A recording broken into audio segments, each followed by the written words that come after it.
Test. Test 1, 2. Yep.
Testing captions. You have captions going?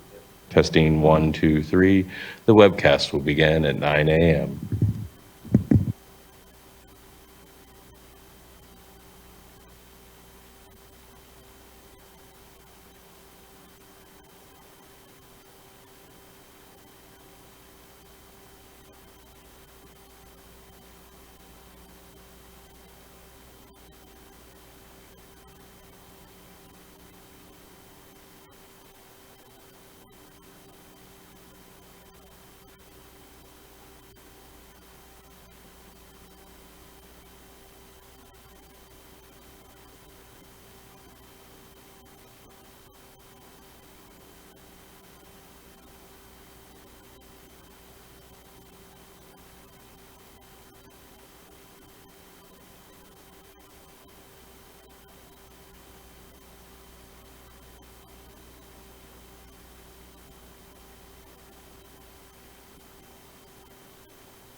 2, 1, 0.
All right, good morning, everyone. My name is Joaquin Esquivel. I'm Chair of the State Water Resources Control Board. Today is Tuesday, December 19th.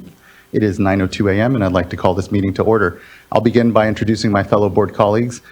Joining us here virtually this morning is Vice Chair Doreen Diadamo. Here with us in the room is Board Member Nicole Morgan, Board Member Sean McGuire, and Board Member Laurel Firestone. We're also being joined today by our Chief Deputy, Eileen Sobek, our two Chief Deputies, Jonathan Bishop, Eric Oppenheimer, and here from the Office of Chief Counsel is Andy Sawyer. Our Clerk of the Board is Courtney Tyler, and assisting her today is Margie Orgel and Biva Maltik. As you can see, this is a hybrid meeting, so we have both the virtual and in-person component. If you're joining us virtually, you're either joining us from our Cali, PA live stream or the YouTube live stream. But if you intend on commenting on any item today, you need to be on the Zoom platform. There are instructions on how to do so at the link at the top of the agenda. If you're having any challenges doing so, getting onto the Zoom platform, and intend on commenting on an item, please just email the clerk of the board at board.clerk@waterboards.ca.gov, and she can help get you onto the platform. Once you are on the platform, your camera will be off, you'll be on mute. It is until it's your turn to speak on the item you've indicated. For everyone here in the room, good morning, good to see you. We're here in Sacramento in the California Environmental Protection Agency building. A few announcements for us here as well. Please do observe the exits. If there happens to be an emergency, we'll calmly file out in the rain to Cesar Chavez Plaza and await any further direction. Also, if you intend on commenting on any item on today's agenda, there is a QR code at the side of the room, also a laptop where you're able to sign up. Once you are at the mic, please introduce yourself and any organization you're a part of. And lastly, please do silence your phones just so that we don't have any interruptions during today's board meeting. This morning, we actually will begin this meeting with a presentation of a Sustained Superior Accomplishment Award, and would like to welcome up Amy Cronson in order to present this morning's award.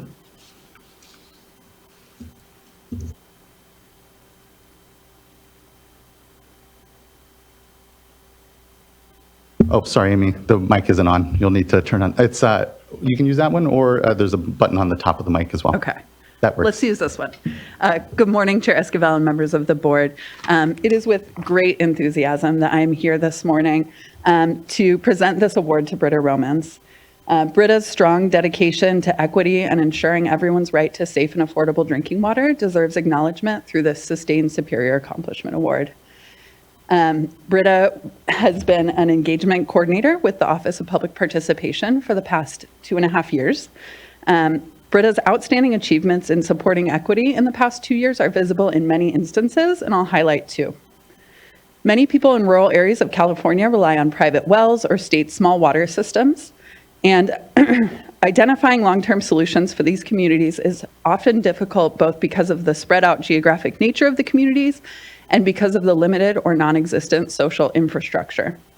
High-touch, direct community engagement is required at higher rates in these rural communities than in non-rural communities served by public water systems. So Brita worked to establish a funding mechanism with the Division of Financial Assistance to fund individuals and organizations for implementing engagement for drinking water solutions in their own communities.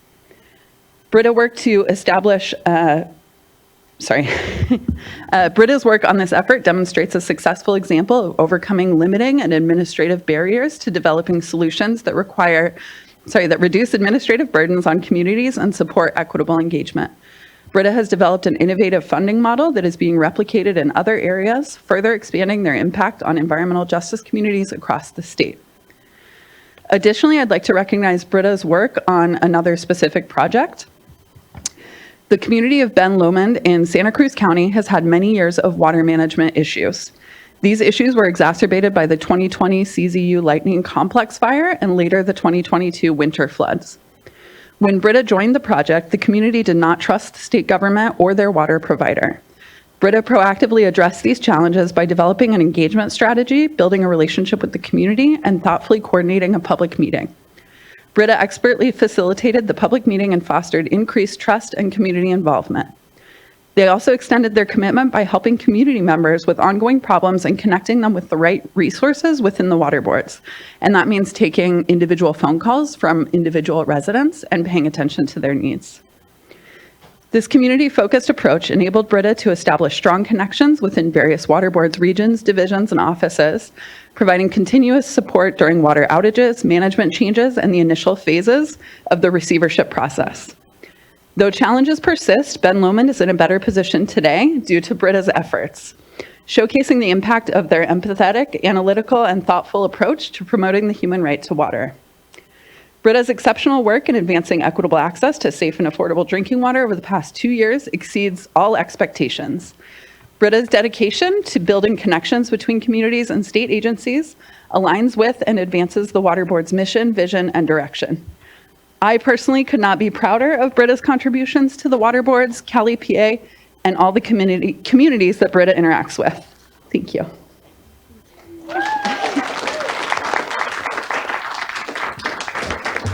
Thank you so much, Amy, for elevating Brita and her work. I have personally been able to experience Brita's leadership as well in part of the LGBTQ plus group, and ultimately just your contributions are just exemplary, Brita, and just really appreciate elevating all of this work and your leadership amongst it. So thank you, thank you.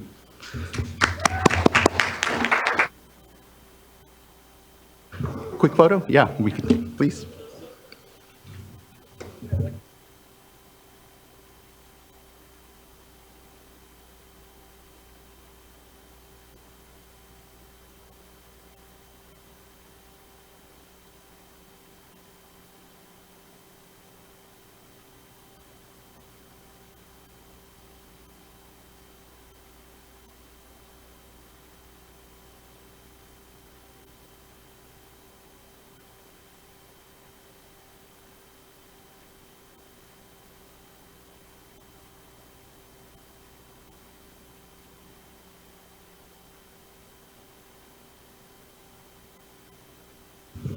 Thanks, everyone. Appreciate the opportunity to be able to acknowledge our great folks here at the top, and just thank you.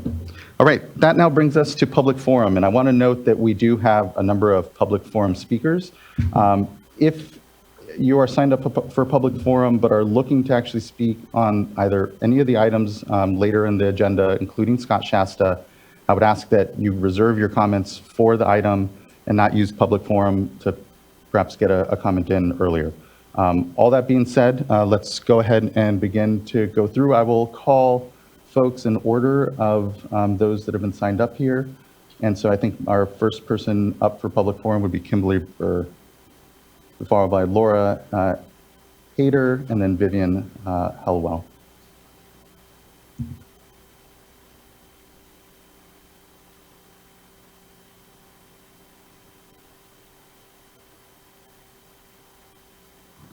Okay, Ms. Burr, I don't believe you're on the platform currently. If you're viewing through another live stream, please do get on the Zoom platform if you wish to comment here at Public Forum. Next would be Laura Hayter then, and then Vivian Hellwell.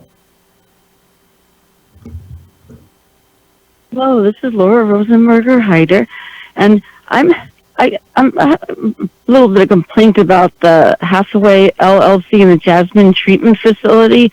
Well, first of all, the wastewater from oil drilling in that area contains strontium, which is high, and well, it's linked to several health problems. In children, high levels of stable strontium can impair bone growth. High levels of radioactive strontium can cause anemia or cancer. And then let's get on about the methane gas coming out of there. I'm concerned in the future oil companies would extract from more risky sites, the radiation, extract from more risky sites and bring up radioactive wastewater. Monitoring for radium, gross alpha radiation, radioactive strontium, barium, and lead should be continued. And a question, what is the concentration of radium in the produced water that's in the Jasmine treatment facility? And then next, I don't think it's going to pass CEQA because of the emissions of methane gas and other VOCs. All right, let's get on. The pure water for diluting produced water is becoming saltier with heavier metals due to upward pressure near injection wells and flow of salt water upward from the bottom of aquifers. Now the salinity is near the upper limit, and glacial water is decreasing, so you can't use that for dilution. Better just to just reverse osmosis treat the fracking wastewater rather than put it on crops and put it to the Jasmine treatment facility. In the future, the treated water might become too salty for crops. Probably next, this heavy water runs off into the California aqueduct and the canal, so it's really a poor control that was used. And then in the future, more solvents would be used to extract the hard to extract oil. Increased oil wastewater in the treatment ponds would also increase volume because more oil drilling is happening lately. It would increase atmospheric VOCs, which are precursors to ozone, a greenhouse gas, and increase methane. The groundwater in some areas also contain more methane due to damaged oil well casings, gaps in cement of older wells, and upward pressure. This would cause California to fail to achieve its greenhouse gas reduction goals.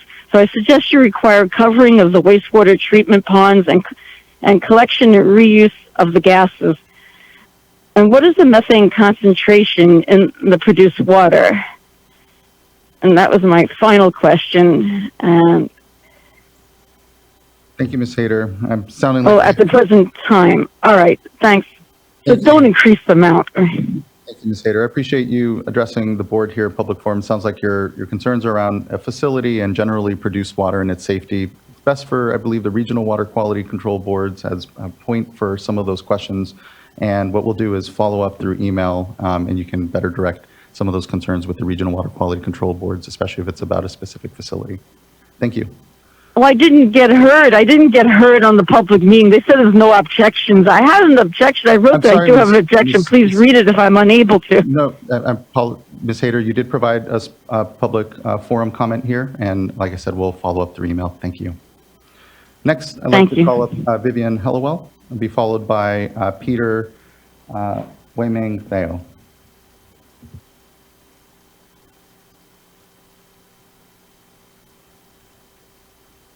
Okay, I don't believe Ms. Hellewell is on the platform. Thank you, clerk. Next, I believe we have an in-person commenter, Peter Weiming Theo. There may be someone that is actually looking to sign up for the Scott Shasta hearing. So if Mr. Theo will put you as part of that item as well in case you come later. Next, then, I'd like to call up Alton Wright, be followed by Todd Hickman.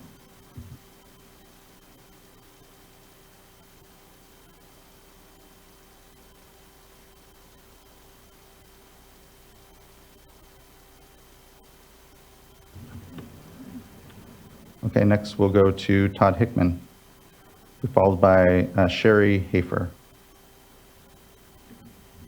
Yes, hello, esteemed board members. I am here today to briefly talk about our 10/16/23 LAFCO letter I sent to your clerk of the board on 12/10/2023 for distribution to you. I urge you to work with LAFCO as many of these issues are overlapping And this does fit right in line with your vision of consolidation of these small water agencies. Consolidation of South Feather Water and Power and North Yuba Water District will eliminate the additional and further expenditure of tens of millions of dollars and the additional human resource expenses associated. All of this money could be put towards beneficial use. South Feather only delivers 30,000 acre feet of the 160,000 acre feet in storage and the 200 to 400,000 acre feet of water that yearly flows through just this storage and power generation system, not to mention the other water rights. This consolidation will add North Yuba Water District as 2 new divisions to South Feather's existing 5 divisions. This will allow beneficial use to flourish in this new expanded district. All 7 divisions will benefit, particularly the 2 new North Yuba divisions. We will live in a water utopia, potentially have fire hydrants every 500 feet, have the cheapest fire insurance in the state, fresh water to every parcel from East Oroville, Palermo, Foothill Minor, Bangor, Brownsville, North Yuba, and everywhere in between. I urge the State Water Resources Control Board to do its part in association with LAFCO to remedy this tragic situation in which the people's resources have been squandered, wasted, defrauded, and abused. Please, State Water Resources Control Board, come to our aid and help with this situation, and let's get this under control and allow beneficial use to flourish. Thank you. Thank you, Mr. Hickman. Next, I'd like to call up Sherry Hafer, be followed by Mandy Davis.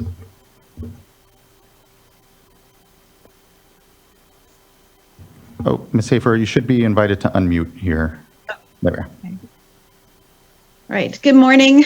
I am Sherry Hafer. I am board member of the REACT Alliance and the Central Coast Women for Fisheries. My husband is a commercial fisherman out of Morro Bay. I am speaking regarding Equinor's request to do site surveys and trenching for offshore wind cables on the Central Coast.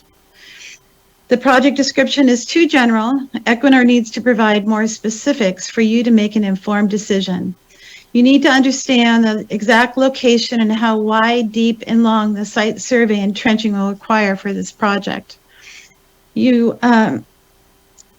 Each cable holds 300 megawatts approximately of current.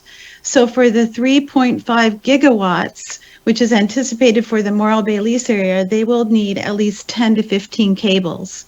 The cables must be several feet apart, so the cable corridor from the wind energy area will be at least 1 mile to 2 miles wide. Equinor will need at least 4 cables for this lease area, which will be about half a mile wide.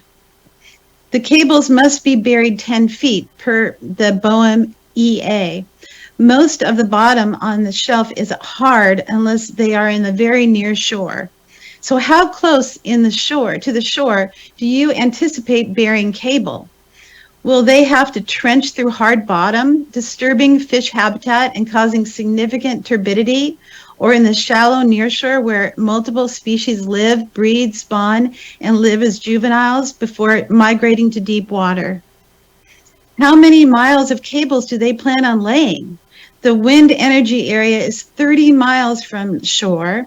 The distance from the wind energy to Moss Landing is 138 miles. To Port Hueneme is 172 miles. To Diablo Power Plant is 56 miles. And to Morro Bay, 30 miles. This is a lot of electromagnetic cables polluting our ocean. The impacts of high-resolution geophysical surveys, HRG surveys, on marine life is considerable, especially in the near shore. The BOEM EA is allowing 228 decibels. 217 decibels kills larvae, zooplankton, and many species of mammals and fish. The high decibels cause swim bladders to expand and contract, damaging surrounding tissue, causing internal bleeding, gas emboli, and hearing damage. On the East Coast, they had 72 whales and over 360 cetaceans wash up dead during the site surveys off New York and New Jersey, the beginning of last year. It is illegal to do HRG surveys and trenching in marine protected areas, ecologically sensitive habitat areas, and essential fish habitat, of which there are several between Moss Landing and Port Hueneme and in the wind energy area. HRG surveys and trenching during spawning March through April can impact fisheries for years.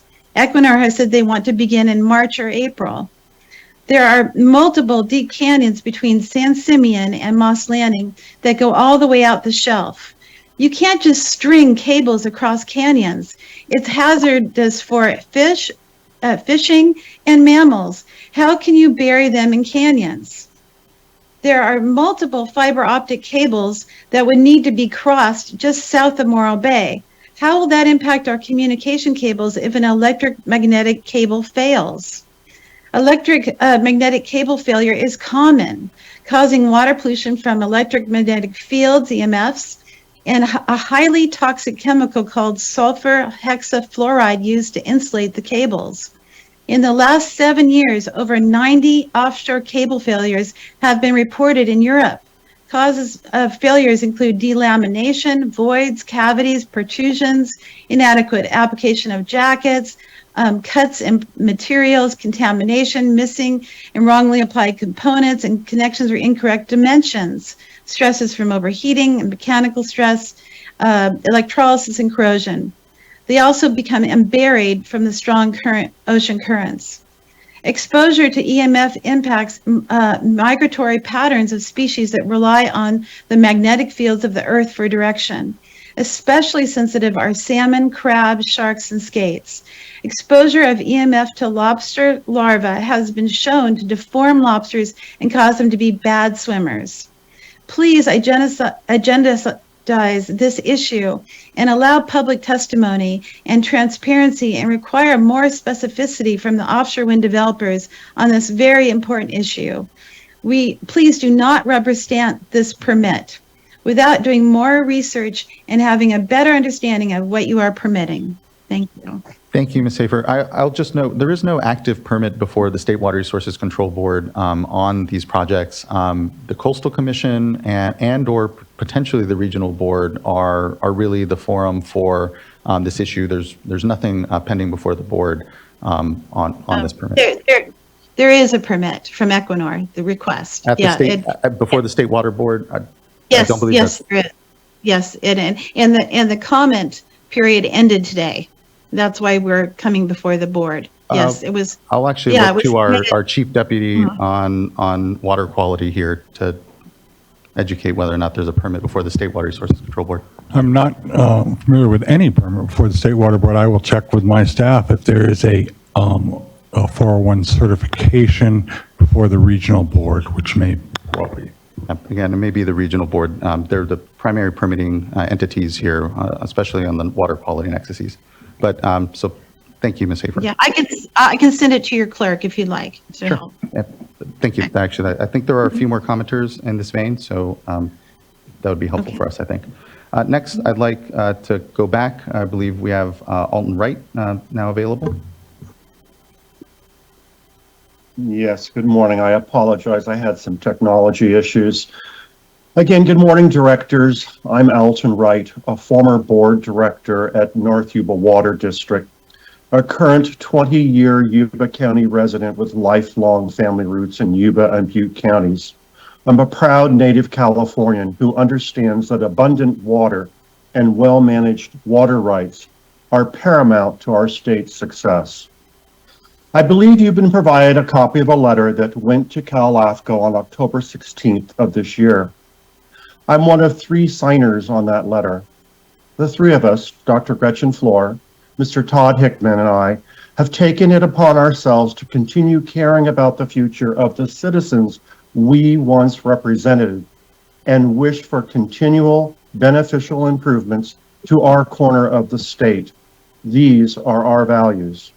We are not villains, haters, water hoarders, or conspiracists, as some want you to believe we are. If you haven't had the time to read or review this letter, I encourage you to do so soon. My comments today will not delve into the critical facts outlined in this letter, all impacting pending or recently enacted water rights decisions made by the State Water Resources Control Board. Rather, I want to emphasize that the letter is a plea to correct decades of abuse, waste, corruption, and selfishness. Our plea is not an effort to take water away from North Yuba, as their board president, Marika Fernay, and the newly reformed and appointed district manager, Leona Harris, want you to believe. It's not an effort to see a more significant water district like South Feather gobble up a smaller one, a PR angle that the district's legal team is now spreading. And it's not about personal gain of water use, a wrongful, terrible fixation now being publicized by both North Yuba's legal team and several Yuba County politicos. I didn't even know about it. Certainly not about personal vendettas, another media angle that the district has hired a large Southern California PR firm to strategize about and has coached its cultist supporters to post about on local social media. When considered a driver of the greater good for the region, our fact-driven plea concerns three core principles: accountability, opportunity, and vision. Elements that any responsible, well-managed, and future-looking water district should practice and embrace. Accountability is about doing the job right. For example, North Yuba is currently leading this board to believe it's reducing losses on its primary infrastructure conveyance, the Forbstown ditch, by quickly applying some shotcrete. This activity, long overdue deferred maintenance item, is not being guided by any comprehensive engineering plans. Mr. that Wright, consider. just not Yes. to interrupt you, but you've hit your 5 minutes. We have a long board meeting today, so I just want to make sure you're wrapping up here quick. Okay, all right. I didn't realize this, but the previous speaker had a lot more time. Yeah, we've all been timed at 5 minutes, sir. It's been actually quite fair. All right, thank you. Opportunity addresses complete watershed management, and vision is looking at the expanded opportunity for infrastructure and customer expansion, wildfire suppression, hydrant systems, et cetera. So given this backdrop, with a LAFCO investigation underway, we recommend that this board halt all pending decisions and freeze any recent decisions made about North Yuba water permits. We also advise that Thank this you, Mr. board Wright. consider a new role by partnering with LAFCO. Thank you.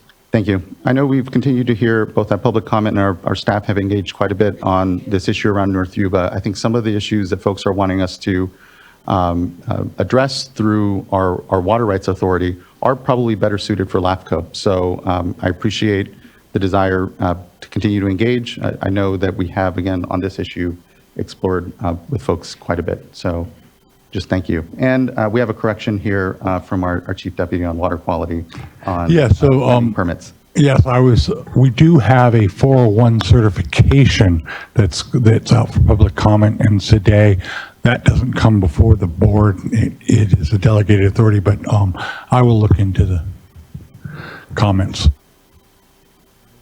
that they are addressed.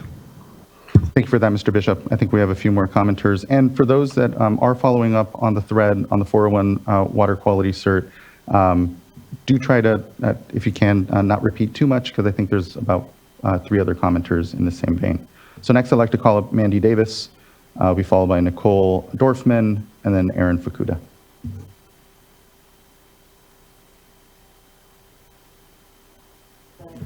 You may need to turn it on. There's a button on the top here. Thank you, Mr. Palamas.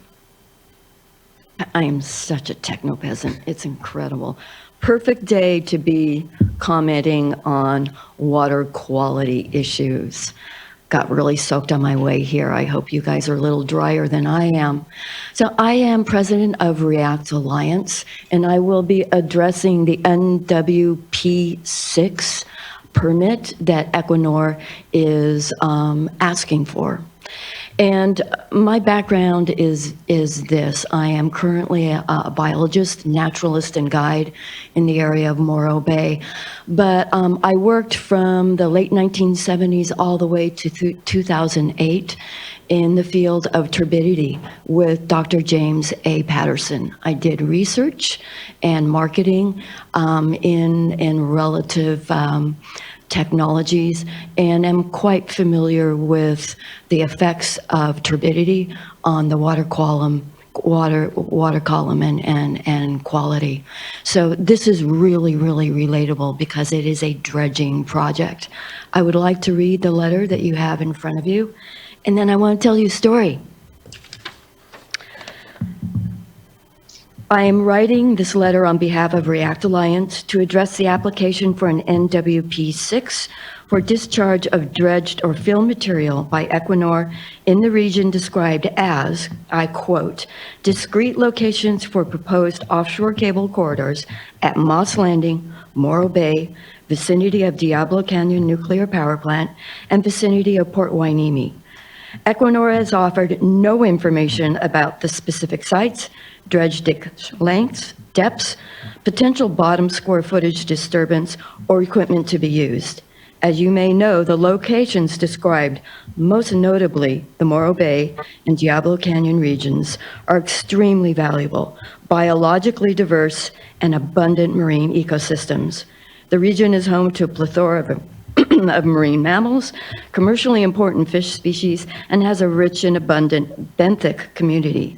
It is an area that contains fish spawning habitat and is home to endangered and protected mammals and protected aquatic plants, which a lot of people forget to talk about. Furthermore, this region contains several MPAs and ESHAs and is home to protected groundfish habitat. To consider giving a carte blanche permit to a company with no defined project, no clear cable route siting, and no clear description of the technology to be utilized is absolutely ludicrous. To consider such a permit without the input from interested and related agencies, such as California Fish and Wildlife, is unacceptable. To consider the permit without comment by the public, and that's a no-no. And in such important decisions that can impact our rich California coast for years, is absolutely not tenable. It also leaves your agency vulnerable to lawsuits from the public and a wide array of interested parties. Excuse me, I've got a frog. It crawled in there when I went through the pond. On perusal of the general conditions section of the NWP, I learned that the Equinor permit would necessarily violate several of the conditions outlined in the document. And I would like you to take a look at that document, please. I would refer you to the sections 15, and this is about the need for this to be a single project. Section 18 referred to endangered species. And when we're talking about endangered species, this is where the impacts of turbidity are going to be extreme in several different areas, including the MPAs.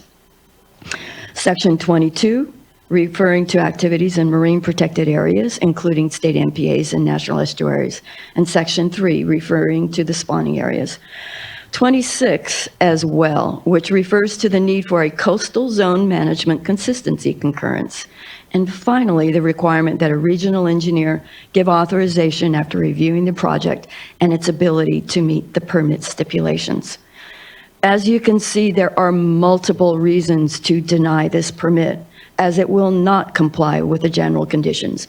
There's no way in God's green earth it will. And that's the conditions for an NWP 6.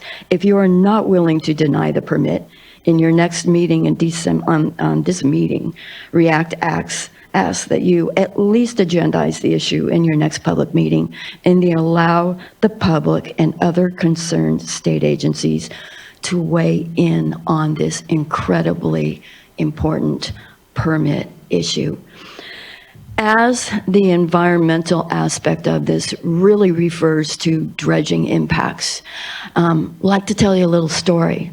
Say you're sitting maybe 1 mile offshore of the Morro Bay National Marine Estuary. It's a gorgeous day. You have about 12 to 16 foot swells coming in out of the southwest, and we have a major incoming tide due to a king tide.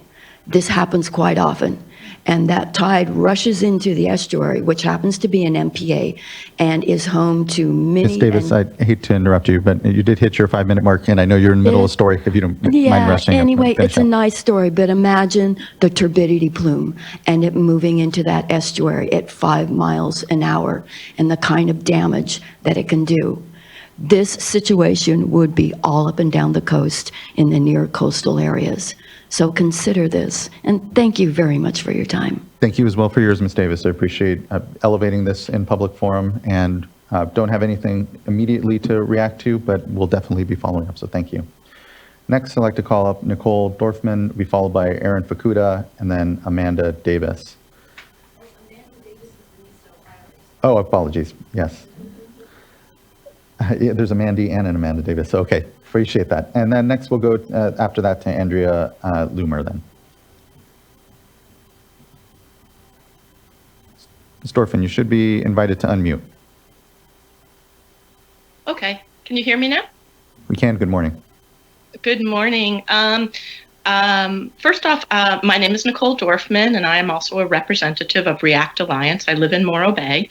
And first off, I want to thank the board for assuring that Californians have clean water, which is the most basic need, and in my mind is the most important public health measure. So thank you very much for the work that you do.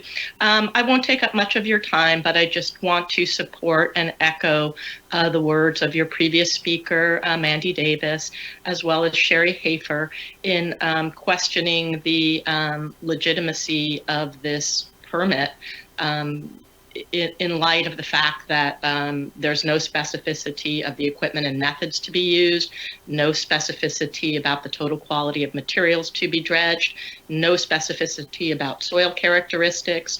The area is just general. It needs to be specific. I also am very concerned about harm to marine animals and plants in the Estero Bay, Esha, as well as Point Bouchon and other areas. So I'm asking you, as others did, to not approve this, but to agendize the issue and do the due diligence, allow the public and other agencies to speak on it. Rubber stamping this permit is not appropriate, as the potential for harms are so significant.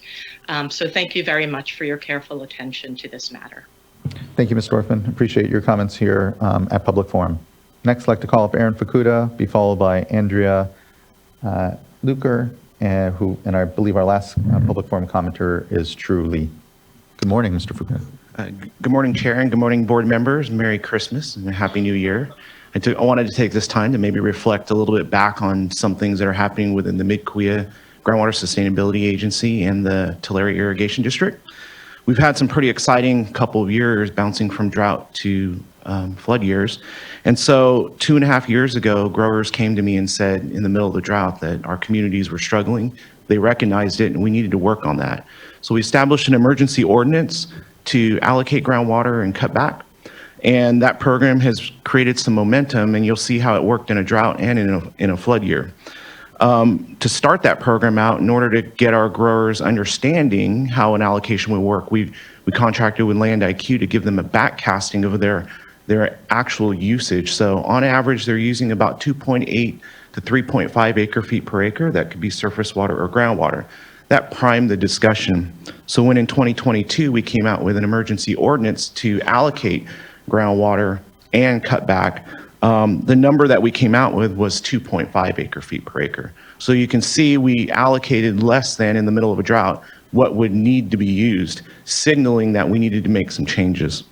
That had a huge amount of success in our GSA and our irrigation district. For 2022, I'm happy to report that we cut evapotranspiration, which is the use of groundwater in that drought year, by 13%, which is about 20,000 acre feet across our GSA. So that program was developed to manage a drought, a cutback year. What we didn't realize is when we got into this wet year, what the reaction to that would be. So in 2023, when we moved into the wet year in January, when the first round of storms came through, we asked growers to take some winter irrigation water, and they came out in force, took a lot of irrigation water. Then when the atmospheric rivers showed up, we needed help in moving water out of the system onto the fields to reduce flooding in our communities and in the downstream Tulare Lake. And I'm happy to report they showed up in force again. I'm happy to report that not one ditch in Tulare Irrigation District overtopped, and all of that water went out into the fields and into the groundwater system. I do have the numbers to report now. In 2023, we diverted into our small 65,000 acre footprint, 415,000 acre feet. That's the highest diversion rate our region has had historically, surpassing 1983 and 2017. We were 20,000 acre feet more than 2017. That's 6.4 acre feet per acre that our growers took out to the fields. Even more impressive was the amount that the growers that was the diversion rate. The amount that the growers took out to the fields was about 190,000 acre feet. That's about 3 acre feet per acre. So the record-breaking diversions and field usage yielded us record-breaking groundwater increases. We just got those results back. We now are showing that our groundwater levels have rebounded in our region about 24 feet. We'll see a little bit more going into spring. So the average is 24. We had a little less, a little bit more across the board. That's generally 10 feet more than we had historically ever seen in a wet year. So we're moving in the right direction. So that's kind of how we look back at a tool that was developed in drought, but used in a wet year. And what do we look like, and what does the future look like for us now that we're upon the new year? Well, we already know how this emergency ordinance is going to react in 2024 because we've made the allocation for 2024. And the growers anticipated that 2.5 acre feet per acre would significantly increase. In sitting down with the growers this fall and having a lot of hard discussions with them, I'm happy to report our allocation is 1.83 acre feet per acre. We reduce the amount that they can use into the future. We understand that allocating groundwater to protect all of our agricultural and community needs means we can only allocate the sustainable yield in anything we put into the ground. Not only do we do that, but we reduce the amount, we cut in half the amount we put in the ground that we allocated to reserve a little bit for future or a safety net. So looking to the future, our emergency ordinance is the way we have the dials set up to manage dry years and wet years. And we feel confident that that tool and the relationship we have now on a one-to-one basis with our growers is how we're going to manage this into the future. And then lastly, I know there's an agenda item later. Chairman Esquivel, you asked us to speak later, but I just stand ready to work with your staff and in working with our GSP. We are equally working hard on the GSP updates. We don't want to get it wrong. We don't want to return a rock that doesn't look in the right format for you. We want to make sure we do the modeling right, and we're going to get that right first. So if there's a way we can coordinate that so that we save time and energy by your staff and our consultants, I think that's the best we can do is collaborate on that together. So again, Merry Christmas, Happy New Year, and I'll see you next year. We have a lot of other stuff going on, and I'll report on that in 2024. Thank you. Thank you, Mr. Fukuda. It's been an incredible 2023, and it's bound to be an incredible 2024 for sure. So just thank you. Appreciate you addressing the board this morning. Next, I'd like to call up Andrea Luker, to be followed by our last commenter, True Lee.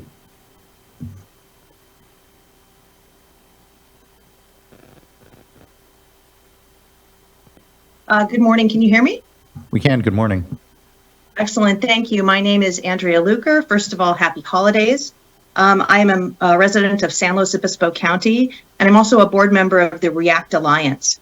The REACT Alliance, one of our purposes is to educate the public, the local public, regarding offshore wind projects, as many folks have no idea what these projects entail.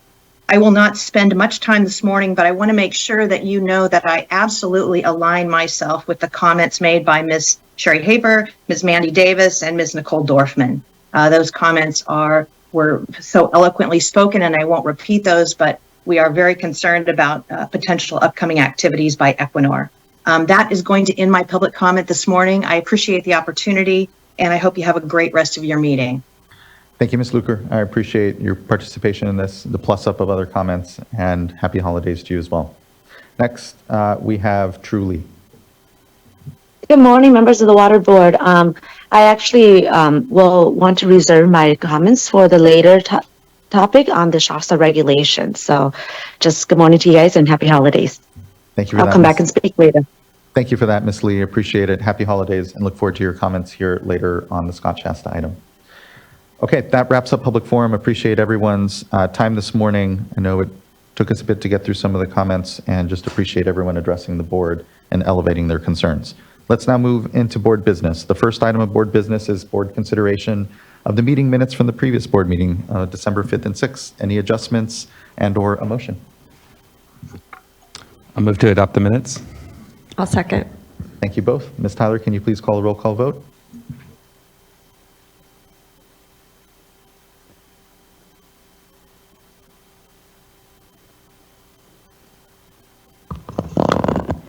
Board Member McGuire.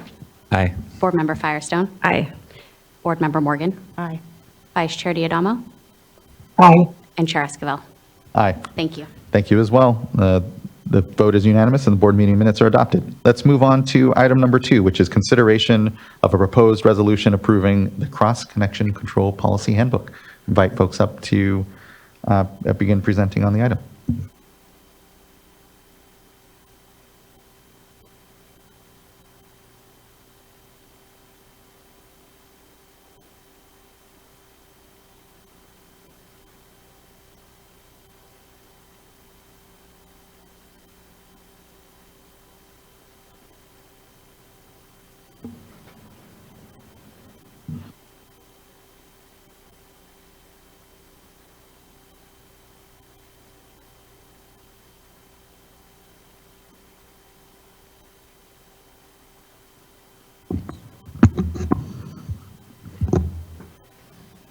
All right, thank you. I'm Zach Rounds with the Division of Drinking Water's Mendocino District, and we will be providing a short presentation on the Cross Connection Control Handbook being brought to you today for adoption. Next slide. With me are Randy Barnard, the Division's Technical Operations Section Chief, Nick McGann from the Division's Lassen District, and Andreas Aguirre from the Division's Mojave District. Next slide. Before we start, we'd like to acknowledge the hard work, time, and assistance that led to the policy handbook we have today, including retired division engineers Mike McKibben, Mark Bartson, and Richard Heinrichs. We also want to thank the members of our external advisory work group who provided necessary and excellent feedback and guidance throughout the handbook's development. Next slide. And finally, we would like to acknowledge the division's cross-connection control work group that has spent years working on the handbook and who represent the breadth of the breadth of the division, with members up and down California from Redding to San Diego. With that, pass it to Andres. All right, thank you, Zach. Next, thank you. So I'll briefly cover why we're here today and what all the people Zach mentioned have been working on for a number of years now. The existing regulations in Title 17 pertaining to cross-connection control and backflow protection are outdated. They've not been amended or added to since the late 1980s. In 2017, the Division of Drinking Water was required by the legislature via Assembly Bill 1671 to update the regulations via a policy handbook in lieu of the traditional regulatory process. In 2019, Assembly Bill 1180 was passed, which added that the handbook must include requirements for swivel Ls in situations where they are used with potable and recycled water supplies. AB 1671 specified particular steps required of the division to develop the policy handbook, nearly all of which we have met, the lone exception being we did not have the handbook adopted by January 2020. This deadline was missed mainly due to the vast public interest, which has taken a lot of staff time to address all of the comments we received in each of the public comment periods. Throughout the development process, we've consulted with external advisors consisting of representatives from other state and local agencies, subject matter experts, public water systems, and water industry representatives from various related fields. The goal of the handbook is to provide better guidance and details to public water systems compared to standard regulations on how to better protect public health with a cross-connection control program. Next slide, please. This slide provides a synopsis of the handbook development process, which has included each of the 2 workshops, both public comment periods, today's adoption date, and the fate of the Title 17 regulations. Throughout the revision process, the external advisory work group was utilized to test changes for feasibility or potential issues. And additionally, for the areas where there is overlap between drinking water and recycled water, the recycled water unit was coordinated with. This was done in an attempt to better ensure consistent terminology and standards are used and to minimize duplicative or overlapping regulations. From the first public comment period in spring of 2021 through to the board workshop and accompanying public comment period this last October, the Division of Drinking Water received and reviewed nearly 1,800 comments. While the board workshop and additional public comment period in October were not a requirement in either of the assembly bills, the division decided to hold them given the magnitude of the handbook and the length of the development process. If adopted today, the policy handbook would come into effect on July 1st, 2024. As of that date, the Title 17 regulations would become inoperative and would subsequently be repealed 90 days later on October 1st, 2024. Between the adoption date and July 1st of next year, the Title 17 regulations will remain the regulatory compliance metric for cross-connection control and backflow protection. Next slide, please. Just a quick visual reference for each of the steps in the development process from the start in 2017 with Assembly Bill 1671 to what the future holds going forward. After the adoption and effective dates have passed and the handbook is fully implemented, updates, changes, or revision to the handbook are anticipated to occur as and when needed, but are not on a set or predetermined schedule. Next slide, please. For a brief overview of what will be new or different in the handbook compared to the Title 17 regulations. The existing requirements lack detail, which have now been provided in the handbook. This includes installation criteria for backflow prevention assemblies and additional elements now required for cross-connection control programs. Title 17 specified a minimum of 6 elements for cross-connection control programs, and the handbook adds another 4 elements. Implementation of the program for public water systems will be achieved by the adoption of a cross-connection control plan, which must provide details on how a water system will comply with each of the 10 elements of the program in a manner that fits the particular water system.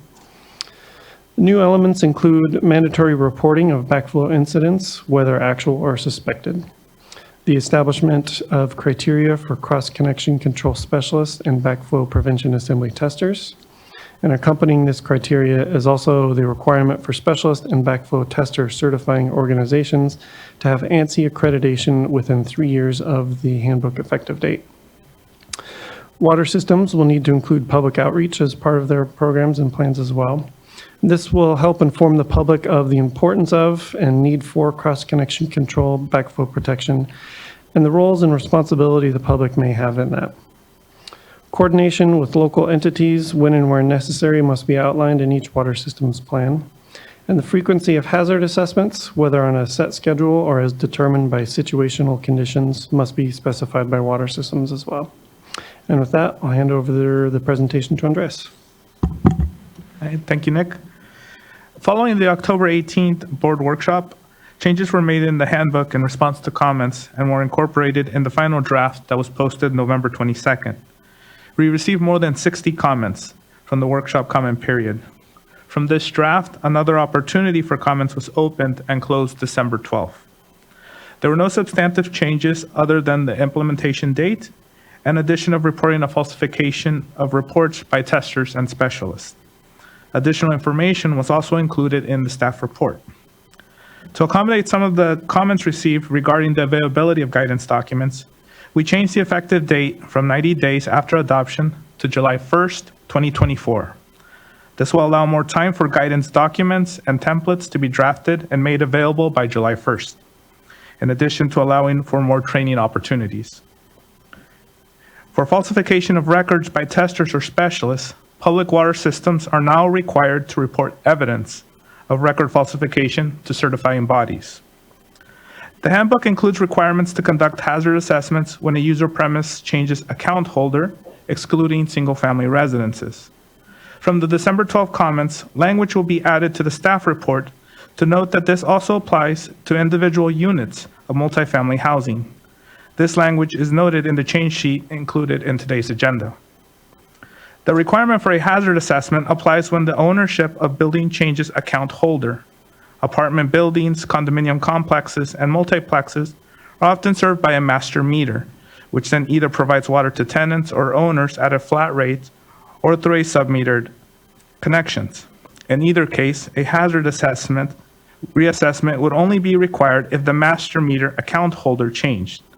An apartment unit or individual condominium unit, such as townhome, that is sold and also individually metered or sub-metered is an account holder and would also be considered for the single-family residence and eligible for exclusion. The requirement for hazard assessment is when there's an increased chance of major changes to the user premise, such as development plans, major irrigation modification, swimming pool installations, etc., but may not necessarily be captured by other triggers for hazard assessments due to different permitting processes within a water system. Next slide, please. All the drafts before and after the comment periods and hearings are posted in the handbook website. Recordings of the public hearings, as well as comments received and the response to the comments, indexed by section commented, are also available. Next slide. What public water systems can expect following adoption are the following. Guidance on implementation of the handbook will be available by the effective date of July 1st. Trainings will also be developed, scheduled, and available for public water systems and Division of Drinking Water staff.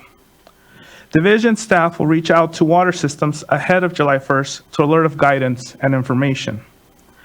There are no submittals required from public water systems until July 1st, 2025. The use of ANSI accredited certifying bodies will not be required until July 1st, 2027. Most organizations have already started the process or meet ANSI requirements. An important thing to keep in mind is that the handbook has flexibility to work with public water system needs. The handbook includes provisions for exemptions, alternatives, and timeline extensions. Next slide, please. And with that, thank you for your time. Thank you. Really appreciate the work. I know that's gone on to this. 30 years is overdue, and it's, taken a lot of listening, though, to figure out how best to update this, and look forward to what I know will be more regular work around this really critical protection for our drinking water systems and the quality of their supply. So just thanks. I know we have a number of commenters, so we can go to those unless looking to see if there's board comment. Seeing none, let's go to our first commenter, who will be Rosario Cortez, who will be then followed by Erwin Olson Jr., and then Tom Enslow.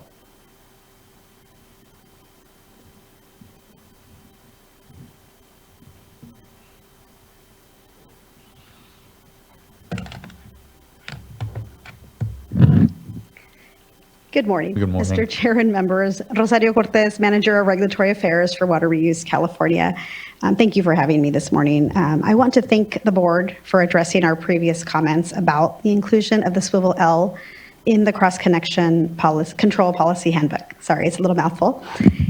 We recently submitted additional comments regarding the handbook and policies surrounding the use of recycled water in common areas of homeowners associations. In our view, these issues have not been adequately addressed. As HOAs continue to be a growing source of housing in California, Water Reuse California would like to see the increased use of recycled water in HOA common areas for landscape irrigation. And we would like to see clear rules for the developers of HOAs who want to install recycled water. HOA properties where there are common areas where recycled water is used should not be defined as dual plumbed, as this triggers numerous new requirements, including shutdowns and inspections. This will create serious disincentives for the installation of recycled water, including additional costs. We think that a new guidance document may help address these issues. We note that the previous guidance document from the San Diego region has inconsistencies with the handbook as it relates to HOAs. In response to a public comment, the Division of Drinking Water indicated it will convene its external advisory committee to create a new guidance document for the handbook. We applaud this action, and we look forward to engaging in this update. We ask that DDW, in fact, create this new guidance document, and we look forward to partnering with you. Thank you again for your time and consideration of our comments. Thank you for the engagement and for those comments, Ms. Cortez. Next, I'd like to call up Erwin Olson Jr., be followed by Tom Enslow, and then Ignacio Contreras. And I believe that will be our final commenter. Erwin, excuse me, A. Olson Jr., President of the Northern California Backflow Prevention Association. Thank you for allowing me to speak to you today. Our concern is the accreditation policy. We believe that by addressing to ANSI only is limiting. We also know that they're accredited for looking at our credentials, but we believe we should have more latitude. If you'd looked at the comments on this section before it got to this point, there was more negativity against ANSI. I don't believe that was addressed. We've been an accredited association for the last 12 years. We're the only association that has approached this board 12 years ago asking for guidance. We got a letter back from Mark Bartson saying as long as we followed these guidelines, we would be okay to certify exams, what have you. We believe that there should be a broader view on accreditation, not limited to one outsourcing, which we don't believe the state intended to outsource to one individual. This should be limited, not limited, but open to other accreditation. I don't know how to say it because limited to ANSI, if you look into ANSI regulations, you are requiring all certifying associations to join ANSI, pay dues to ANSI, so they can get ANSI to accredit their programs. We need to open that up to other accreditations to make it more healthy competition so we don't have one organization who is saying that, yeah, it's okay for you to do what you're doing, but in reality, you should not be forcing organizations to have to join another organization, pay monthly dues to be able to get an accreditation. Thank you. Appreciate those comments. Thank you. Next, I'd like to call up Tom Enslow, rather, and be followed by Ignacio Contreras. Good morning, Chair, Board. Tom Enslow on behalf of the California State Pipe Trades Council, in strong support of approval of the handbook. The Pipe Trades Council has been lobbying the legislature and the board for over a decade to update these regulations, which are actually over 40 years out of date. It's caused a lot of problems, particularly on the certification side.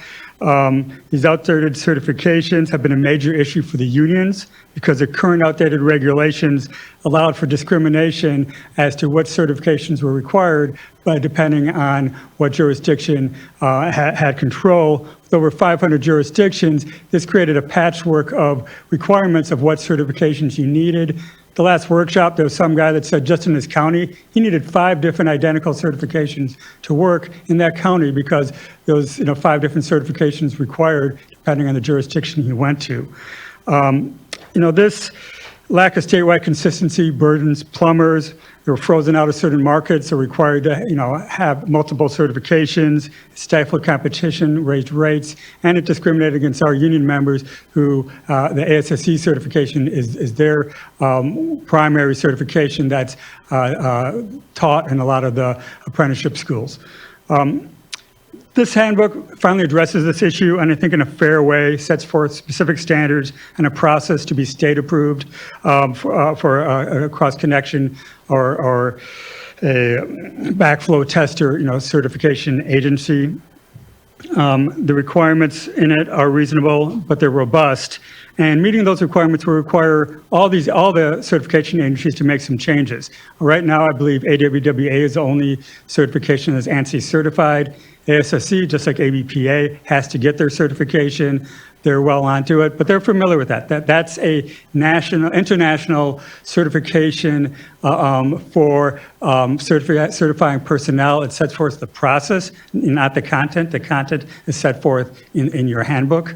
And we think it's fair, it's robust, and it makes sure that everyone can rely on that certification. And it also means that we won't need, multiple certifications for everyone to work, all over the place. So we really appreciate, this finally getting done. It's been a long time coming, but they've done a great job. This is supposed to be a living document, as we hear other people talk about, what more needs to happen. We encourage that we don't wait another 40 years to fix those issues. But, this is in a good place. Let's get this approved today. Thank you.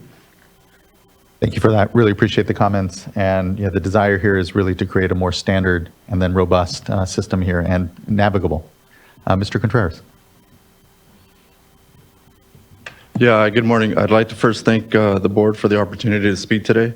My name is Ignacio Contreras. I am an ASSC certified tester. I've been a journeyman plumber for 26 years, and I am a ATMO ASSC field manager for California. We urge the Water Board to approve the handbook draft as written. It is well past the time for California to update its cross-connection regulations. The handbook is a result of the hard work of your staff and the dedication, work, and input from industry experts of all parts of the cross-connection industry. The parties involved work together to develop rules and policies that make sense to the state. The handbook will set a standard for products, training, and certification will create uniformity, ensuring acceptance of quality programs on a statewide basis. This will create a level playing field in every jurisdiction. It is now time to move forward and complete this process now. I thank you for your time. Thank you for yours, Mr. Contreras. Appreciate your being part of this process, your comments today. Looking to my fellow board colleagues, if there's any further thought and questions. Again, I appreciate the incredible work that has gone on to this. I know, again, we're past our deadline when we were directed to necessarily finish the updates, but it's time well spent. And it's made a better product for it. And again, it's not an often thought of issue with our water systems, the issue of cross connection and then the contamination of those systems and from other sources. But it's a critical one, and I appreciate the components that are directed here to engage further with the public, so folks know that yes, the way you manage your water on your own property can have detrimental impacts to everyone else in your community, and how we continue to do best and protect our systems is important here into the future. So I'm supportive, but look to see if any fellow board colleagues have a question, comment, or motion. I'm supportive and we'll make a motion to adopt item 2. Thank you, board member. If I could just make a quick comment. Course, so I please. just, and then I'll be happy to second with the change sheet. So I just really want to thank everyone who's been involved with this process for a long time. I know it's been difficult and there's different points of view on the nuances and the details of certifications and how this was all going to come together.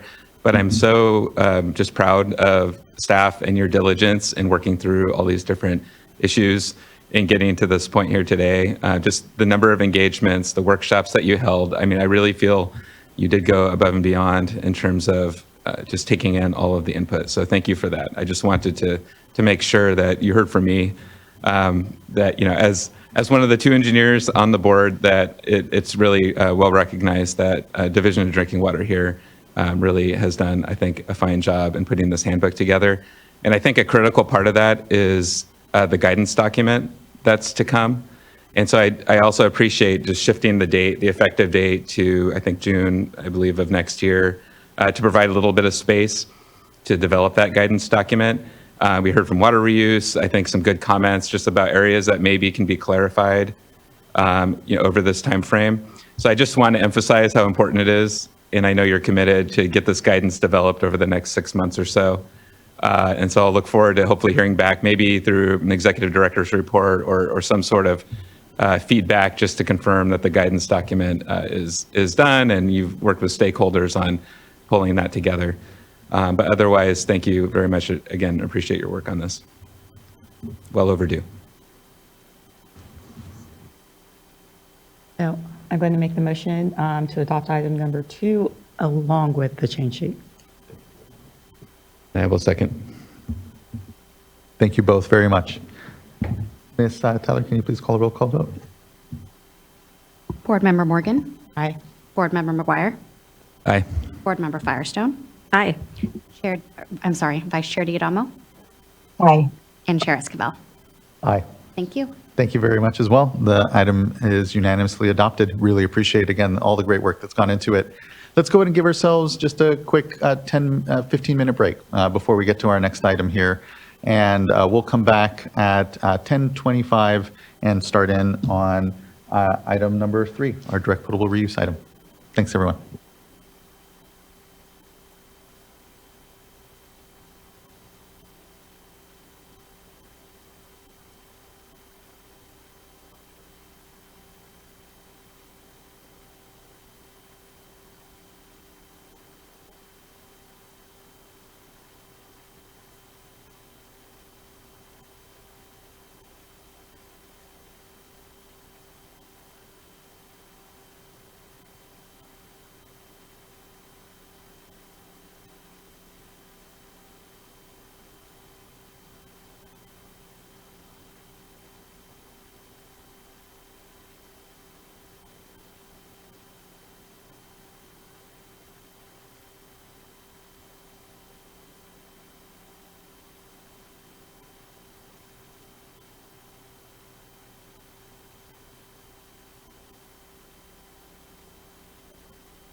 Okay, everyone, we're at 10:20, past 10:25. Let's go ahead and return ourselves. Thanks for the break. I appreciated everyone for the time for it. Let's go ahead and begin back here with item number 3, which is an item I'm incredibly excited for. And truly, this has been a project that it's been incredible to see just evolve over the years. And so without further ado, we have consideration of proposed resolution to adopt regulations for direct potable reuse. Mr. Polhamus. Thank you, Chair Esquivel. I'm Darren Polhamus, Deputy Director for the Division of Drinking Water, and incredibly excited to bring this Christmas present to everybody here at the last minute and force the board to hold a board meeting that they don't usually hold right before the holidays. But I think it's well worth it to get to this point in time, get this adopted before the end of the year, as we said we would do some many years ago when we started on this journey. I know several board members and myself sweated that date many a time and kept questioning ourselves whether we could actually get there. And surprise, we believe we have arrived here today. Certainly the board needs to make its final consideration, but I'm very proud of what we're presenting before the board. So next slide, please. So as I said, I'm Darren Polhamus, Deputy Director for the Division of Drinking Water, and Randy will be the spokesperson for the many person team that worked to put this together. It has been a lot of people over several generations of DPR employees to get, or excuse me, DDW employees to get through the DPR regulations to this point, with many others, and Randy will address a bit of that as we go through. Next slide, please. So as you mentioned, Chair Esquivel, this is a very important policy that we're bringing forward today. We are not the first state to recommend a regulation associated with direct potable reuse, but we are in the top 3. And I think our policy presentation and regulations that we're proposing are a bit unique compared to the other states that have done it, in that they have been fully considered with a lot of science background and are a little more detailed than what we would expect to see, rather than a target for some of the other states have chosen kind of an approach of a target and then a lot of work at the project stage to try to get through their work. So a lot of upfront work on our part, a lot of science and effort to get to this point, of which Randy will discuss. This does present a very unique component. It is part of the governor's water supply strategy to address many issues, and presents a lot of opportunity for the future of the state as we proceed into the future and prepare ourselves to do these projects and protect the public health and make a very valuable resource and address a lot of things that I think a lot of people have wanted to see over the years, of reusing our resource of all that very important water that we send miles and miles south to some of our southern cities or northern cities, and live up to our environmental goals of reusing that water effectively as many times as we can and being good stewards of that water. So I'm going to stop here and let Randy go through the presentation, and I'll be back at the end. Great, thanks, Darren. Next slide, please. So this is also a very exciting day for us. We've been working on these regulations for over 10 years now, making sure that it's absolutely protective of public health. So what I wanted to start out with is just to start by giving some credit where credit's due. It has definitely been a team effort. And I just wanted to start first by giving a special thanks to Jing Chow. She has professionally led our core group for all these years. And without her leadership, these regs would not be here today before you. So speaking of core group, we've had the DPR work group, which had Jing Chow, Dave Spath, Bob Holquist, Steve Book, Brian Bernadotte, Shirley Rosalella, Ganachi Ama, Mike McKibben, and Mark Bartson as the core group. There's always been influx and outflux of extra people. I also want to thank the Division of Drinking Water's Recycle Water Unit, the Technical Operations Section, the Field Operations Branch with all their DEs and REs, the executive staff, including Darren. We want to also thank Office of Chief Counsel, Division of Water Quality for their help with the pretreatment and CEC unit work and the DPR research funding that they helped us with. For Department of Financial Assistance with their operator certification work that they did on these regulations, for the DAS for their contract unit for their help. And of course, we need to thank the 2016 expert panel members, which I'll talk about, the 2016 advisory group, which gave us some good advice, and the 2022 expert panel, which I'll also talk about. And of course, all of the stakeholders and public that have reviewed these draft regulations over and over again and made comments to improve the regulations to where they are now, which is a concise, effective, and safe regulation. Next slide, please. As always, let's start with the statutory definition of DPR, just in case anyone's not sure why they're actually here today. It's the planned introduction of recycled water either directly into a public drinking water system or into a raw water supply immediately upstream of a drinking water treatment plant. DPR includes two main methods: raw water augmentation, which is placing the treated recycled water into the raw water that feeds a drinking water treatment plant, or it's treated water augmentation, which is placing the treated recycled water directly into the drinking water distribution system.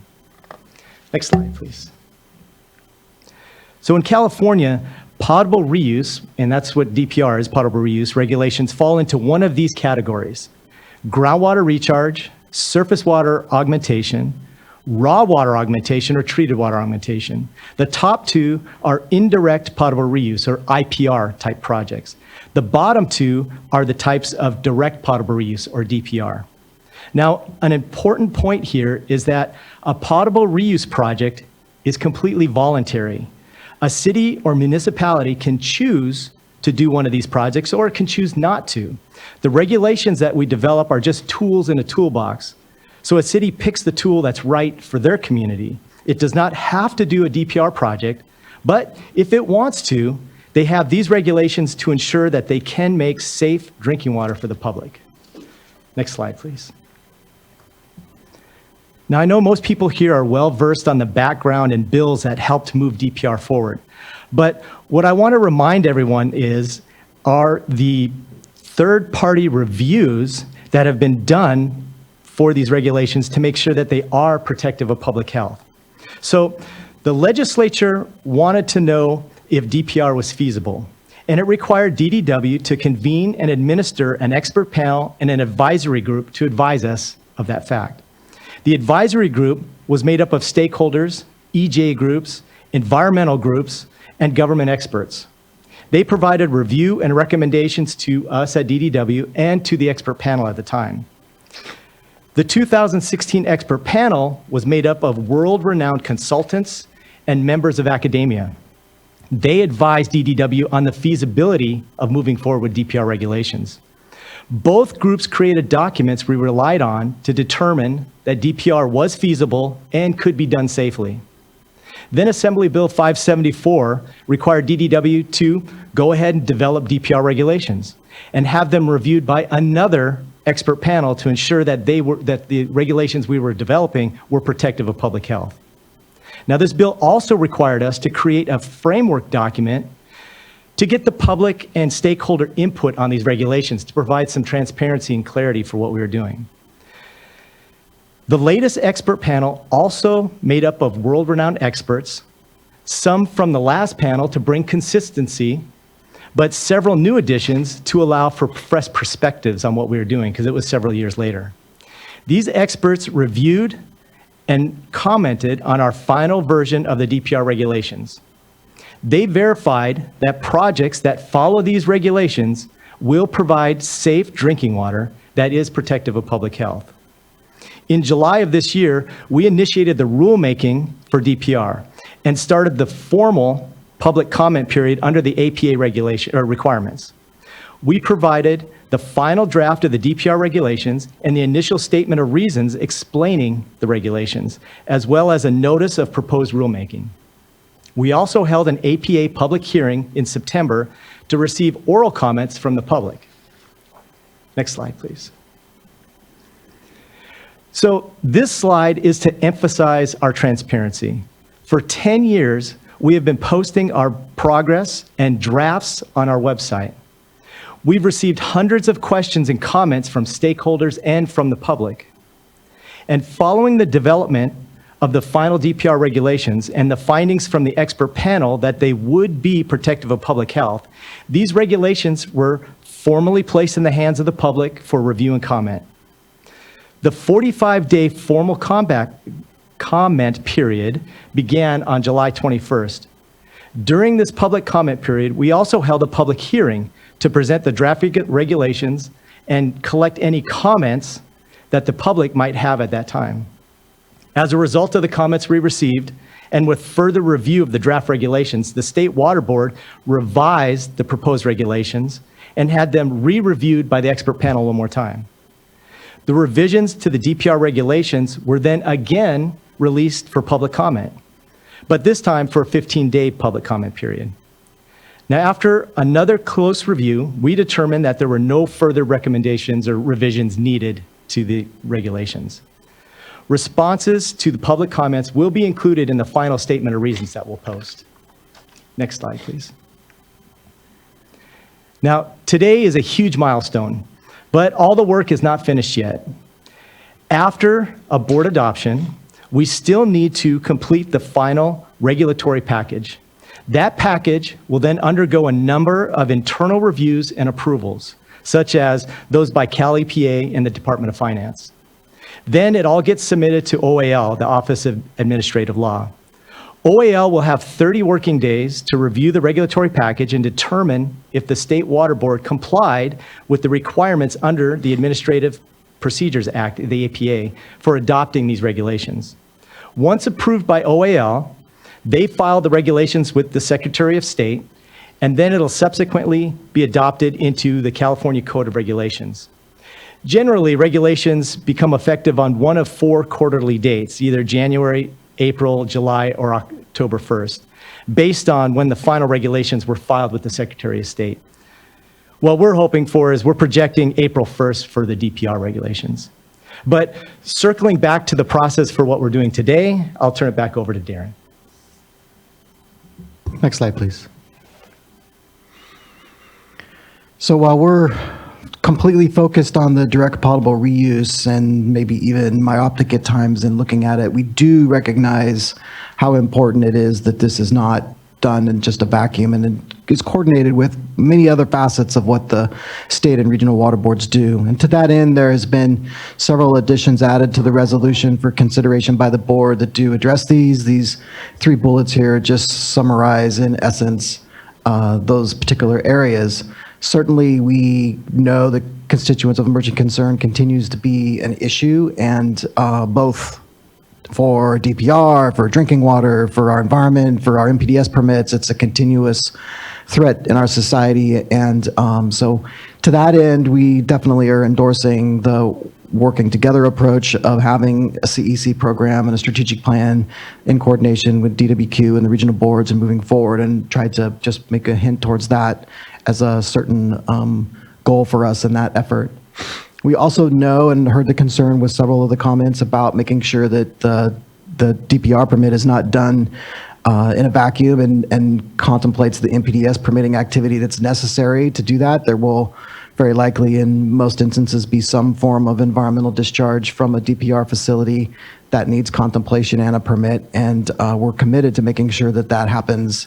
In fact, I think I even started telling the regional boards that we were going to be issuing joint permits, probably 4 or 5 years ago. It's our management coordinating committees to be very clear that there was this understanding that we'd be working together hand in hand as these projects come along and they are moved forward. There's no way to, there was early calls, I kind of laughed thinking back, there was early calls for, can you make it 1 permit?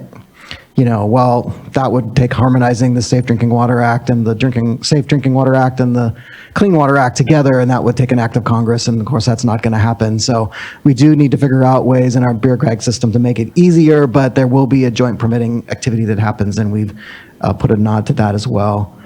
And then we fully recognize that while we believe the regulations we're putting forth today contemplate today's technology, that's going to continue to move forward, the mere adoption of these regulations very likely will spur further development that'll allow us to have new monitoring techniques and new treatment techniques into the future. And of course, we never think that we're done with this. We're always on the lookout for how to continuously improve our approach to protecting public health and making ourselves completely assured that that's what's happening going forward. So we want to make sure that we recognize that as those advances in technology become viable and considered, that we would propose to contemplate how those should be incorporated in future versions of regulations or permitting activities and what roles those will play. So definitely, while this is a big milestone step, we know that the world doesn't stand still and that we will continue to move on all these fronts.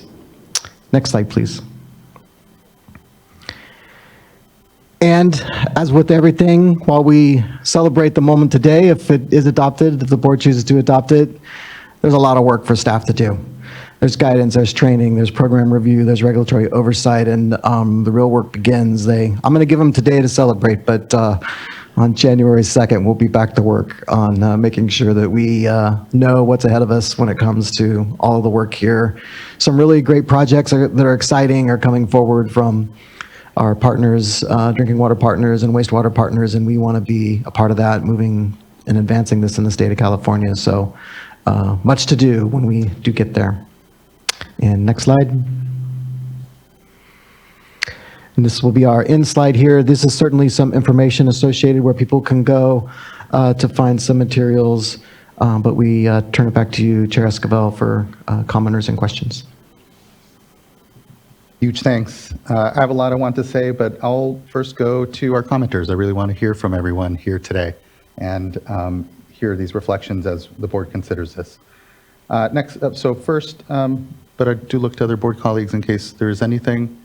If not, we can call up our first commenter, who will be Mikey Shadhuri, who will be followed by Sharon Green, and then Sean Bothwell. Hello, good morning, board members. Hopefully you can hear me okay. My name is Mickey Chowdhury. I'm the Interim Chief of Operations at the Metropolitan Water District of Southern California, and I'd like to express our sincere appreciation for the board's anticipated groundbreaking adoption of the DPR regulations. This marks a pivotal moment in California's water management history. Metropolitan fully supports these proposed regulations. We recognize their potential to significantly advance potable water reuse in our state. These regulations play a crucial role in safeguarding public health, enhancing regional resilience, and meeting water supply reliability goals for the future. And the state board staff, I thank you, have engaged extensively with stakeholders throughout the development of these regulations, and we really appreciate several revisions that help ensure their practical application while being fully protective of public health. We also support the draft resolution that Darren just presented today, which identifies a coordinated statewide strategic approach for addressing constituents of emerging concern in drinking water and the environment, while also fostering increased collaboration on permitting processes. We appreciate the state board's recognition that treatment methods, including those for pathogens, and online monitoring technologies will continue to evolve, ensuring that DPR management strategies remain both innovative and effective. So Metropolitan's Pure Water Southern California program that we are in collaboration with LA County Sanitation Districts exemplifies the practical application of these new DPR regulations. Pure Water Southern California aims to produce up to 150 million gallons of purified water daily for delivery throughout our region for both indirect and also direct potable reuse. The program will leverage state-of-the-art technologies and practices that align with the state board's regulatory framework that we've talked about today. And these new regulations provide added flexibility for agencies to effectively plan and respond to the challenges of extended drought and climate change. Moving forward, I do want to emphasize the importance of flexibility in the implementation of these regulations. This is really essential for ensuring that initiatives like Pure Water Southern California can adapt to future technological developments while supporting public health, environmental, and institutional priorities. And we also encourage continued broad engagement with stakeholders on DPR projects to foster a shared understanding of industry challenges, solutions, and lessons learned. So just in closing, I just want to congratulate the State Board on reaching this historic milestone. Appreciate your visionary leadership in developing and soon hopefully adopting DPR regulations. And thank you very much to the many State Board staff and stakeholders who helped make this happen. This major step not only paves the way for a sustainable water future in California, but also serves as a shining example for innovative water management practices globally. So thank you, and we look forward to continuing our partnership. Likewise, Mr. Chowdhury, appreciate your leadership and the leadership of Metropolitan Water District around this. The reality is, Director Polhemus said, is there's a lot of work still yet to do, and a lot of that is in actually implementing projects and having partners to actually use these regulations. And so to that end, just thank you. Look forward to what I know is a lot more work in this space, but appreciate the contributions and leadership of Metropolitan Water District in all of this. Thank you. Next, I'd like to call up Sharon Green, who will be followed by Sean Bothwell and Mark Gold.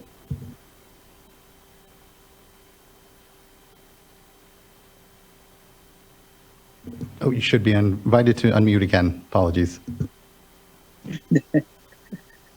Okay, there we go. Had to do it a few times. Good morning, Mr. Chair and members of the board and the staff. I wanted to introduce myself. I'm Sharon Green, Legislative and Regulatory Programs Manager with the Los Angeles County Sanitation Districts.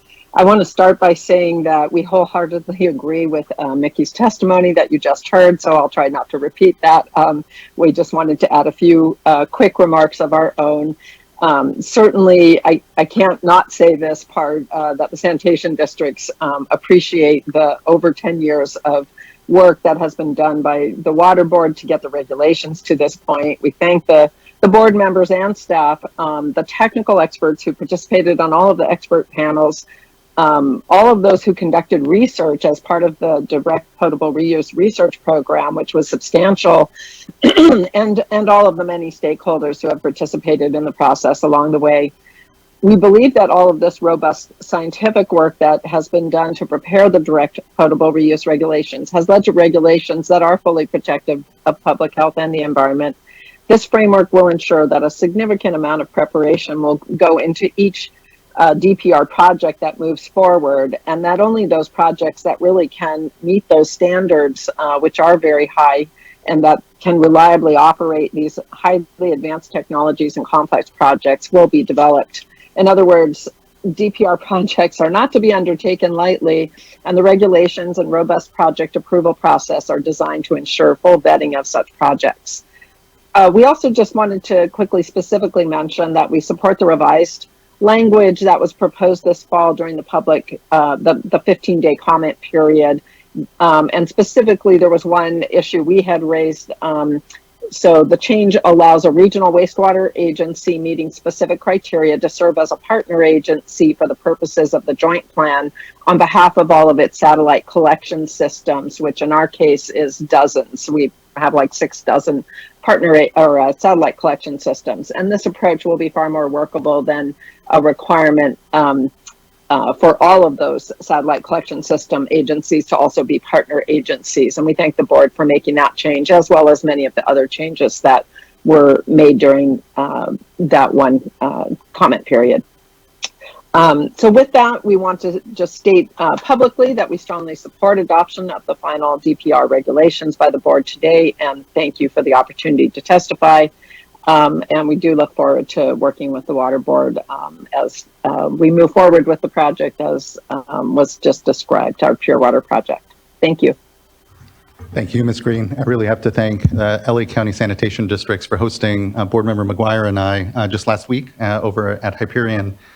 There's a lot to be proud of and a lot I know in the pipeline. So just thank you. I know it's an exciting time, a lot of work, and just appreciate your comments and engagement. Next, I'd like to call up Sean, well, I'll reverse the order. Mark Gold and then Sean Bothwell. Good to see you, Mr. Gold. Good seeing you too. Good morning, Chair Esquivel and board members. Glad to be here. Obviously, this is a celebratory mood for this board, and we're not going to spoil that, but we do think there's always room for improvement. So we'll go there. So definitely major props on the regs. They're very comprehensive. Recycle water regulations, and you add it with the Title 22 regs that have been in place forever, and the IPR regs for groundwater and the IPR regs for surface water augmentation. And you add it all up together, and California has the most comprehensive regulations for water reuse in the nation, bar none. And so that's something pretty exciting about. So what this means is there's no more regulatory excuses for not aggressively pursuing water reuse as a reliable, climate resilient source of new water. As you know, progress towards the 2009 targets, 1.5 million acre feet per year by 2020 and 2.5 million acre feet per year by 2030 has been pretty poor. We're at 750,000 acre feet per year, which is nothing to sneeze at. It's just really it's only been 10% increase during that time.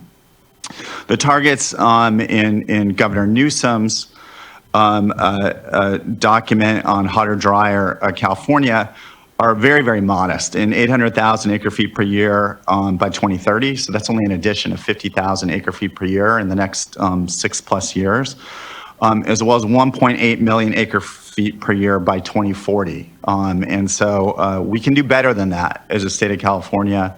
And those targets, like I said, are modest at best. As strong as the draft regulations are, because they're comprehensive, they address engineering and operations, compliance, monitoring, and reporting.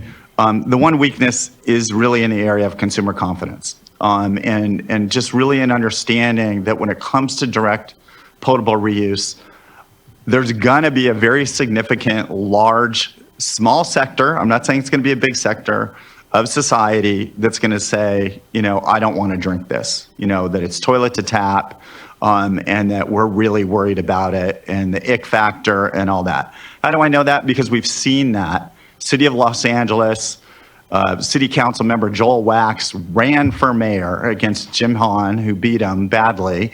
And toilet to tap was literally part of what he was running on. And it has completely paralyzed water reuse in the city of Los Angeles for over 20 years. Even to the point that a project was actually built, the East Valley Water Recycling Project, and it was never turned on. $55 million, basically stranded asset. So it shows you that if you do it right, like Orange County did it, where you really do community engagement and outreach and the like, it can be a huge win. But if you don't, you see what the consequences are. So what do we need to do on that? All right, so can we get next slide?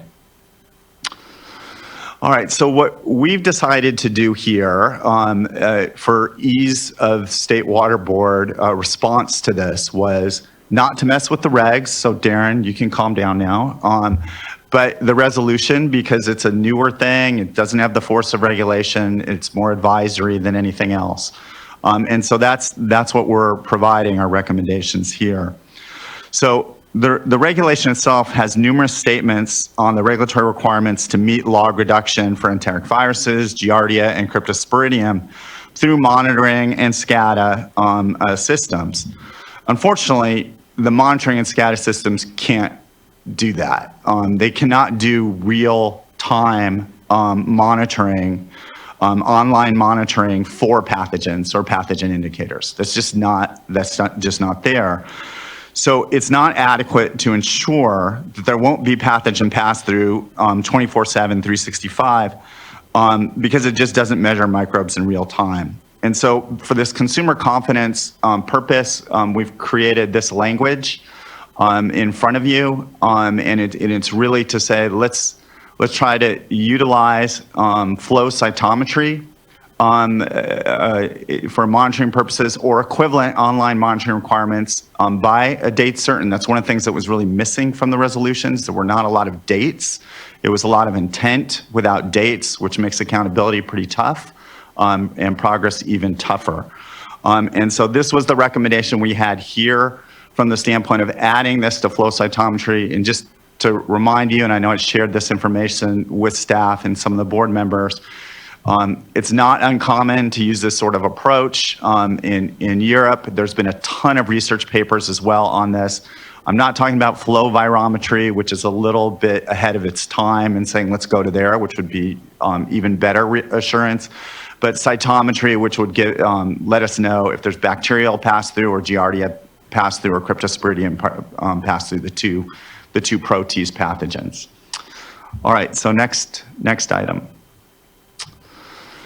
All right, so CECs, we're appreciative of the additional language that was added related to CECs, but again, trying to make a culture more accountability and certainty. We've suggested in the resolution number 3 with the following modifications to have CEC monitoring requirements in place for all those sources by December 2024. There's been so much preliminary work that's been done on this over the last decade, working with SWRCB and a bunch of experts, et cetera, that you don't need to reinvent the wheel here from the standpoint of creating CEC monitoring requirements. And again, from our standpoint on consumer confidence, is that we really want to make sure, especially those first few years when you got these projects in place, that you're not going to have pathogen pass-through that's going to lead to an outbreak. You're not going to have high concentrations of CEC that's going to lead to some sort of acute or chronic toxicity outcome. And so that's really what this is all about. So you have tough monitoring up front, and then you ramp it down when you demonstrate that obviously the treatment technologies are doing a good job of reduction there. But these are really very, very important to have in place, because we've all seen situations where, whether it's operator error, inadequate staffing, et cetera, where the treatment plants are not operating as designed 100% of the time. And heck, not all RO membranes are perfect either, as an example, and you could potentially have pass through in that situation on a rare occasion. So this is the recommendation on CECs, and when you'd start seeing the CEC monitoring requirements in the permits themselves. And with that, I'm going to pass it over to Sean. Thank you, Mr. Gold. Thanks, Mark. Good morning, Chair Esquivel, board members. My name is Sean Bothwell. I'm the Executive Director for California Coastkeeper Alliance. So Mark talked about the consumer confidence piece, which we think is a large part of what is a really good regulation. I wanted to talk a little bit about the impact to receiving waters. So if we could go next slide. So as you have heard me say before, our organizations are very supportive of potable reuse, particularly recycling ocean wastewater discharges. It's been a big goal of ours that we recycle all ocean wastewater that's feasible to be recycled. And that's why we've spent so many years working on water recycling, whether it was co-sponsoring AB 574 with water reuse, or working on the recycled water policy, or these regulations. That's really what we're striving to do, is not make ocean wastewater a waste and make it something that's a resource that we can use in the face of climate change. But with that in mind, we do still need to be mindful of the concentrated brine that these projects are going to cause and the impacts they're going to have to receiving waters. And so our recommendation here for Resolve Clause 4 is we really do appreciate staff's resolution language about coordination. We would just like to see a little bit more of a commitment there, a little more teeth, that the Division of Drinking Water does intend to concurrently approve permits, both for the drinking water side and the MPDS permit. And then, at the worst, maybe a little wiggle room of 90 days for the regional board to reissue that wastewater permit. And that way we can have a little confidence that these really will be co-permitted together moving forward. Next slide, please. So one of our biggest issues, and hopefully one for the State Water Board in the next couple of years, is dealing with nutrients, both for freshwater and in the marine environment. I'll just remind the board that in the Ocean Plan Triennial Review, setting an ocean acidification and hypoxia water quality objective is one of the top priorities within that triennial review. The state has spent millions of dollars on research on this issue. In April of this year, you were briefed by SWRCB on all the science being done and the impact that these wastewater facilities are having on the Southern California Bight and likely throughout the coast of California. And I do believe that there's an anticipated policy coming down. Hopefully, the regulatory process will start in 2024 of next year. But while we wait for that policy to be in place, we do think it's critical that we still identify and address that these projects and these regulations are going to have an impact on ocean acidification and particularly dead zones off our coast.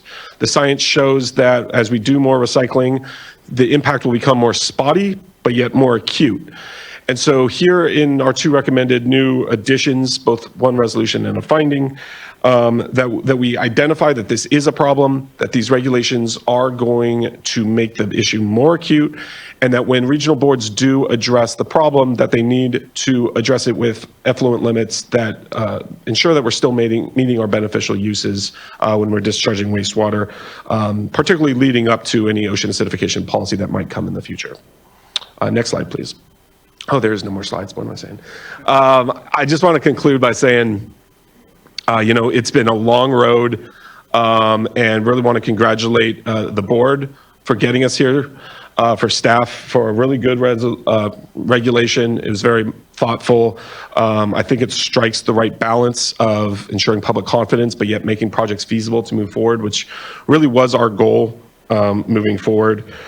As I was writing my work plan for next year, it's kind of weird that, in the water recycling section, there's nothing, there's no working on DPR regulations anymore, but that's not to say that there's still not work to be done. The CECs is still a big deal. The receiving water stuff's a big deal. We're going to be starting to work with the communities on raising the funding so we can build these projects. But today, I think, is a landmark day. And as Mark said, this really marks the spot where all communities now have the tools to recycle their wastewater. There really is no excuse for any one community to not be recycling their wastewater. And we hope that makes our state more climate resilient moving forward. So thank you. One quick thing in the last 32 seconds. I neglected to say, because we were so informal to start. So we're representing NRDC, Heal the Bay, and California Coastkeeper Association Alliance. Sorry. No, sorry in the least. Thank you, Mr. Gold, and thank you, Mr. Bothwell. Really appreciate your contributions to all this and the continued constructive feedback here on how we can be improving this. I'll note that I don't disagree with the intents of the suggestions here. Between CECs, the ocean plan, bioloading, those are all very important discussions here before this board, and we are exploring those. I think it's the appropriateness of packing within the resolution a lot of direction on those various different places. But I appreciate the thoughts, and I'll be taking the suggestions into consideration here, even at this moment, and just thanks. Next, I'd like to call up Jennifer West, who will be followed by Jared Bosco and Antonio Alfaro.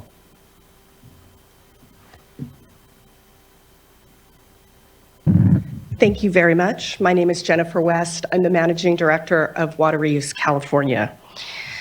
So incredibly glad to be here today. The passage of these DPR regulations really heralds a new era for water reuse in California. We believe this will make communities across California will be able to benefit from this new, safe, resilient supply. These regulations, we also believe, will serve as a model for the rest of the nation. And as we've discussed, it's been a decade. This has included, we've had to get to this major milestone. This has involved legislation, research, countless stakeholder meetings, and most importantly, the leadership from the Water Board itself to make this happen. And from Water Reuse California and our board, we cannot thank you and your staff enough for seeing this through. We want to particularly thank Darren and all the board members for making this happen. Overall, we are very pleased with the regulations. They are very appropriately extremely protective of public health, and we believe workable for agencies. On the CEC issue, moving forward, we want to ensure that the Water Board develops a Water Board panel that will provide CEC monitoring and threshold requirements for DPR projects. But I also want to be clear for those listening in that there are CEC protections in the regulations irrespective of this panel, and agencies are absolutely required to monitor for CECs. This will be important as we work on this new panel. As I said, we want to have one panel ideally, to that we develop a consensus on the structure and the costs involved for this. We really urge the Water Board to continue its leadership in this area and to engage with stakeholders in 2024 to begin these discussions to have this happen. Again, I really cannot thank you all enough for your leadership in making this happen. Thank you very much. Truly, the thanks is here for myself, and I know the other board members to you, Ms. West. Your personal perseverance throughout all of this. You're not one to bring yourself into the limelight, but we're very thankful here, the state is, for your bridging the many agencies that have been engaging in this work, but personally channeling this through all these years. Just thank you. Have to acknowledge it. Next, I'd like to call up Jared Voskuhl, who will be followed by Antonio Alfaro, and then Jessica Cleaver. Hi, good morning. This is Jared Voskuhl on behalf of CASA, the California Association of Sanitation Agencies. CASA represents nearly 140 agencies and municipalities that provide the collection, treatment, recovery of resources, and recycling of wastewater in California. And I'd like to concur and agree with you, Chair Esquivel, in terms of acknowledging and recognizing Jennifer West's dynamic leadership to bring the state to this pivotal moment that I'm certain future generations will look to as a watershed moment for how we managed our water supply. And towards that end, I want to just provide brief comments here. I wasn't exactly expecting to be baited into some of responses to the prior testimony, but I do feel like for the sake of public discussion, it is worth providing a little qualification. And so in that regard, just the meeting 2 weeks ago, at December 5th, there was an update on the water supply strategy that was mentioned from the governor. And we discussed about the achievements that had been made beyond the 700 and approximately 50,000 acre feet of Title 22 water. And when you account for a holistic approach of tallying it, we are much closer to our goals and our projections. And I think that's needs to be acknowledged because of all the work that is done by our member agencies. And so those are, agricultural reuses, environmental flows, should be noted. And then also the great work the Recycled Water Strike Team has done, they've identified a variety of other projects that are already in the planning phases. And so to that end, we really have a lot of great progress already that we know will be achieved. And there's just maybe a little bit more that could be recycled. But where it's not being done, in our experience, it's simply a function of economic feasibility, and there's a lot of supply and demand that goes into determining whether a project pencils out. But that said, the primary and largest flows that are going out into the Pacific Ocean, those are going into through agencies that have something representing like 75% of the average dry weather permitted flow. And so that large bulk of water will be recovered and treated and supplied in terms of the shared objectives we have here today. And then in terms of the work on ocean acidification and CECs, I just want to mention that there are already very rigorous programs and comprehensive plans in place on both, as well as active proceedings. And so insofar as there's consideration of amending the adopting resolution with such provisions, there's somewhat of a concern of just the substantive nature of those and kind of the way they reach out to other ones. I think that'd be more appropriate to have a dialogue on that or some type of additional process than an impromptu recommendation at this junction, going in because of what's already in work on both of those fronts. But, to really bring it to what I wanted to speak to today, again, was just the work ahead. And hopefully, the water board staff gets more than January 2nd to get a break. But we do know there's a huge road ahead to really bring these projects across the finish line and working at the regional level, the local level, and here at the state level. And insofar as our member agencies will be, pursuing these in collaboration with others, we just want to thank the board for the continued support and guiding us to this point, because it really is a celebratory moment. So with that, I'll conclude my remarks and thank everyone that's been involved over this last decade. Thank you, Mr. Voskuhl. Next, I'd like to call up Antonio Alfaro, be followed by Jessica Cleaver, and then Aaron Woolley, I believe, is our last commenter. Hi there. Good morning, chair, members of the board. Antonio Alfaro with the Santa Clara Valley Water District, also known as Valley Water. I'm really glad to be here today in support of the Water Board's adoption of the direct potable reuse regulations. Valley Water is the regional water supply, groundwater management, flood risk reduction, and stream stewardship agency for the 2 million people of Santa Clara County. Potable reuse is an important part of Valley Water's strategy to adapt to the prolonged droughts and changing hydrology due to climate change. Valley Water has been a leader in recycled water in Northern California for over a decade. With the construction of the Advanced Water Purification Center in 2014, our goals included the construction of several projects to increase the county's water supply from recycled water sources, including a large-scale purified water project with the potential to provide direct potable reuse in the near future. Valley Water has been engaged with DDW staff and industry organizations throughout the development process, providing water quality data and operational experience gained from our Advanced Water Purification Center. We participated in several studies that directly supported the implementation of future DPR projects with the Water Research Foundation, National Water Research Institute, and we recognize the immense work that put into these regulations and applaud the staff's consistent prioritization of public health. We also want to acknowledge DDW staff responsiveness to feedback from the water reuse industry as evidenced by the final version of the regulations. Finally, with the DPR regulations in place, we urge the members of this board to advocate for significant state investment in large-scale potable reuse projects through the climate resilience bond that is now being negotiated with the legislature. Only with significant state support will California be able to reach the ambitious recycled water goals in the governor's water supply strategy. Once again, thank you for all your efforts, and we look forward to the positive impact these regulations will have on advancing water sustainability and climate resiliency in California. Thank you. Thank you as well, Mr. Alfaro. Appreciate the engagement here and looking forward to what I know will be a lot more work. Next, I'll call up Jessica Cleaver, and I believe our last commenter is Aaron Woolley.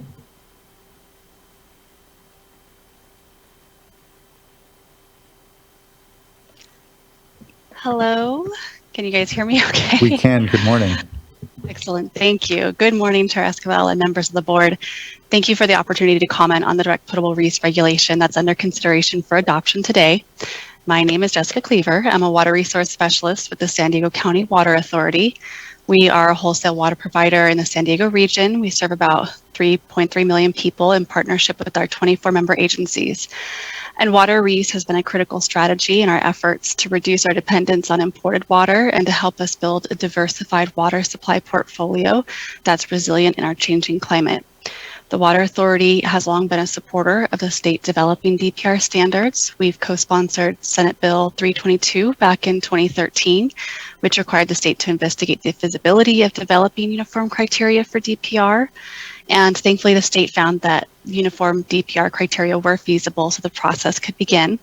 We really appreciate that the Division of Drinking Water and the expert panel put so much work into developing the criteria, and that there were several opportunities for stakeholder engagement along the way.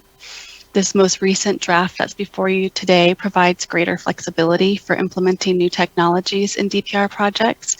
And because this field is so novel, it's inevitable that more effective and efficient methods will be developed, so it's imperative that there be a pathway to implement them. Previously, we expressed concerns over the requirement for DPR projects to develop thresholds for CECs that don't already have their own health-based thresholds, and we're happy to see that the resolution includes that staff will continue working towards a coordinated approach to evaluating CECs. Our member agencies are already beneficially reusing over 30,000 acre feet of recycled water annually, and there are several potable reuse projects under development in our region right now, and that number of reused water is going to be increasing significantly over the next few years. And the Water Board's adoption of the DPR regulations will pave the way for new water reuse opportunities to help water providers throughout the state provide high quality, climate resilient water supplies. Thank you.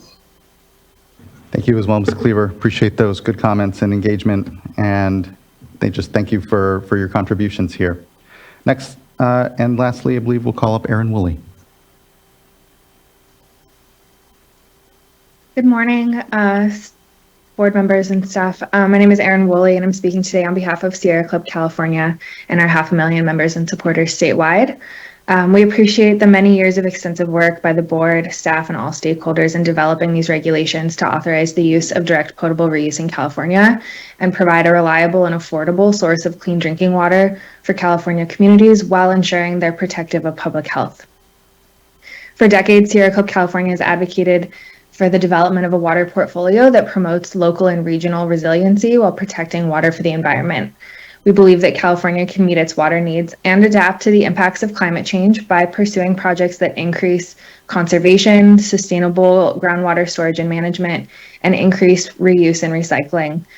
Direct potable reuse is a critical component of building regional water resiliency and reducing reliance on imported water to protect imperiled ecosystems, including the San Francisco Bay Delta watershed and the Colorado River. And Sierra Club California has supported pure water projects in Southern California throughout this history.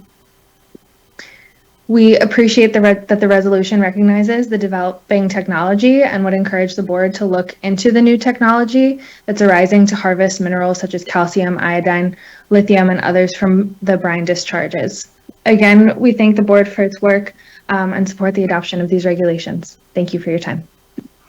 Thank you, Ms. Woolley. Really appreciate those comments and the contributions here to this really critical project. It's taken a lot of contributions, and I just want to thank everyone that's commented here, but certainly throughout the years who have been commenting both as advocates, as wastewater and water agency managers, technical experts.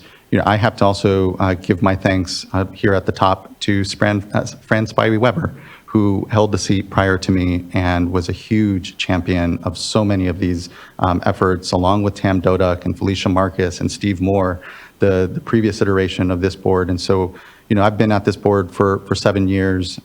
It was that, you know, time in 2017 that we first got the legislative direction to move forward with these. But again, it's taken a lot of years and a lot of leadership from prior board members, and I have to thank them first and foremost for just the opportunity to be here as we adopt what are these significant regulations and really bring us here into the 21st century, as folks have noted, in the way we view and manage our water and value it, given whether you're on the Colorado or imports from the Bay Delta, the great expense and tension that we expend in developing those water sources to begin with. I want to note that this synthesized both, yes, nationally, but also internationally, a lot of science, a lot of thinking, and the Water Research Foundation, you know, we really owe them credit for going out there, casting a broad net, being partners with us, and as Ms. West said, creating regulations that we're hopeful other states can benefit from. This isn't just a benefit to the state of California, it is a significant contribution to the community of water management, both nationally and internationally, and so I want to thank and acknowledge that. And as been said as well, it is reducing our dependency in stressed watersheds, so it's helping the state live up to commitments to reduce our dependency on the Colorado, reduce our dependency on stressed resources. And I have to acknowledge as well, just the co-benefit has been noted around biostimulatory impacts within our basin and delta and estuaries. That mixing of quantity and quality is really, and the potential there of considering both is part of the power of this effort, and really appreciate it. And I, want to acknowledge the points that Mr. Gold made. The reality is that as we adopt these, and we've all read the papers, toilet to tap is in the headlines again, and we have to acknowledge that there is some, and I've seen, folks make political hay even over of this sort of idea that, how silly is it that things are so bad that we're recycling our own waste and drinking it. The reality is that anyone out there on the Mississippi River, anyone out there on the Colorado River, anywhere out there taking drinking water downstream from a wastewater treatment plant discharge, which I promise you're all doing, is already drinking toilet to tap, is already here doing something that we know in 21st century America, the science of the reality that all water is recycled.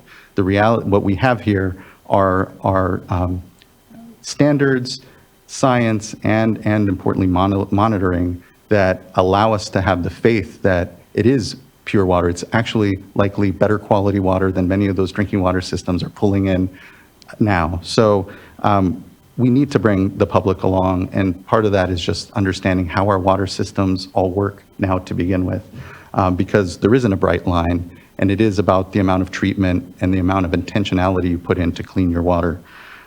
So I'll just note that, amongst toilet to tap, there are also some recent alliterations like flush to faucet and other creative ways that folks have brought this up. But I think the public trust component is a real critical one. What people can see and they can track our homework on has been years of investment, years of good care that has gone into these regulations to ensure that we're protecting public health, and an acknowledgement, especially around contaminants of emerging concern, which aren't just an issue for direct potable reuse. Those are impacting all of our drinking water systems, and is going to be important to continue to monitor as we implement these projects and we move forward. But today is, for me, a moment of celebration and of acknowledgement of a lot of work that still has yet to be done.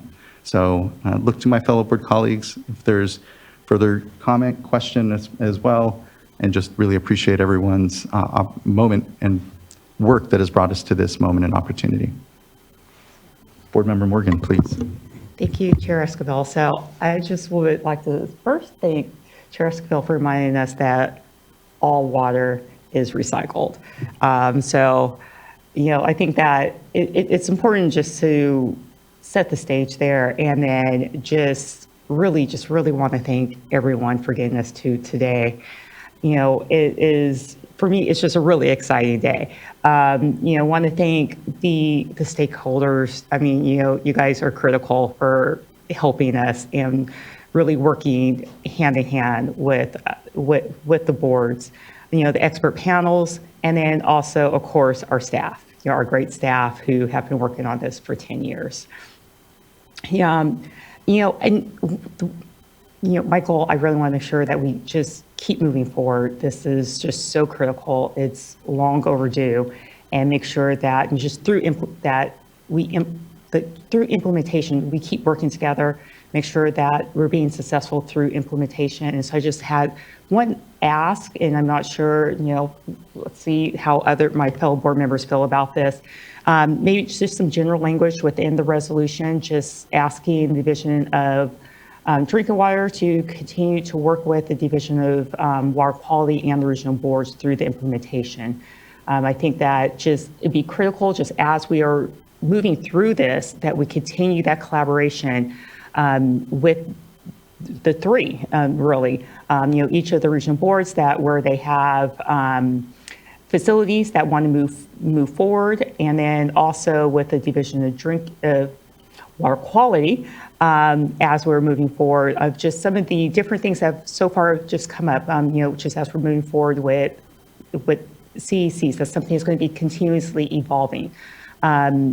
Just looking at permitting, I know you guys have, some specific ones in there within the resolutions, but just as we are moving forward on implementing this, I feel that it's new, it's groundbreaking, it's wonderful. We're going to continue to learn and grow through this process. And so I want to just see that continued collaborations to make sure that this is successful. I know it will be, because you've done a lot of work to get us to this point, and just keep this moving forward, because this is so exciting, and I really want to see that first facility come online and be there standing and, see that happening. So again, thank you to everyone. This is just a great day. Thanks. Here. Thank you, Board Member. Looking forward to ribbon cuttings for sure. Board Member Firestone. Thank you. Echo everything that's been said. I'm not an engineer, but I've been an advocate around access to safe drinking water for my whole career. And direct potable reuse is just a really critical strategy for our state to have as we move to this new hydrology that we have. And as everyone's already said, increasing our resiliency and our reducing our reliance on imported water.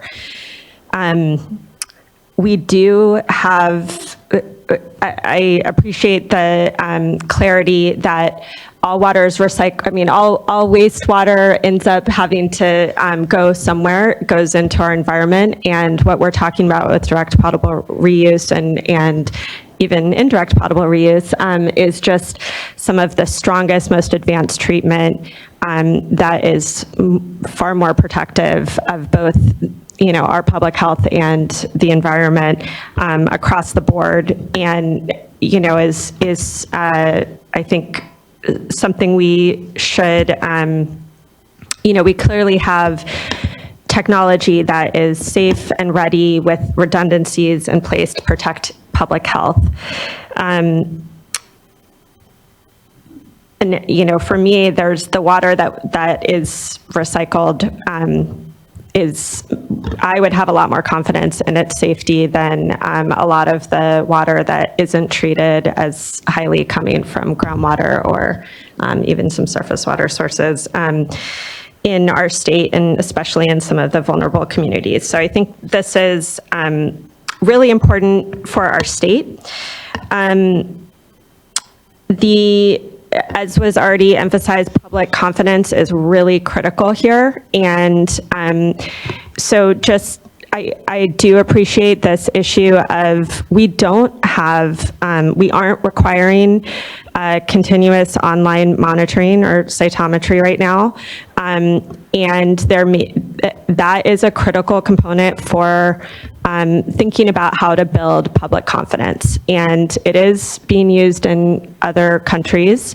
And there may be ways that we can that we can both increase public confidence and improve the ability to maybe reduce costs if that, as we learn from that type of technology.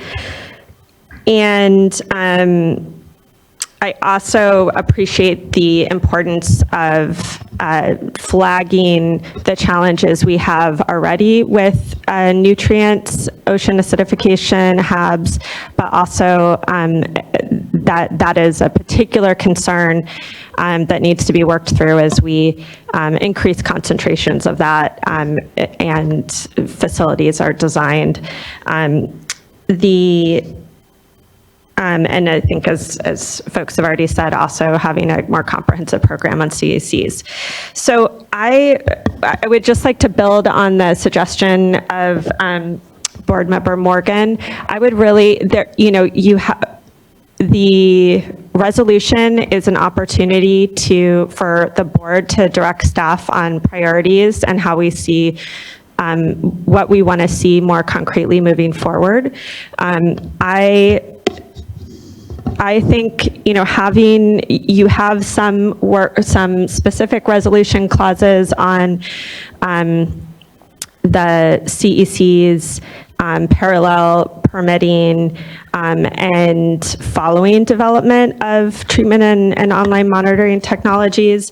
I would like us to be more specific, and I think there's 5 areas, just given that this is something that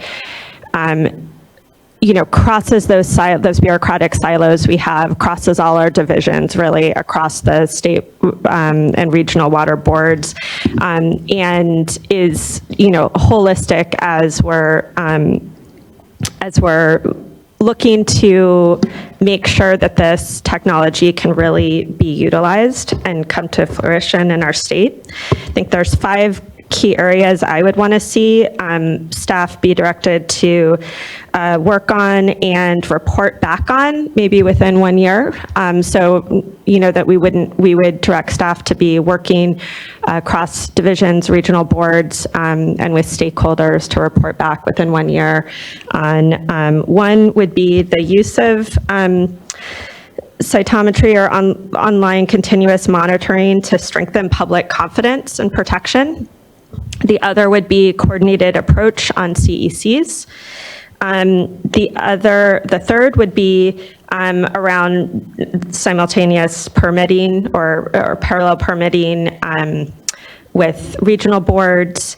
The fourth would be nutrient removal guidance, so that we can be helping to protect or to really streamline and give some guidance and work as facilities are being designed and permitted together. And the last would be on building on the water supply strategy and water recycling work around identifying the needs and opportunities for funding for direct potable reuse. I think that's something, those are all things I think we are committed to already be doing, but there are many priorities at the Water Board, and I think if we can be very specific in this as to what our priorities of this board are over, say, the next year for staff to be working on across our different divisions and then report back to us, that would be helpful for everyone's sort of transparency and implementation. So happy to summarize that again if that's helpful, but that would be my request.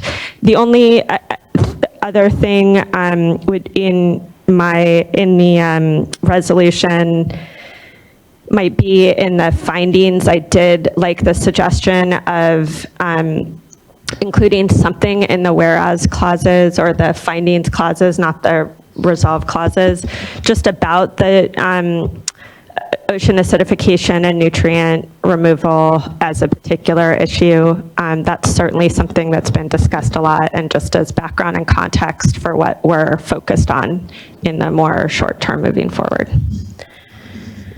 Thanks. Thanks, board member. That was a lot of requests. Well, we'll wait to hear from other board members on how they're feeling on it. So thank you. Board member McGuire. Yes, thank you. I'll just say that 5 years ago, I was appointed to the board, and it was my first board meeting, and I think the first thing I voted on was an update to the recycled water policy.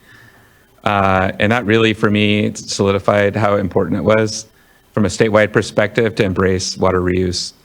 And I'm just really happy to be here 5 years, almost, well, to the board meeting, essentially, 5 years later, to be here at this moment to weigh in on direct potable reuse regulations.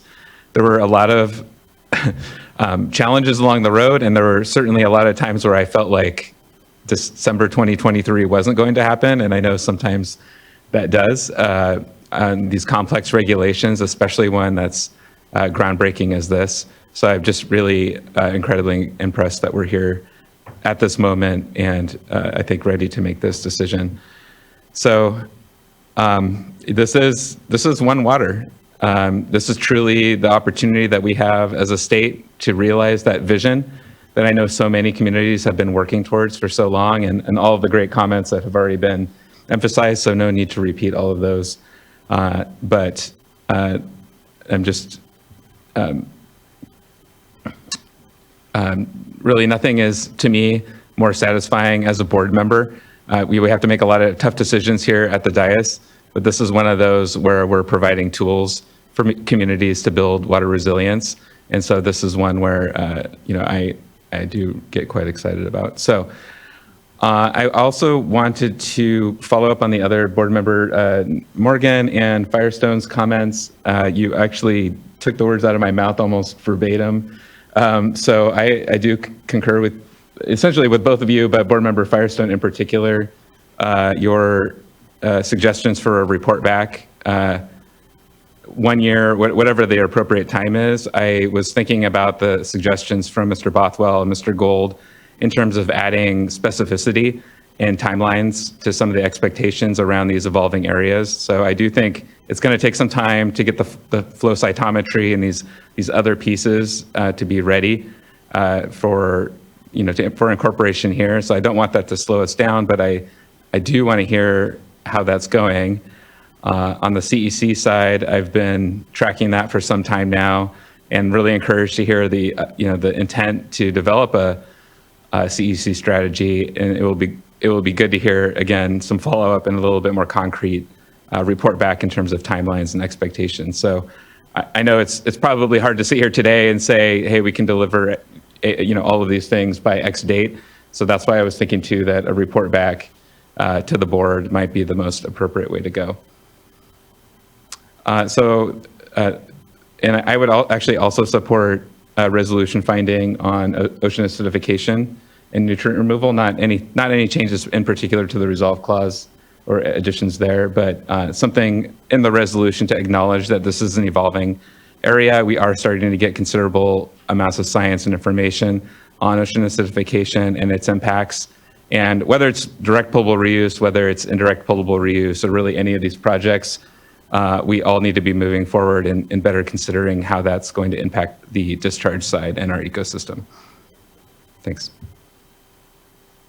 Yeah, I appreciate it. Again, I think that across all those policy issues, I know those questions and those discussions are front of mind. I think it's the appropriateness of packing in a lot of direction within the regulations of here direct potable reuse to do all the policy work, sort of direction from the dais that I'm maybe a little uncomfortable with. But look to Vice Chair. Thank you. I don't have much to add in terms of just the thanks and the general feeling of gratitude that we all have that we're here today. Just really want to compliment everyone, staff, stakeholders, and I'm really grateful for the confidence that we have in this, mainly, because of the expert panel and the really good work that they've done. And so as a policy generalist, not a scientist, those processes are so important when we embark on a major change like this. And so I'm just, the only comment that I have is I appreciate sort of the route that Board Member Morgan was headed to, and that is, just general report back. I'm a little uncomfortable at this point calling out any specific areas. I'd be more comfortable with maybe a general report back and general thematic areas, but in terms of very specific language and timelines, I just think I think it's important to keep staff focused on implementation. And so I'd be supportive and just want to work together here on what that would look like. But I'd favor something maybe a little more general and would welcome the opportunity to hear from staff as well. Thank you. Thank you, Vice Chair. I appreciate that. And maybe touching back to Board Member Morgan, who first was requesting some language here. I'm supportive of Board Member Morgan's request. And again, I appreciate what is a lot of detail in whether it's the CEC side or nutrients and brine management, or even this cytometry and its appropriateness, as we very promising and really good added discussion amongst it. I think it's, what's the appropriateness, and trying to be thorough on what can be other considerations. I think that, here at the dais, I'm a bit uncomfortable. But I look at to Board Member Morgan to recite kind of what her thinking was on the language, and then we can get some further clarification from Board Member Firestone and McGuire. Sure, yes. My thinking on the language was to, within this because the resolution is tied to this regulation, was to keep it general, because it's something that is going to live with this regulation and could change over time. And so while I agree there are some, I'm going to call them hot topics for today, and that we may want to look at the first time around, I believe that we have the opportunity within our strategic planning for the year to call out some of those topics, to have staff bring those to us as we're looking at the full suite of work that DDW and others are going to be working at, to specifically call out those at that point in time. But further down the road, we may want to call out something slightly different. And so I wanted to keep it more generalized, so that way maybe, I'm going to say 3 years from now, as a facility is coming on, our first facility is coming online, we have learned something and we want staff to focus on something that's maybe that we haven't looked at today. I want them to, focus on implementation, and maybe there's another topic that we would like them to report back on through their coordination. And then also just looking at our state is, it's great. We have so many great areas, and just today we're talking about the ocean, we have inland, we have a lot that's happening within the state. There may be something that's brought forward by one region or another. So also just wanted to leave room for that also to be a topic at a later date or by a later board So to really make sure that it was leaving space for a greater discussion at, later dates and time. I really appreciate that, board member. I agree that I think we should be general here in our direction, but the direction is clear. We want to see continued coordination between the Division of Drinking Water, Division of Water Quality, the regional boards, importantly as well, and to begin for them to flesh out further for us what we know are some of these hot topics that were elevated here in the adoption hearing. But, there's a lot more that this tool will put pressure on policy-wise and the discussions that this board will be having. So I think that's the right balance, but looking over to Board Member Firestone. Thanks. Yeah, and I just to be clear, I don't think that we need. I wasn't suggesting really specific actions at this point, but I do think being that resolutions are really about more kind of immediate implementation direction in terms of adoption. We're not amending the regs going forward. This is really just in adoption of these regs in terms of next steps.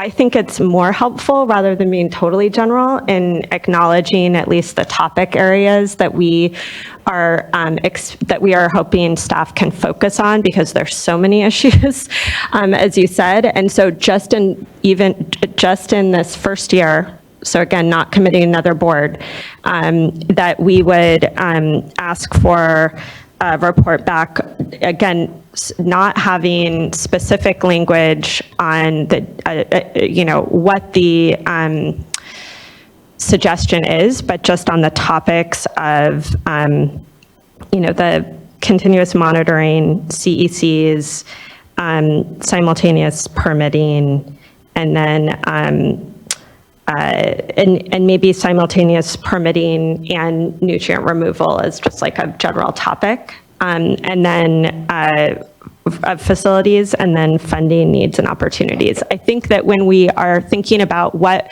our expectations are for staff when they report back in the year, we should be clear so that we're getting what we want. And I think those are the areas that I think have been teed up in this, and it'd be nice to be more at least specific of what our expectations are within that just first year report back.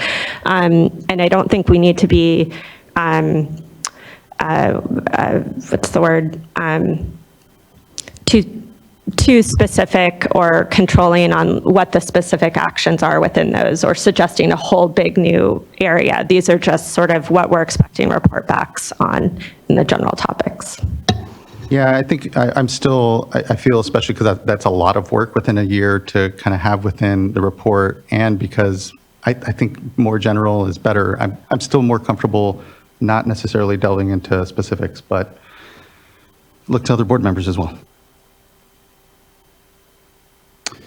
I'll just say in particular, the CEC, the online flow monitoring, and the permitting coordination and kind of synergy those are all issues that are discussed actually in a fair amount of detail in the resolution already.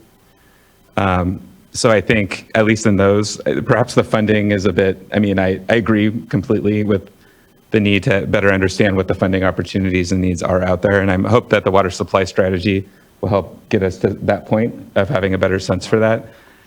So that may address that issue.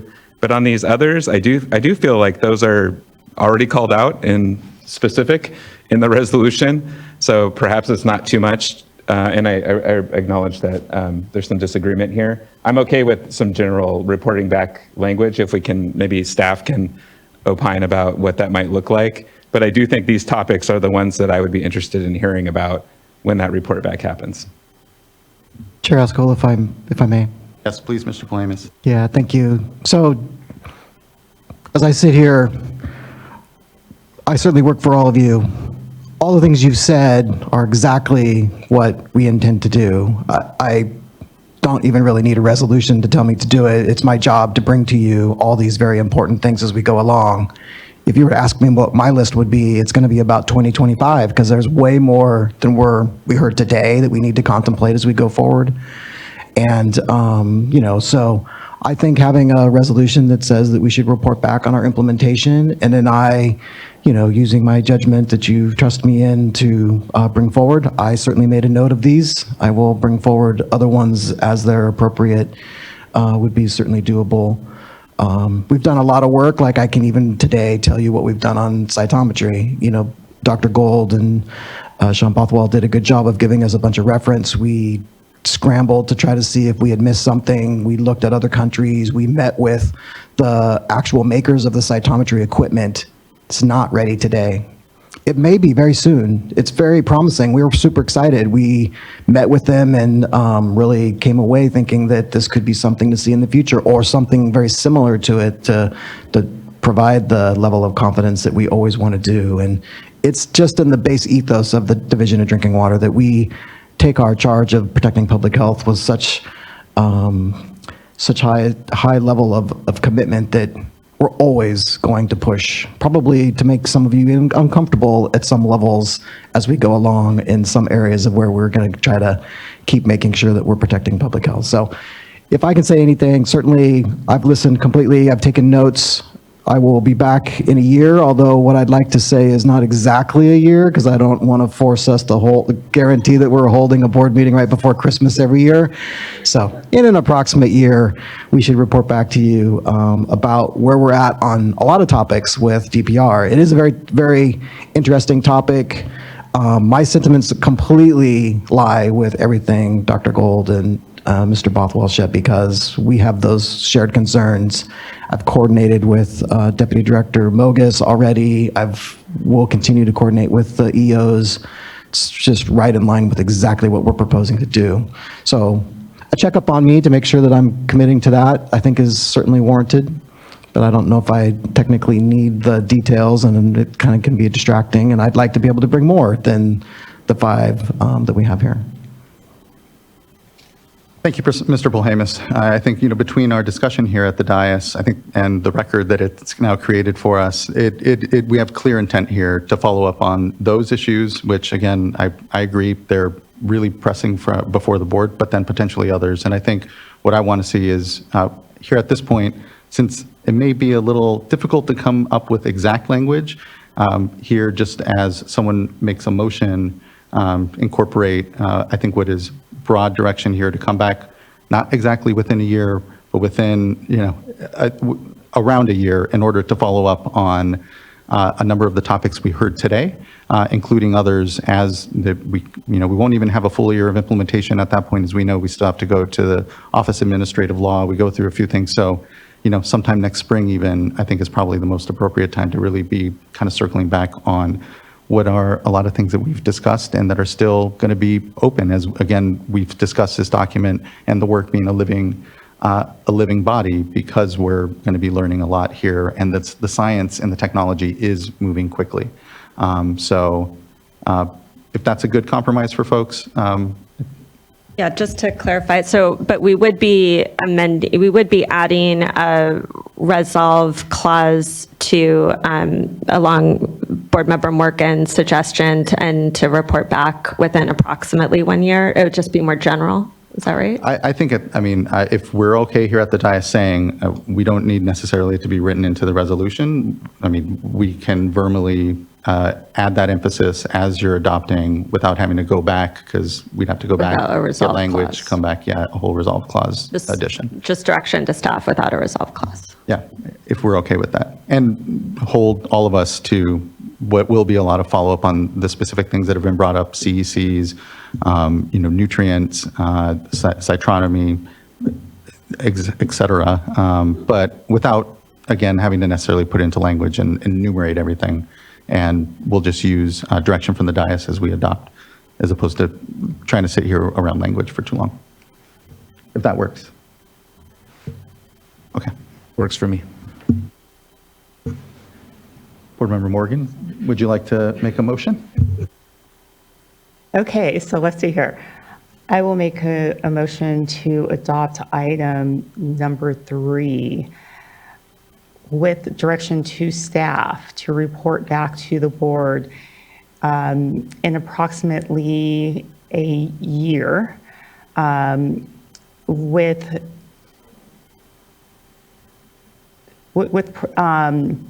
with information on the with an update on the implementation of the regulations, including items discussed here today from the dais.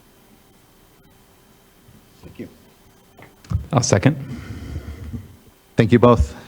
Ms. Tyler, can you please call a roll call vote? Board Member Morgan? Aye. Board Member McGuire? Aye. Board Member Firestone? Aye. Vice Chair Diadamo? Aye. And Chair Escabel? Aye. Thank you. Thank you as well. The item is adopted, the vote is unanimous, and appreciate everyone's just incredible work to get us to this point. So much more work as well. If I had a balloon drop, you'd see it dropping right now and some confetti, but we don't. And just thank you, everyone, and incredible thanks and appreciation. Let's give ourselves just a quick 10-minute break to transition to our next significant item, which will be a discussion on the Sustainable Groundwater Management Act. Thanks. I appreciate everyone holding on here a bit. Let's make it a quick 10 minutes and we'll get back to our discussion. Thanks, everyone.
All right, we're at noon, everyone. We can go ahead and return, and we are here beginning on now item number 4, which is an update on the Sustainable Groundwater Management Act and its implementation.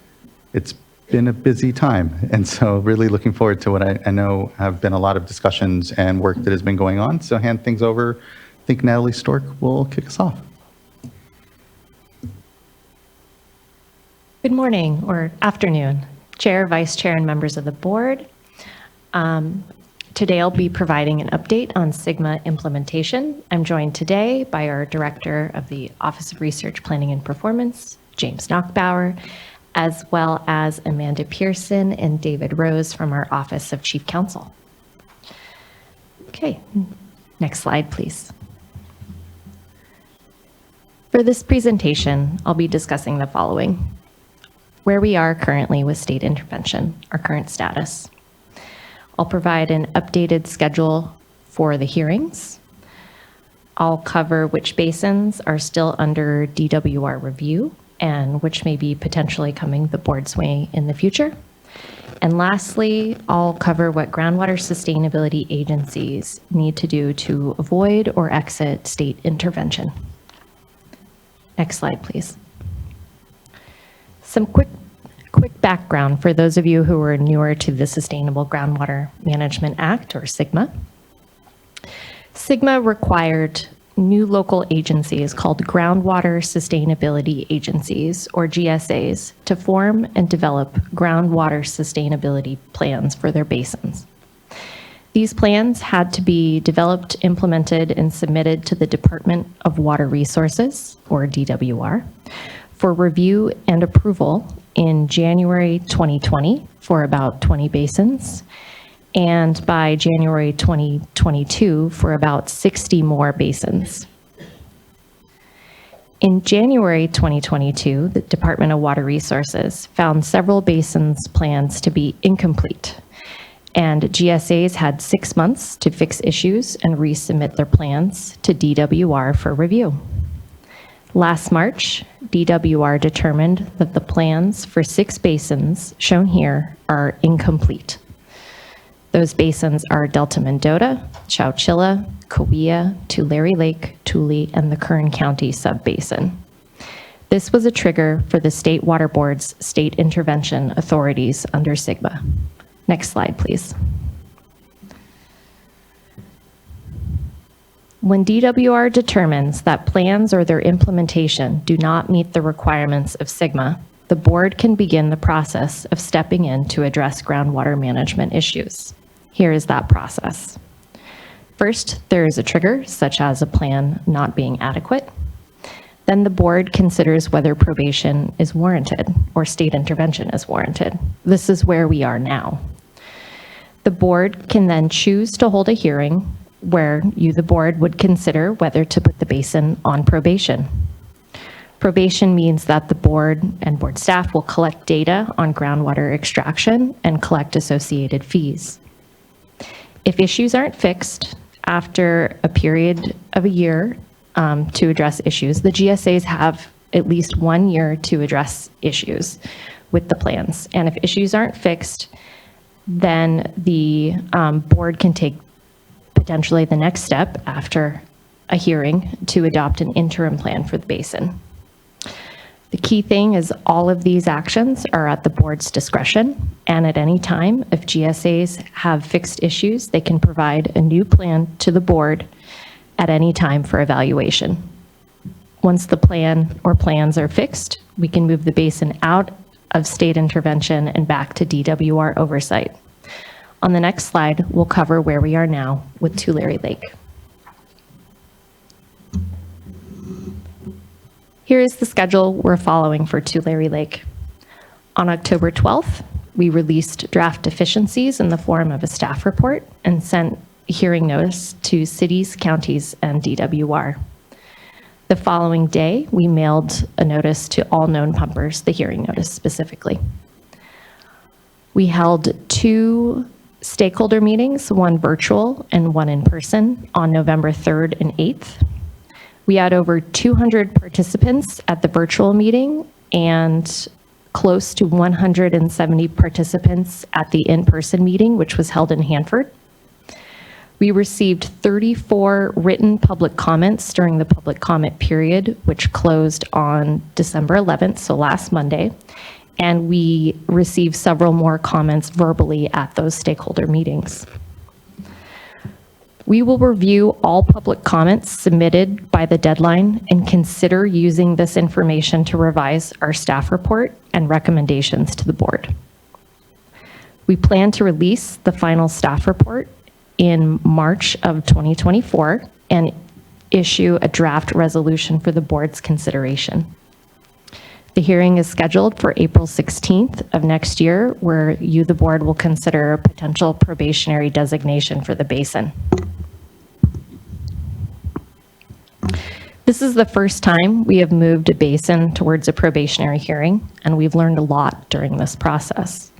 There's an extensive amount of work that we are doing so that we can move towards this first hearing and subsequent hearings in a thoughtful and deliberate manner. We released a schedule earlier this year in June, and we are well off that schedule at this time. Given what we've learned, we've revised our schedule to the following.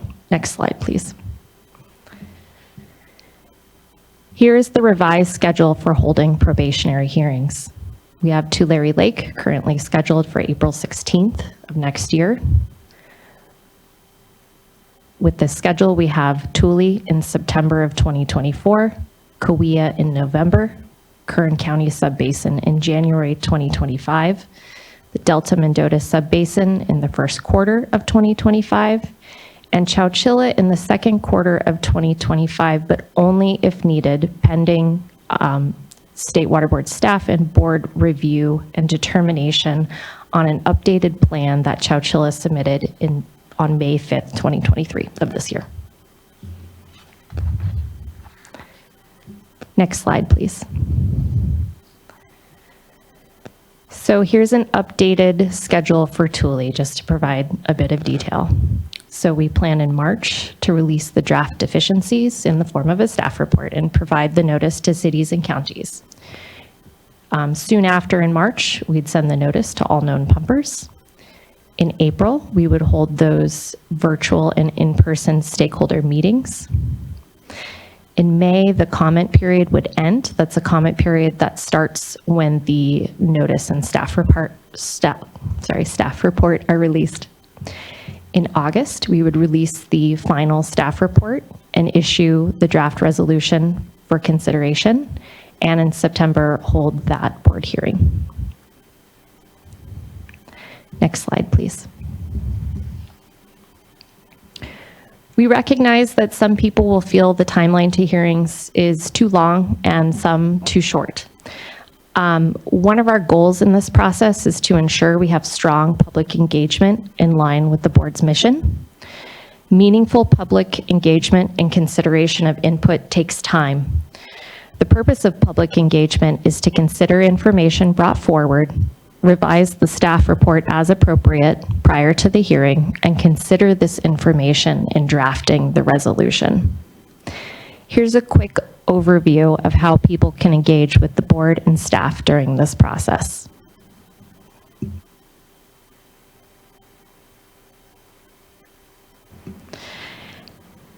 Anyone with interests in a basin is encouraged to engage with us at any time, but especially during the public comment period. This includes GSAs, domestic well owners, growers, businesses, concerned individuals, state and local agencies, just to name a few. Engagement can be written or verbal. There are opportunities for verbal comments at the stakeholder meetings if someone would like to comment verbally rather than in writing. We also welcome consultations at the request of California Native American tribes. Individuals, groups, others can also request discussions. And at the hearing, there's additional opportunities for engagement with the board. Written public comments can be submitted especially after the materials are released prior to the hearing and people can come and comment at the hearing. Next slide, please. In our stakeholder engagement, we've received a number of questions asking whether our fees are appropriate or possibly too high. Our current fee structure was set in 2017. We can commit to evaluating the fees soon. We're not ready to discuss any possible changes at this point. There are a lot of factors to consider. We'll come back to you, the board, with an update once we complete this analysis. Next slide, please. Shifting our focus here to a bit further out, we want to highlight where DWR is currently focused with finalizing plan review and note which basins may be headed towards state intervention in the future. DWR has determined plans for 7 basins are incomplete. This means that those basins and groundwater sustainability agencies have a chance to revise and resubmit their plans for evaluation. For the Madera sub-basin, their plan was already resubmitted back to DWR earlier this year, and we're expecting a decision on that very soon from DWR. For the other 6 plans, those revised plans are due, for the other 6 basins, these ones here, their revised plans are due by April of 2024. So DWR may make a decision on plan adequacy by late 2024 or early 2025. So some of these basins could be declared inadequate, thereby triggering state intervention authorities by late 2024 or early 2025, if not sooner. Next slide, please. DWR is required by law to make decisions on plan adequacy for another 16 basins by January next month. For any basins with plans deemed to be incomplete, the revised plans would be due around July of next year, with decisions due later for another 4 basins. There's another 4 basins with longer timelines. So some of these basins could be declared inadequate by spring of 2025. Next, I'll pivot a bit to discuss what basins and state intervention can do to get back to DWR's oversight. Next slide, please. In the past several months, we've continued to field questions related to how basins can leave state intervention once they're in it. The next few slides are for basins that are either on probation, which none are yet, or have yet to reach a probationary hearing, and in either case have not yet reached the point of having an interim plan. This is really focused on steps before that point. Note that the board cannot impose an interim plan on a basin until at least 1 year after a probationary determination is adopted by the board. So here are the steps for GSAs working to exit state intervention for their basins. First step is GSAs revise the plan for the basin. Second step is board staff review the submitted plans, and we'll provide some timelines for that. And then the board decides. I've got a side note here on good actor exemptions. Next slide, please. The key thing here is that GSAs need to revise their plans. If GSAs want to help speed up the board staff's review, it could be helpful to note for staff the issues or deficiencies noted in the previous groundwater sustainability plan, the new content in the new plan, and an explanation on how the changes address the deficiencies. Next slide, please. Next, board staff will review submitted plans. Staff will likely need 3 months for one plan and likely 1 additional month for each additional plan covering a basin. If less time is provided, staff will attempt a cursory review. If any substantial deficiencies appear to be unresolved, staff will recommend continuing with the hearing. If all deficiencies appear appear to be resolved, staff will recommend a delay so staff can complete a comprehensive review and incorporate public feedback. The key thing here is submittal of new or revised plans does not guarantee cancellation or delay of a hearing. And of course, hearing schedule is at the board's discretion. What we as board staff are looking for in these revised plans is that the deficiencies are fixed. This is more than a good faith effort. This is a high bar, but we encourage all GSAs to continue their efforts and work to fix their plans. Next slide, please. Next, the board will decide if the revised plan is good enough. If the plan is fixed, we may or may not keep the hearing. Staff could use this opportunity to recommend ending state intervention and receive public comment. If the basin is already on probation and the plan is fixed, the probationary determination would be rescinded and staff would formalize returning the basin to DWR oversight. If the plan is not fixed, if there are ongoing issues, any scheduled hearings would likely be held and any existing probationary basin requirements would remain in place. Next slide, please. We recognize that there are probably several groundwater sustainability agencies that will request a good actor exemption. A little bit about this exemption. SWRCB law says that the board shall exclude from probationary status any portion of a basin for which a groundwater sustainability agency demonstrates compliance with the sustainability goal. And sustainability goal is defined in SWRCB as sustainability goal means the existence and implementation of one or more groundwater sustainability plans that achieve sustainable groundwater management by identifying and causing the implementation of measures targeted to ensure that the applicable basin is operated within its sustainable yield. I apologize for reading statute at you, but just want to be very clear about what the law says. So for an area to qualify for this exemption, this means that at a minimum, the area is covered by a groundwater sustainability agency and the area has a GSP that meets the requirements of SWRCB. So as these requests come in, we'll be looking out for these key things. Next slide, please.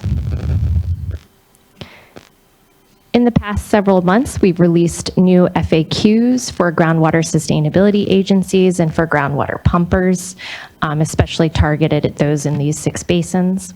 We plan to release more guidance soon on submitting revised plans, and again, we will be assessing our fees to determine if the current fee structure is appropriate. Next slide, please. This concludes my planned update. Thank you for your time and happy to answer any questions.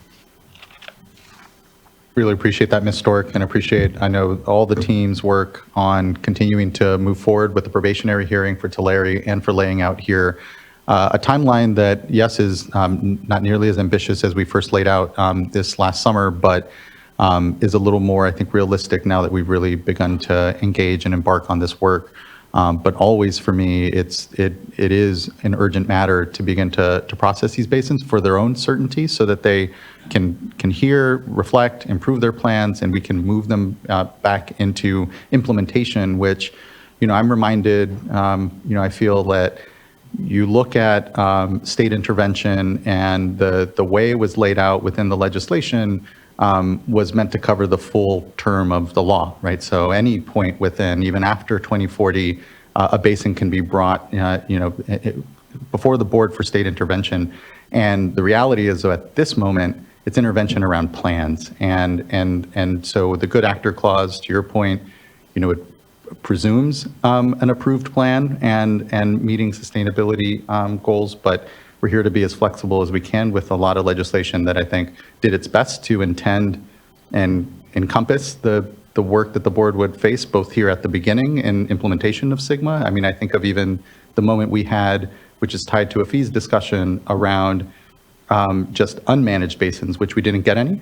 And there too would have been a state intervention moment, but looked very different than this moment of state intervention around groundwater sustainability plans, let alone later on in the years. So all that to say, I appreciate what I know has been a lot of discussion and trying our best to here now for the first time implement what is significant work, and appreciate, to your point, the space that we've created to make sure we're listening to communities as we do that, and bringing folks along, because I know that there's a lot of concern out there. I've heard it. I know, I'm sure other board members have here as well around just like what's happening, and here, the concern from groundwater sustainability agencies that this work is harming their own ability to kind of marshal everyone together in a basin and start to do the things we know we need. So there's a lot of care that we're taking to this, and urgency, knowing that here, thankfully, we have some additional water to work with for now. We'll see what the rest of the water year looks like.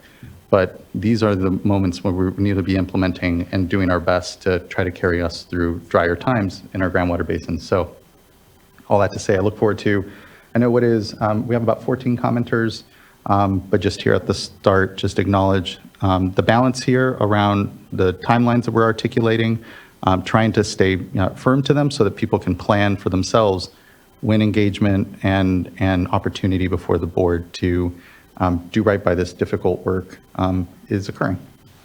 Looking to fellow board colleagues with any further questions or comments at this point before we get into general comments. Vice Chair. Well, thank you. And thank you, Ms. Stork, for the really thorough presentation. I have just a couple of questions. One is if we could forward over to the slide about how to get out of state intervention.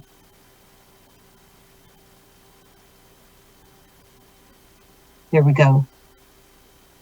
Okay, so the question that I have here is if you could draw the distinction, and I realize we're talking here about state intervention once a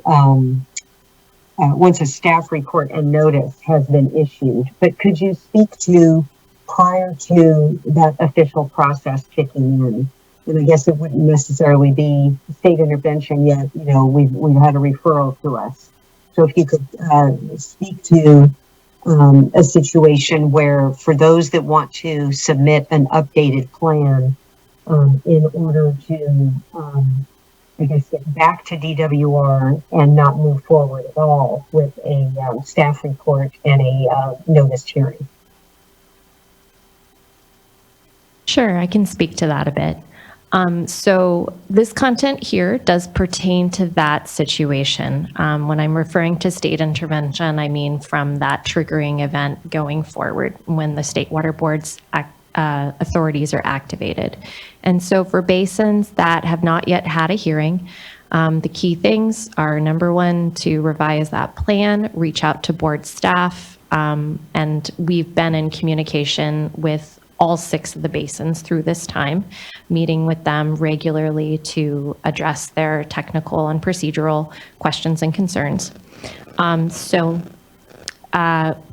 Key thing is sharing that plan with us so that we have enough time to review it prior to a hearing, if they would like to, have something considered prior to reaching a hearing. So that timeline I displayed earlier of 3 months for a single plan. So basins where there's a single plan, staff will need at least 3 months to do a comprehensive review. For basins where there's more than one plan, there's some economy of scale there. So we're asking for about an additional month for each additional plan. There's some unique content in additional plans in these situations.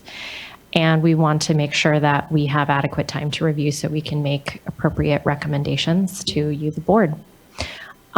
If there isn't enough time, or if that amount of time hasn't been provided, if staff don't get it early enough, we'll do our best to review it. But we'll likely need additional time to make some concrete recommendations. So that's why if it appears everything is addressed, if we have time to look through, We'll, of course, immediately let board members know and assess our options there and potentially delay the hearing so we can do a thorough review. And if any significant issues don't appear to be addressed, then staff would recommend moving forward with the hearing, and the board can have more time to discuss at that hearing what they would like to do, what you all would like to do. Thank you, Vice Chair. Oh, I believe you're on mute. Sorry about that. Yeah, the focus that I have is before a staff report has been issued. So, so you're saying the same timeframes would be required in terms of review, but the distinction being the review would be as to the deficiencies from DWR as opposed to the deficiencies that would have been outlined in a staff report. So if you could, but I want to make sure it's your words and not my words, because I know we have a lot of folks tuned in here that are looking at this issue in particular. Yes, so prior to a staff report being released, we want GSAs to focus on DWR's deficiencies. We are a different agency, and so, staff could, and more time has passed. So if it's been a couple of years since the last decision point, board staff may have additional thoughts or recommendations. But in general, we want agencies to focus on DWR's deficiencies. One example also is the Chowchilla subbasin. Their plan was declared to be inadequate in March of this year, along with the other 5 subbasins. And I mentioned before, they already turned around a completed plan and submitted it to the board in May of this year. And we're currently considering the content of that plan, and we'll be moving forward accordingly. So that's sort of the key area of focus prior to a staff report coming out. Okay, great. And then the other question that I have is on the good actor clause, and just want to get some clarification there. So maybe if you could bring that slide up as well. And this goes to whether or not a good actor, someone asserting that would need to have their own GSA or be within a GSA, because I think there's been, maybe some confusion out there and cause for concern that maybe some regions think that they should be, eligible for this clause, but are thinking that they need to have their own GSA. And I think generally speaking, we want to have fewer GSAs, not more. And so I don't think that we want to do anything to unintentionally cause that. So just would like to hear your thoughts on this.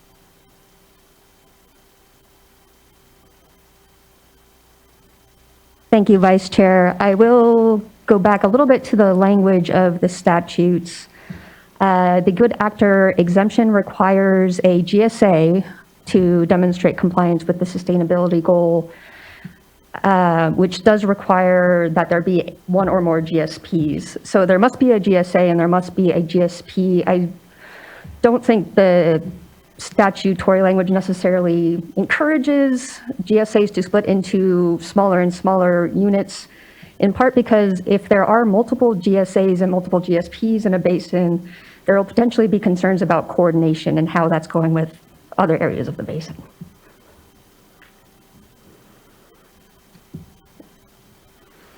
Okay, so it's not required that for, I'm just clarifying here, because again, folks are tuning in on this, but it is not required that for an entity or a region seeking the good actor exemption that they have their own GSA.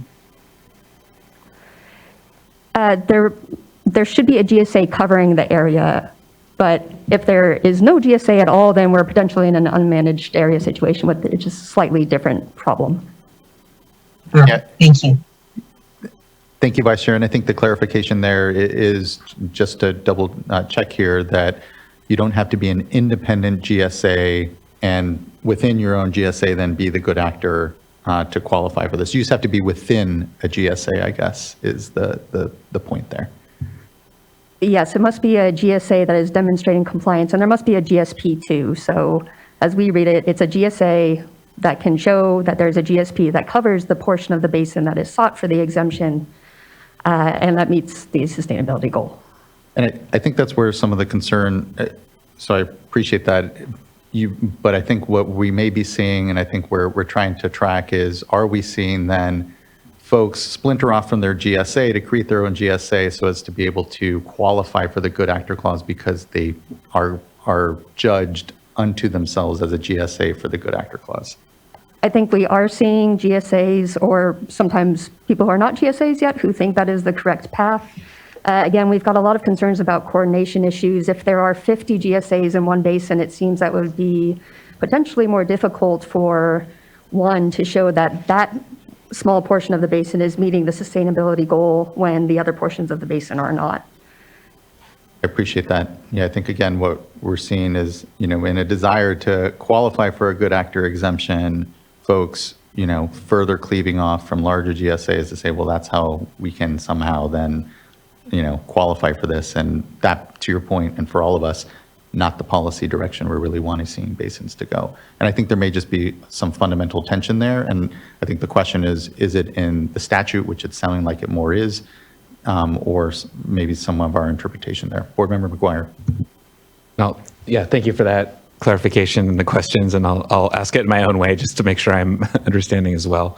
So if there's a GSP for an entire basin, but multiple GSAs within that basin, and one of those GSAs feels that it can show compliance with the sustainability goal by using the GSP that exists, is that a possible route to a good actor?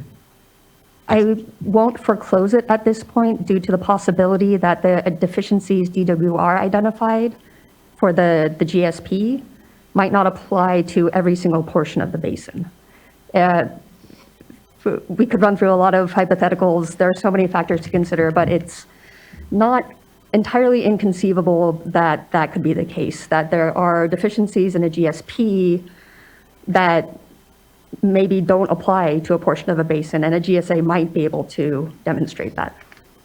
Appreciate that clarification. That's very helpful. And I agree that the coordination aspect and the challenges that come with that would still apply, even in that case. But thank you. I'll just add that when you look at the two parts of the statute together, it seems, again, not impossible, but definitely challenging to have an area within a GSP be separated out unless the entire GSP meets the requirements of SGMA, because that's what it says. And so I think there'll be case-by-case situations that we'll have to carefully review. But to me, it does suggest that sort of the GSP is sort of the planning level land unit. Yeah, and I think the challenge is, again, as I kind of said at the top, we're in a moment here where folks are in the board's purview because of inadequacy of their GSP. So by that nature, the good actor provision, it's not that it can't apply, it's just, it is a little more challenging because, again, everyone's before us right now because of a lack of an adequate GSP. And so demonstrating that component of it, although hearing potentially you could, because again, the inadequacies may be dealing with other components of the basin within the GSP. So there could be a magic bubble that's kind of in there, but I know folks are aiming for that needle, are wanting to thread it. I think this conversation hopefully just cautions folks on, the real need to focus on the GSPs themselves and make them adequate. That's how you get yourselves back out. And if I might make one other point there, Chair Esquivel, there's also, with continued splintering of GSAs, if that happens, I think there could also be questions that arise regarding the ability of a very small GSA to implement measures in a GSP. There might be a loss of economies of scale and that type of thing if there's too much balkanization happening. With that, Ms. Pearson. Thank you, Vice Chair, for that line of questioning, and Board Member McGuire. Anything else from board members along that discussion? Okay, thank you. And any other questions generally before we begin to take commenters here from the dais? Okay. Hearing none, let's move to our first commenter. I'll be going down in order, I believe, here of comment cards submitted. First person will be Natalie Escobedo Garcia, who followed by Gail Dalenhart, Michael Glacken, and then Tien Tran.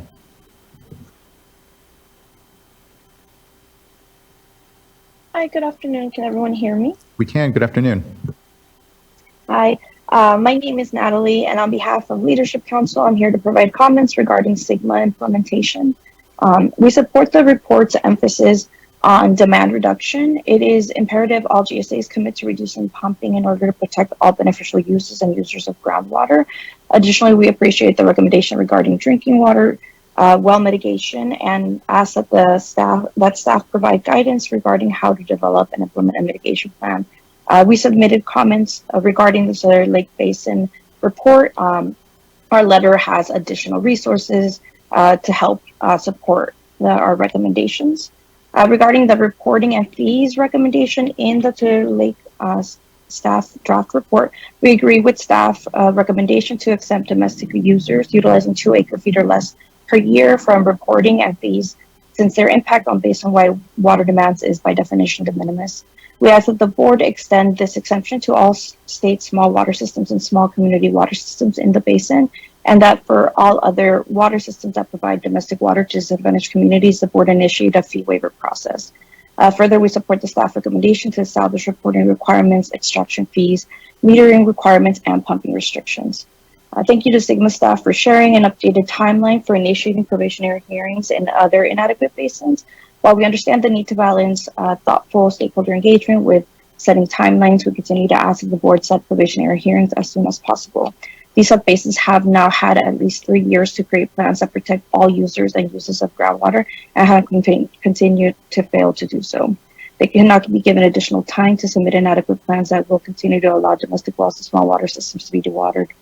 Last, regarding steps to exit state intervention, we appreciate SGMA staff's providing some general direction regarding what GSAs will need to do to exit probation, but we have concerns regarding the good actor exemption.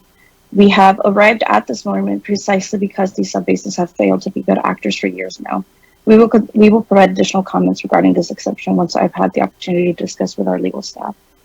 The board finds itself in a critical moment in SGMA implementation, and we understand the decisions ahead will be difficult. The board has shown that the human right to water and environmental justice is a top priority for the state through your work on safer implementation, the racial equity initiative, and your work on the wastewater needs assessment. In order to uphold these laws and commitments, the board must put basins on probation that continue to fail to protect all beneficial uses and users of groundwater. Thank you. Thank you, Ms. Escobedo Garcia. Appreciate your continued engagement on all the SGMA work and drinking water, all intertwined amongst. Thank you for your advocacy here and your voice. Next, I'd like to call up Gail Dalenhart and be followed by Michael Glacken.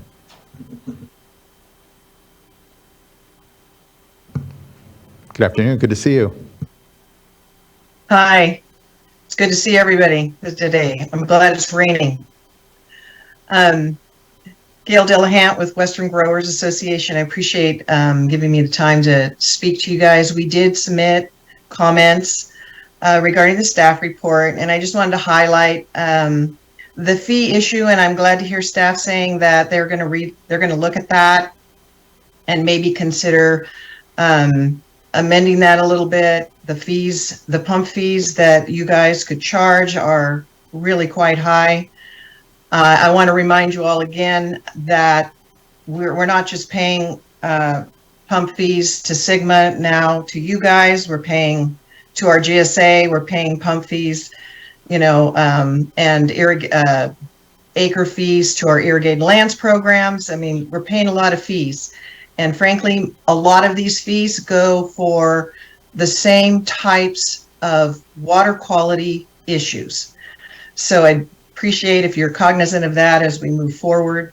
One of the comments that in our letter that I just wanted to highlight was maybe some clarification on page 53 of the draft staff report. It talks about the staff is going to look at these plans in the eye of being inconsistent with other board priorities. And so I'd like to know what that really looks like going forward, because it would be really difficult to continue to work on the deficiencies that are required by Sigma in the view of all the brand new programs that we have, or some of the older programs that we had that came after Sigma was adopted. So I hope I'm making sense on that, but I'm concerned that we're just going to add and add and add, and we're never going to get there, right? So I'd like some clarification on that if possible, or just some thought as you're going forward. Great. Thank you, Ms. Delahunt. I appreciate those comments and for engaging here. Continue to engage on this important work. On the fees, yes, we'll be taking a look. They were set last in, I think it was like 2017, in anticipation, again, of groundwater sustainability agencies not being formed. So we'll definitely need to take a look. We'll take a look, we'll evaluate, and it's important. And as you know, regrettably, the Sustainable Groundwater Management Act has the board collect fees. That's not a decision unto the board here. Just trying to do our best at recouping the cost of the program. And here, I hear you. Between the Irrigated Lands Regulatory Program, between existing fees with groundwater sustainability agencies, growers may be paying, it can be quite the landscape. So we'll do our best to be sensitive, as we always are, on that yearly fee discussion on the quality programs, and this will be certainly part of that work and sensitivity. So I appreciate you flagging that. And on the clarification, yeah, we'll make sure we further clarify. I think, to my mind, that direction is really aimed at the fact that, to your point, we have an Irrigated Lands Regulatory Program. We have CV salts. We have a lot of work that's going on to protect water quality in communities without access to drinking water, and Sigma should be well aware of all of that so as to best fit and help complete what is, I know, a huge task before us. So thank you, Ms. Delahunt. Appreciate that. Thank you so much. Next, I'd like to call up Michael Glacken, be followed by Tien Tran, and then Deanna Jackson.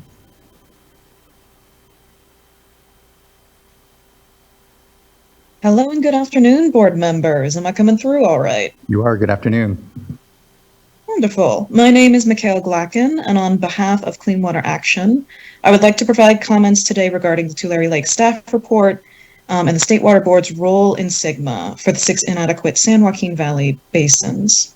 I want to begin with a sincere thanks to the State Water Board for releasing the Tulare draft staff report and for sharing the proposed schedule for the probationary hearings for the remaining 5. We thank you for upholding the human right to water through Sigma. I'm going to be sharing some comments in congruence with some of my colleagues, Natalie and Tien, today.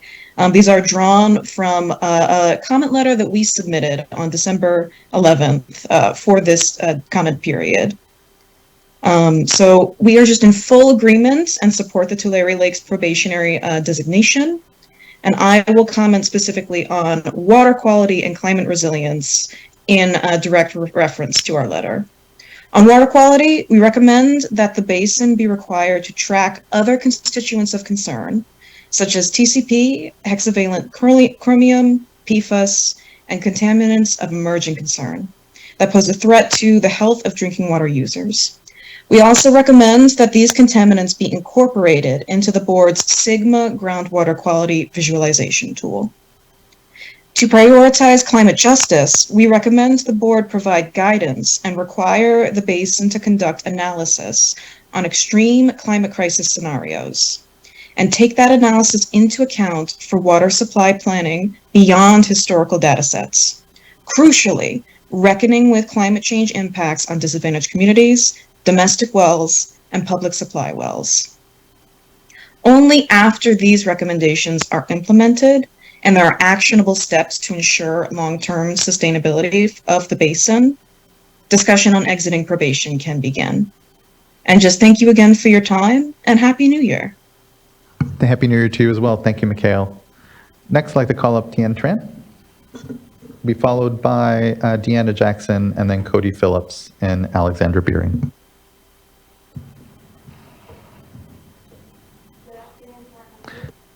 Oh, I'm sorry, Ms. Tran. I believe the mic needs to be turned on, or you can use that one too. Okay. Good afternoon, board members. My name is Tian Tran. I'm a policy advocate with Community Water Center and want to make some comments on SGMA implementation and the State Water Board's role in this. And I really want to emphasize in my comments that the people that are hardest hit are groundwater dependent communities, disadvantaged communities in the San Joaquin Valley. And so when we are talking about inadequacies, when we're talking about human right to water, drinking water users, I really want you to bring those people in mind and bring them into the room right now. So I want to thank the board staff for releasing the draft Tulare staff report and the materials with it. It's very clear that staff put a lot of time and energy into this. The materials were comprehensive and clear in highlighting the board's commitment to the human right to water, the reasonable and beneficial use doctrine, the public trust doctrine, racial equity and environmental justice, and climate resilience. In response to the report, Community Water Center and partners submitted a comment letter to express our strong recommendation for designating the entire Tulare Lake subbasin as a probationary basin. We also provided recommendations that can be applied to all the San Joaquin Valley basins that are going through this process. And I'm going to focus on community engagement and stakeholder engagement and also equitable representation. So research has shown that about the vast majority of disadvantaged communities, or 84% of small disadvantaged communities in California, lack formal representation on their respective groundwater sustainability agency. So what that means is that oftentimes communities are not properly engaged and represented in agency decisions.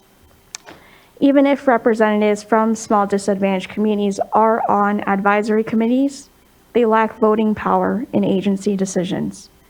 So that means that disadvantaged communities, oftentimes environmental users, people that represent issues that often are not really talked about at the forefront of these board decisions, often are not at the table of making that decision. So I present to you two recommendations.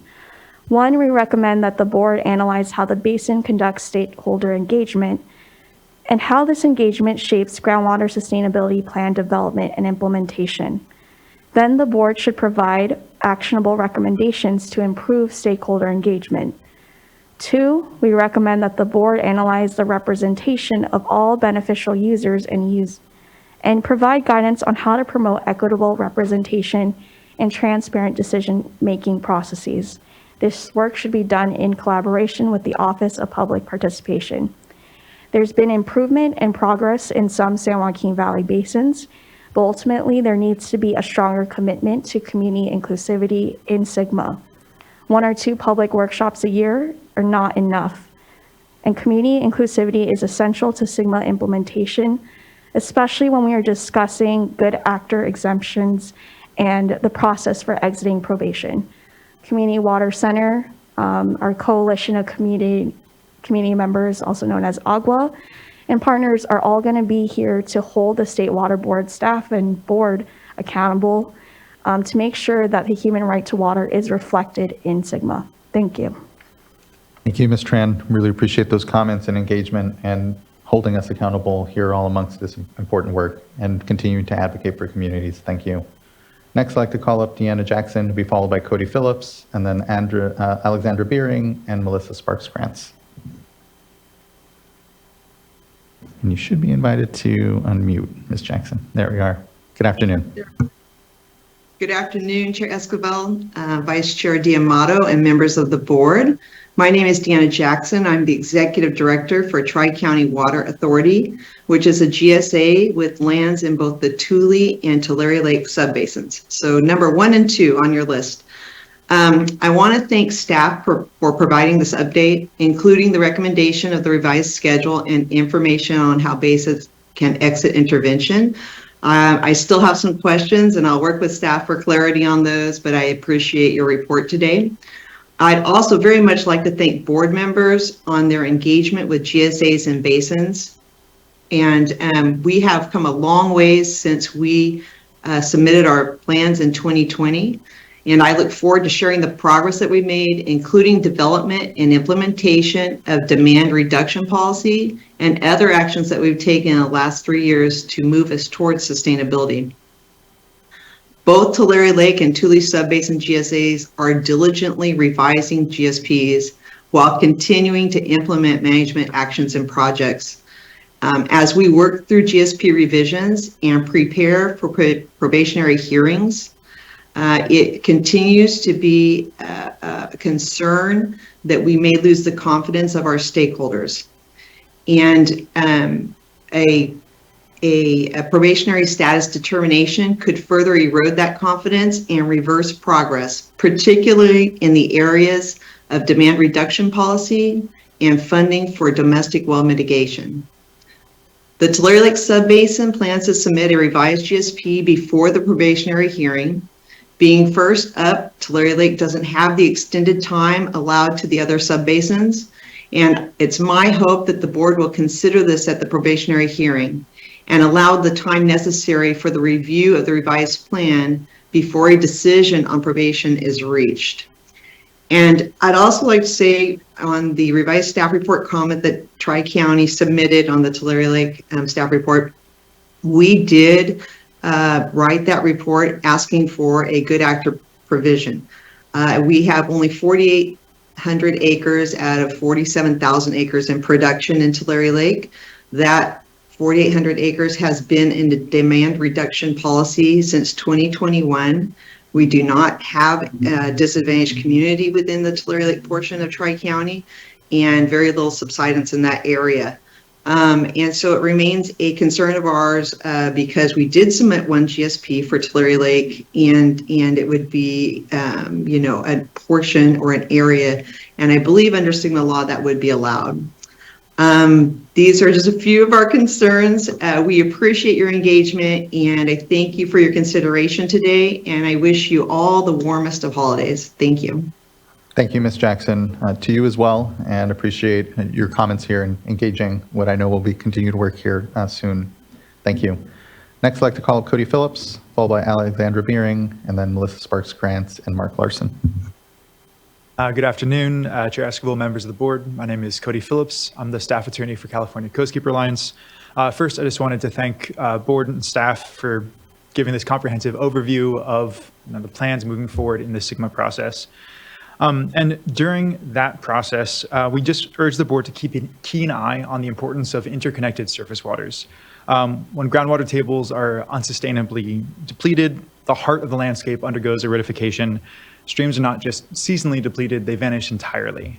And the board's role as backstop is particularly important here. DWR plans to issue a series of guidance documents for interconnected surface waters in 2024. They have yet to do that. And so the decisions you'll be making for the plans before you next year, DWR made those choices before that technical guidance was released. So just generally, SGMA requires that GSPs take a two-pronged approach to interconnected surface waters. First, identify the waters within their boundary, and second, develop a threshold beyond which any sort of groundwater depletion would cause adverse impacts on beneficial uses of those surface waters. Beneficial uses just don't exist when the surface waters no longer exist, and when they're severely impacted, you get concentrated pollutants and habitats are completely diminished. DWR found that most GSPs covered in the next year really failed to take interconnected surface waters into account or improperly address them. And we just strongly urge the board to take a hard look at these over the course of the next few hearings, both on the identifying of those interconnected surface waters and creating thresholds to protect them. Thank you for the consideration. Thank you, Mr. Phillips. Really appreciate those comments. Next, I'd like to call up Alexandra Beering, followed by Melissa Sparks-Grants, Mark Larson, and then Aaron Fukuda. You should be invited to unmute. There we are. Okay, I'm unmuted now. Thank you. Good afternoon, everyone. Chair, Vice Chair, and board members. I just have a few comments to make on behalf of the California Farm Bureau.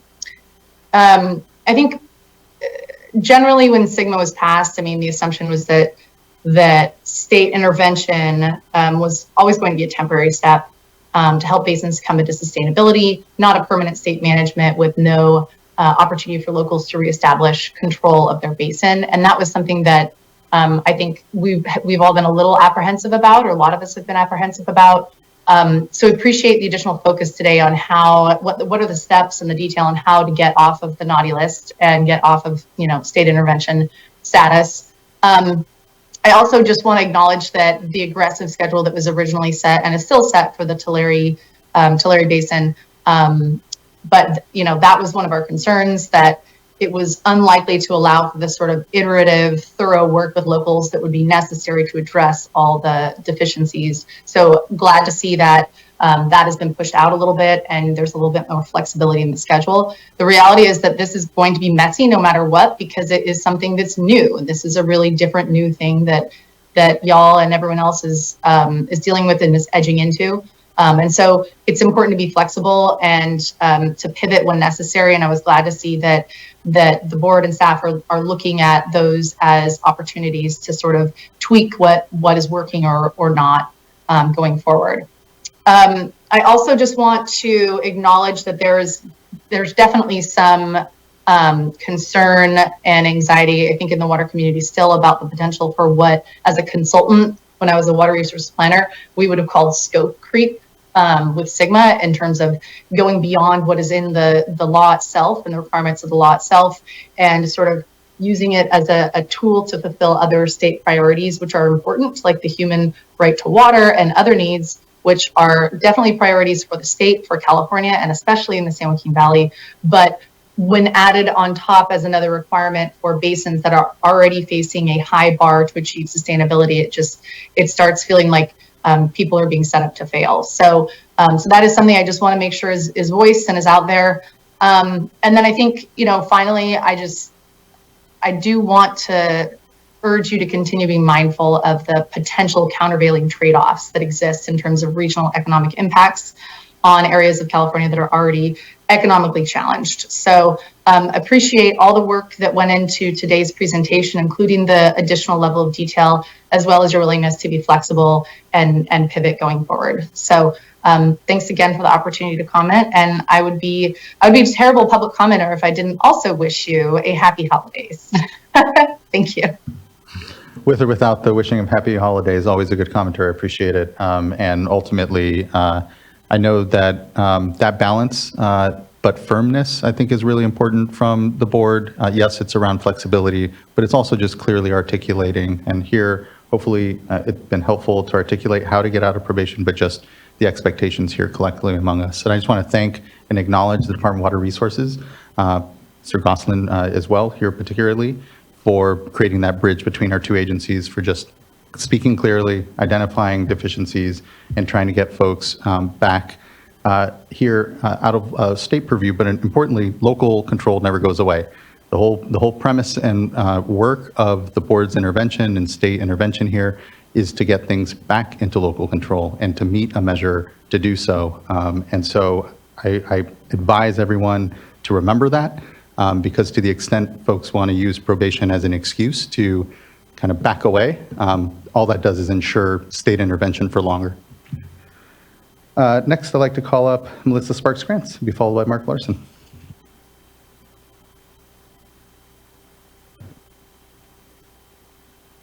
The middle microphone should be working too. There's just a button on top that should be pressed to turn it on. Yeah. Right. Okay. Thank you. Good afternoon, Chair Esquivel and board members. My name is Melissa Sparks-Crans with the League of California Cities. I'd like to thank the board and staff today for providing additional information on the probationary process. We recognize these are the first ever groundwater basins to move through probation under SGMA, and we appreciate the opportunity to further discuss the steps under state intervention. One of the foundational pillars of SGMA is that groundwater resources are best managed at the local level, and we appreciate that the staff have done a tremendous amount of work to create public processes for community engagement, in-basin community meetings, extended public comment periods, translated materials.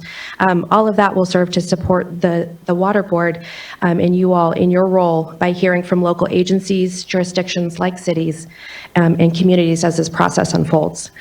First, we would like to request, I know we didn't go into great detail today on the fees, but we would like to request an exemption from reporting and fees for city municipal water suppliers across the COD basins that are moving towards probation.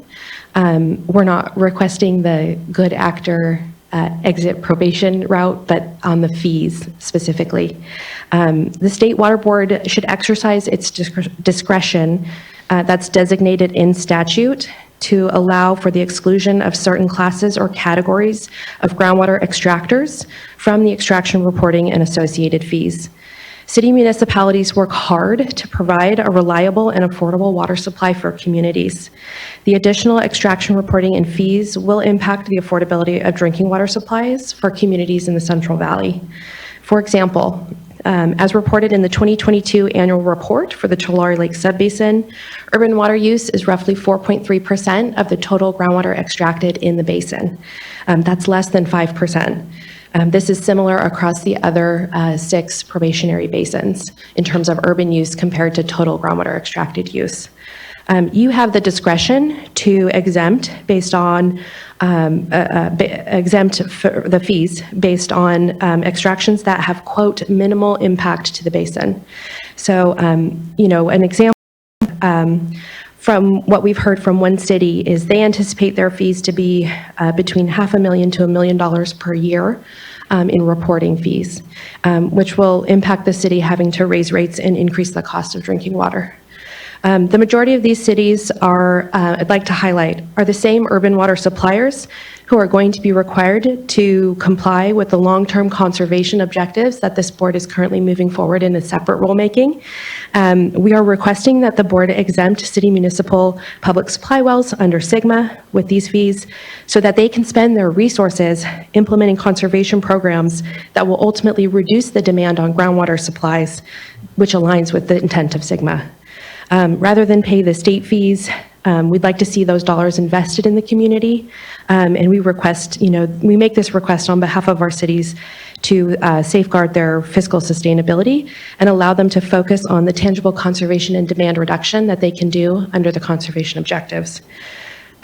We recognize the state intervention and probation will come with significant economic impacts, and we request that the state board explore a phased approach on the extraction reporting and fees so that they can designate various other classes and categories of extractors who would over time begin reporting and paying fees as probation progresses. We're very encouraged by the staff remarks today about reconsidering the fee structure or exploring such a phased approach. Because we are currently seeing the estimate, for example, for the Tulare Lake Subbasin in total to be somewhere between $20 to $30 million per year in fees. And so that will impose a significant economic burden regionally. The many industries that are, reliant on groundwater are part of the community fabric in this region of the state. And so we encourage the state board to partner with other entities for all hands or all resources on deck approach, including other state agencies that have resources to provide, such as the Governor's Office of Business and Economic Development, Department of Food and Agriculture, and the Labor and Workforce Development Agency to prepare for region-specific economic and community transition as we shift towards sustainable groundwater management. We support the board staff input today on focusing on revising the GSP as the first step to exit state oversight, whether that be intervention or probation. This encourages locals to continue moving forward, even while under the state oversight process. I look forward to further discussing our comments with you in the coming months in the new year as we progress towards the first probationary hearing. Thank you. Thank you. Appreciate the constructive comments, Ms. Sparks-Grants. Look forward to further discussion. Next, I'd like to call up Mark Larson, be followed by Aaron Fukuda, and then Jasmine Ramirez. Good afternoon, Chair and members of the board. Mark Larson, Greater Kuya GSA General Manager and point of contact for the Kuya Subbasin. Good rainy holiday-ish afternoon. I just had a 5-block walk this morning thinking, oh, it'd be in the rain. Didn't realize I was getting a second shower. So that was always good to see, though. I have 3 items that I'd like to cover briefly this morning. One is just a brief sub-basin status on how we're doing in the Kuya sub-basin. A reaction to the staff presentation this morning, and a suggestion on the probation fees that you want to collect. First off, the Kuya sub-basin is, diligently working on making revisions to our plan so we can best adjust that into a revised GSP that meets the standards of DWR and the state board. A lot of great work happening in the sub-basin with all the technical consultants. They're meeting sometimes 3 times, 4 times a week, even here in the Christmas season, trying to make adjustments to the plan, working on especially the water level minimum thresholds and measurable objectives to find standards that are reasonable and yet are balanced in terms of the impacts that they might cause to drinking water wells and such, and working hard on subsidence and establishing a subsidence level that makes sense and is reasonable. So you heard from Aaron Fukuda earlier, and a little bit later, he's also from the Kuya sub-basin. He gave you some great examples of on-the-ground efforts locally, and we're excited about where things are going. A couple of reactions to the staff report. Appreciate an update and a lot of the details that have been given. That's extremely helpful.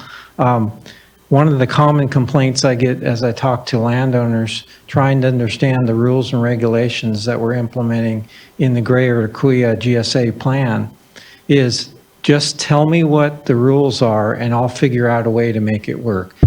But not knowing and trying to figure things out is really difficult when I don't know what the objectives are. And so I'd apply the same thing to the state board as they, for the first time work this out. Just having some more definition is extremely valuable, and knowing what the time frame is extremely valuable. I would encourage the guidelines that you've mentioned that you're putting together for revising the plan to be acceptable. We're running cold without those guidelines, so as soon as those can be developed would be really, really appreciative. The last item I wanted to talk about was a suggestion on the state board fees. So at this juncture, we do think it's appropriate for the state board to reevaluate its annual fees for groundwater extractors that may be in a basin subject to probation or under an interim plan. When the state board adopted the fees in 2017, you recognized that SGMA was in its initial status and that the fees would need to be reevaluated to determine the amount that was sufficient to fund programmatic expenses but not to exceed costs. Accordingly, your adopted resolution directed program staff to review the fees schedules annually, but rather than just reevaluating program costs, we agree is absolutely necessary. We believe that it is now time to reconsider a current fee collection approach to determine if there is a more efficient way for the state board to collect those fees.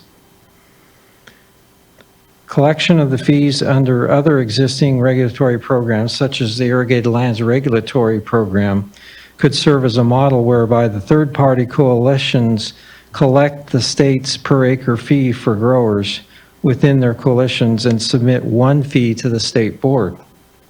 This approach greatly decreases the state board's administrative burdens, in which in turn allows the state board staff and the state board members to adopt a much lower fee for those participating in the coalition as compared to those growers that are billed directly by the state water board. GSAs, like the irrigated agricultural coalitions, are generally in a position to help with such collection efforts in the event that the groundwater subbasin is placed under probation. And groundwater extractors in the basin are subject to probationary basin annual fees. Collection of administrative burden, collection of the annual probationary fee through the GSAs will significantly diminish the state board's administrative burdens as well as the cost of the program, which is already significantly impacted by those reliant on groundwater in the subbasin. For example, we at the Greater Kauai already invoice, in the process of invoicing groundwater extractors with tiered price, fees for overdrafting and pumping that occurs in the base, above the baseline allocation. If unfortunately the Kauai subbasin were to end up in probation under the state board, we could use a probationary fee for our groundwater extractions in our subbasin and submit both a subbasin groundwater extraction report and the probationary fees subject to the report to the state board directly. Such an approach would greatly decrease the state's costs and would avoid considerable confusion and chaos amongst the groundwater extractors within the subbasin. I want to emphasize that. We've heard from a lot of landowners saying if the state board is, in a probationary status with us, who are we answering to and the GSAs? The same approach could be used to apply the subbasin if the subbasin ended up in an interim plan under the State Waters Authority. So we recognize the additional details would need to be identified. This is a complex issue. I haven't even really discussed this much subbasin wide, but I think it's something that we should discuss and work through. Encourage staff to focus on the GSPs and not the probationary hearings, as that is where all the effort is, and that's what gets us to sustainability. We're working diligently to get the GSPs revised. We also encourage and have been asking for the chance for state board staff and the board itself members to come to a tour in the basin. We'd like thank you for that, Mr. Larson. Show you what's going on. Some of the projects like Aaron mentioned, I think would be great if we could show you those. Thank you. Thank you. I appreciate those comments and the constructive suggestion. It's something I know I've talked with folks about, and it's come to my attention and thought as well. Again, how do we have the right touch as we do this work, and using, existing, again, relationships, and importantly, ways of just being able to collect fees, data in ways that make it less onerous. I think I'm certainly open to. So we'll have more, as you said, to discuss around the ability to really do that. But I appreciate what is a lot of constructive thought that's gone into that. Thank you. Thank you. Mr. Fukuda. Good afternoon. I'll keep it as short and sweet as possible. We can get on to our next agenda item. But first and foremost, again, Aaron Fukuda with the Mid-Kauai Groundwater Sustainability Agency. First, I want to thank the staff. I think in the ongoing conversations we've had in the presentation today, our subbasin, along with Mr. Larson and I, can piece that picture together and work on our GSP. We're making diligent progress on that right now. But on one of the other items, which I heard, which I really put a lot of emphasis on, is because what I spend 80% of my time working on is the implementation side of it and the good actor clause. I understand the words on the page, but I also understand what I'm hearing in the discretion that the board has, along with the flexibility that the board wants to utilize to look at trying to, again, either build momentum where it needs to be built, maintain momentum where it's at, and stay away from killing momentum where it's being had. So I just want to be conscientious of that, because for instance, Mr. Larson pointed out in our subbasin, we have our mitigation plans prepared. We're ready to implement, but we're setting up the funding requirements there. And under a probationary process, there's going to be a lot of questions by our growers. Well, why am I potentially subject to two payment structures here? So I've already been forewarned from some of my growers that I'm not going to pay two programs for the same objectives. So my mitigation plan now becomes, I don't have a funding plan anymore. So we just need to be conscientious about that. I would like to work with the board and with the staff collaboratively. Mr. Larson's invited you. I've, extend that invitation. We've got a lot going on, but I know you have a lot going on too. So I stand ready to work with staff, the board. We thank you for the presentation today, and we'll be getting a date together for our GSP for you folks. Thank you. I appreciate it. Hopefully the dates, help us structure, our engagement of work. I know we're all, as board members, looking to make sure we are out in all the basins that we're working in to really be able to have those communications. So just appreciate that patience and the engagement, Mr. Fukuda. Next, I'd like to call up Jasmine Ramirez, to be followed by David DeGroot, Ashley Walker, and I believe our last commenter for the item is Soren Nelson. Good afternoon. My name is Jasmine Ramirez. I'm a community development specialist with Self-Help Enterprises. On behalf of Self-Help Enterprises, we would like to extend our gratitude for providing this updated information and to also thank the board for their input thus far on plans and their engagement and responses to our submitted comment letters to date. From Self-Help Enterprises' standpoint, it is critical to address the deficiencies identified by DWR within each subbasin, particularly as we approach the probationary hearing process. As we approach the probationary hearing process, GSPs that have been revised should still undergo the public hearing process, and we strongly encourage the State Water Board to conduct a diligent review of any proposed updated plans and ensure that each plan's deficiencies have been properly addressed before permitting a subbasin to exit or permitting to bypass entirely the probationary hearing process. Part of this review process includes ensuring that each plan has a robust, equitable, and financially sustainable mitigation program should the sustainable management criteria not adequately be able to protect domestic wells from going dry. In addition to ensuring that the core deficiencies as identified by DWR have been properly addressed, we encourage the State Water Board to ensure that GSAs have identified measures and included in their plans adequate efforts to protect drinking water quality and use their authority to require revisions to groundwater quality sustainable management criteria and groundwater quality monitoring networks where necessary, as well as the development of planning for additional sampling when water quality is degraded. While drinking water quality was not something that DWR chose at this time to identify as deficiencies within plans, we know that groundwater protection is closely linked to protecting groundwater quality, and the human right to water has committed the state to protect not only access to drinking water, but also to ensure that the water that is available is both safe and clean for all drinking water users. Furthermore, there is a high level of concern for groundwater sustainability plans that are developed without the incorporation of community member voices and engagement throughout the process. As climate change further impacts our subbasins due to both drought and flood impacts, low-income communities of color are at the forefront of these devastating effects. I'm sorry, there's a fly that keeps coming around me. Where was I? That keeps, I'm sorry.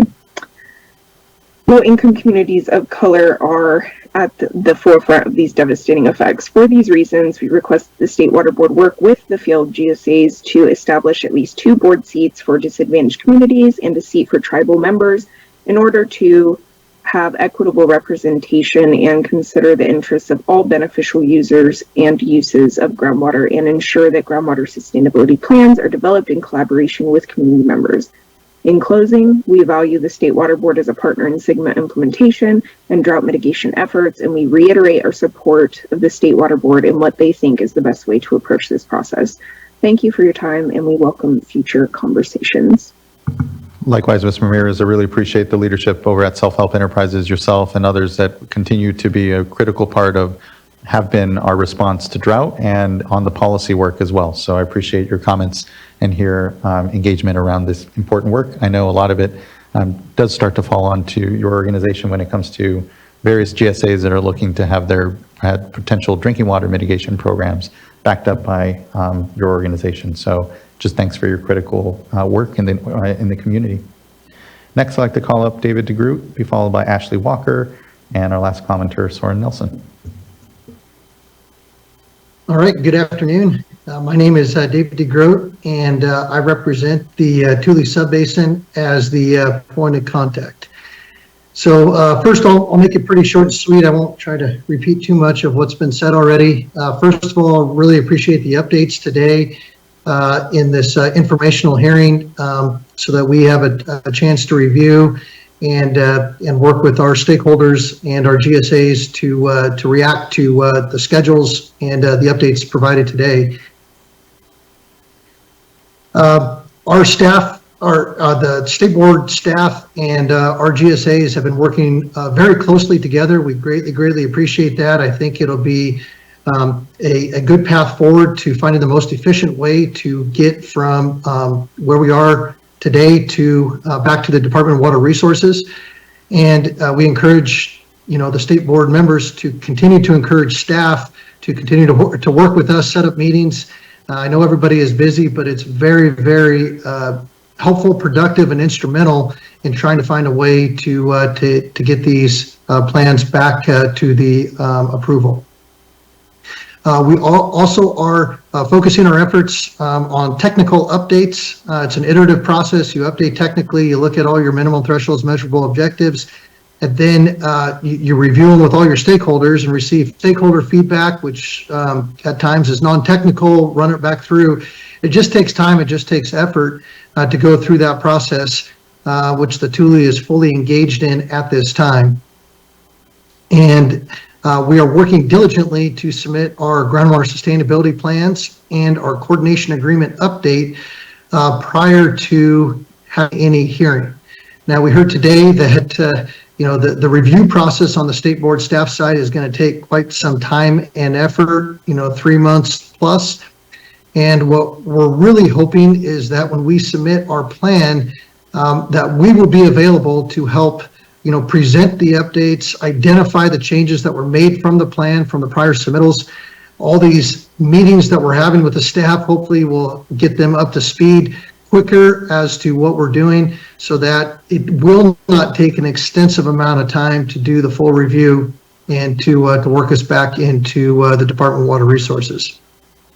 We also appreciate the tours that are scheduled with each of you as members over the months of February and March. We're really looking forward to working with each of you and showing you all of the projects, management actions, and activities that the Thule Subbasin has done.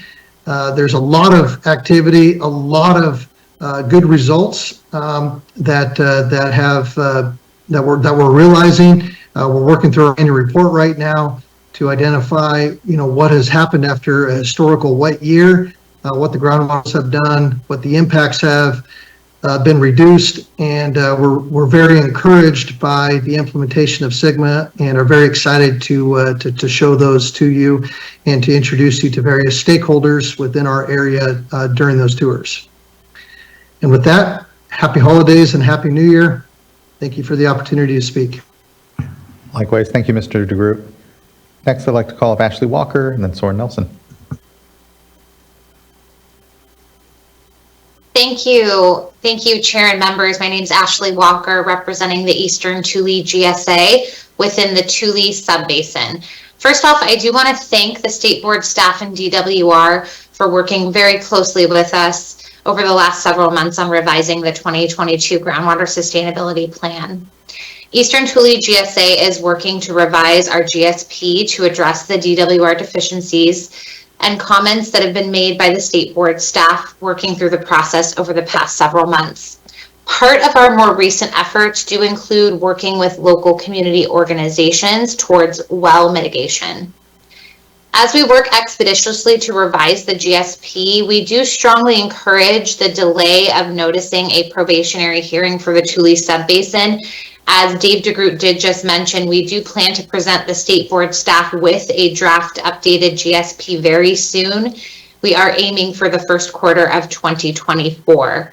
We do really appreciate staff presenting the new schedule today. Of course, this is the first time we are viewing the schedule. And for the Thule Subbasin, as I mentioned, the new schedule does show noticing the public hearing right at the same time of the draft updated GSP being provided to the state for review. Therefore, we do urge waiting for the review of the Thule Subbasin's draft updated GSP, but we do understand that that may take some time, as Dave and others have mentioned and staff presented, to do so. If the subbasin's GSP, updated GSP, does meet all of the deficiencies and comments from the state, we do anticipate that to be the case. There may not be a need to notice a probationary hearing. That does seem to align with the steps that were outlined by staff today regarding the process to exit state intervention. So we do appreciate the clarification and the time and effort focused on presenting how to exit probationary status and how to exit any intervention on behalf of the state. In closing, as Dave mentioned, I do want to thank all of the board members also for our very productive meetings, taking the time to assist us and walk us through the process, to listen to what we're doing locally on the ground, to give us advice about how to engage the community more. We do look forward to our upcoming tours in 2024, and thank you for your time this afternoon. Thank you as well for yours, Ms. Walker. Appreciate the good comments and continued contribution, I know, to what is critical work here for us all. Next, I'd like to call up Soren Nelson. Good afternoon. I know I'm standing between a room of hungry regulators and their lunch, so I'll try to be quick. I would like to echo the sentiments of gratitude to the board and staff for their work. This is really, really hard work while you're also doing lots of other hard things. So thank you for taking the time to understand the issue and engage with us in a meaningful way. I think you're all aware that AQUA and our members played a pretty big role in the passage of SGMA in 2014 and continue to support that framework, and that includes the state's role here today. And so just want to reiterate that we are very supportive of what you're trying to do and just want to help you do it in the best way that works for all parties. I did want to call your attention to a December 8th letter submitted by AQUA in conjunction with California State Association of Counties, Rural County Representatives of California, Farm Bureau, Western Growers, and Cal Chamber. I will not belabor all the points that we wrote down for you, but I did want to respond to some of what we heard today.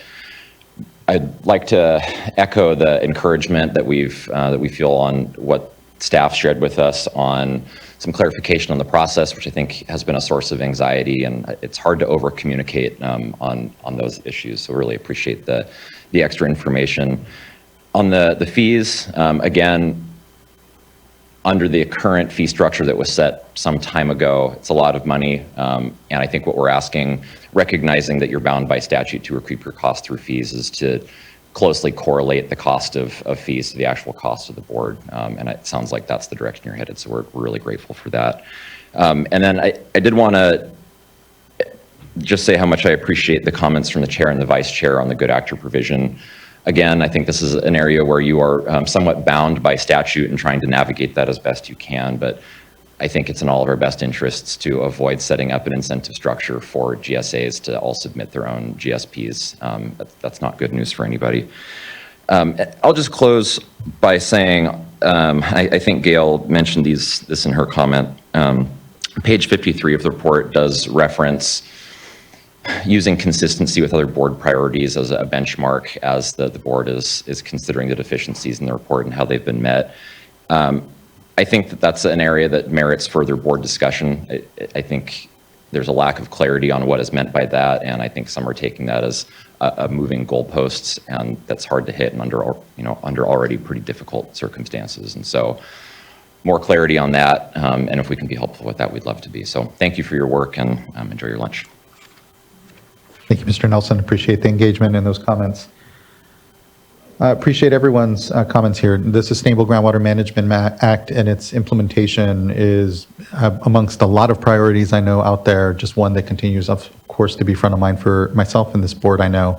And so I appreciate everyone's engagement. We are looking to make sure we're over communicating as we can, being firm on what we're looking for and expecting, and helping people succeed. I mean, the reality we know is that this is all very difficult. There's a lot of misinformation, and sometimes, this either or around state intervention, but we are where we are in the process, and it was built this way to be able to correct these issues early, to get folks continue to be on the right path. And what is a huge lift for us all collectively to balance our basins and here continue to prepare them for the extremes that our climate is throwing at us. So thanks, everyone. I really appreciate the engagement. But look to fellow board colleagues. I know we heard a bit. Now is a good time to, if there's follow-up direction, comment. Glad to make sure we hear. We can start with Board Member Firestone. And Okay, great. Thank you. Echo all of that. I'll try and be fast. I think first, just thank you to the GSAs and all of the work that they're doing right now to dig in even more. I think I'm not going to repeat everything that's already been said, but just one thing that I want to add to emphasize is that this isn't just a dialogue between the GSAs and the state board. This is really is a public process. And when we're looking at deficiencies, especially things like access to safe drinking water, we are going to be looking at our stakeholders in your region that are representing or are those stakeholders, are they supportive of how you've addressed those issues in your plan? So rather than us telling you exactly how to do community engagement, I know a lot of you are already doing, have been doing that, but I think it's really about outcomes, and are we seeing meaningful engagement by seeing local stakeholders being supportive of how you've addressed those issues in the plans? And so that's what I know I would really be looking for. And also, I think a reason why I wouldn't want to see us postpone public notice and hearing processes for state board staff to be reviewing stuff. I do think if there's a new plan, there needs to be a public process around it, an opportunity to get broader feedback. And so, I think that the way that staff has outlined the time it takes and the decision-making process balances all of those things of trying to not unnecessarily to be able to look at the things that everyone's working hard on in the submittal of a new plan, but also not postpone or bypass the public process and the work ahead.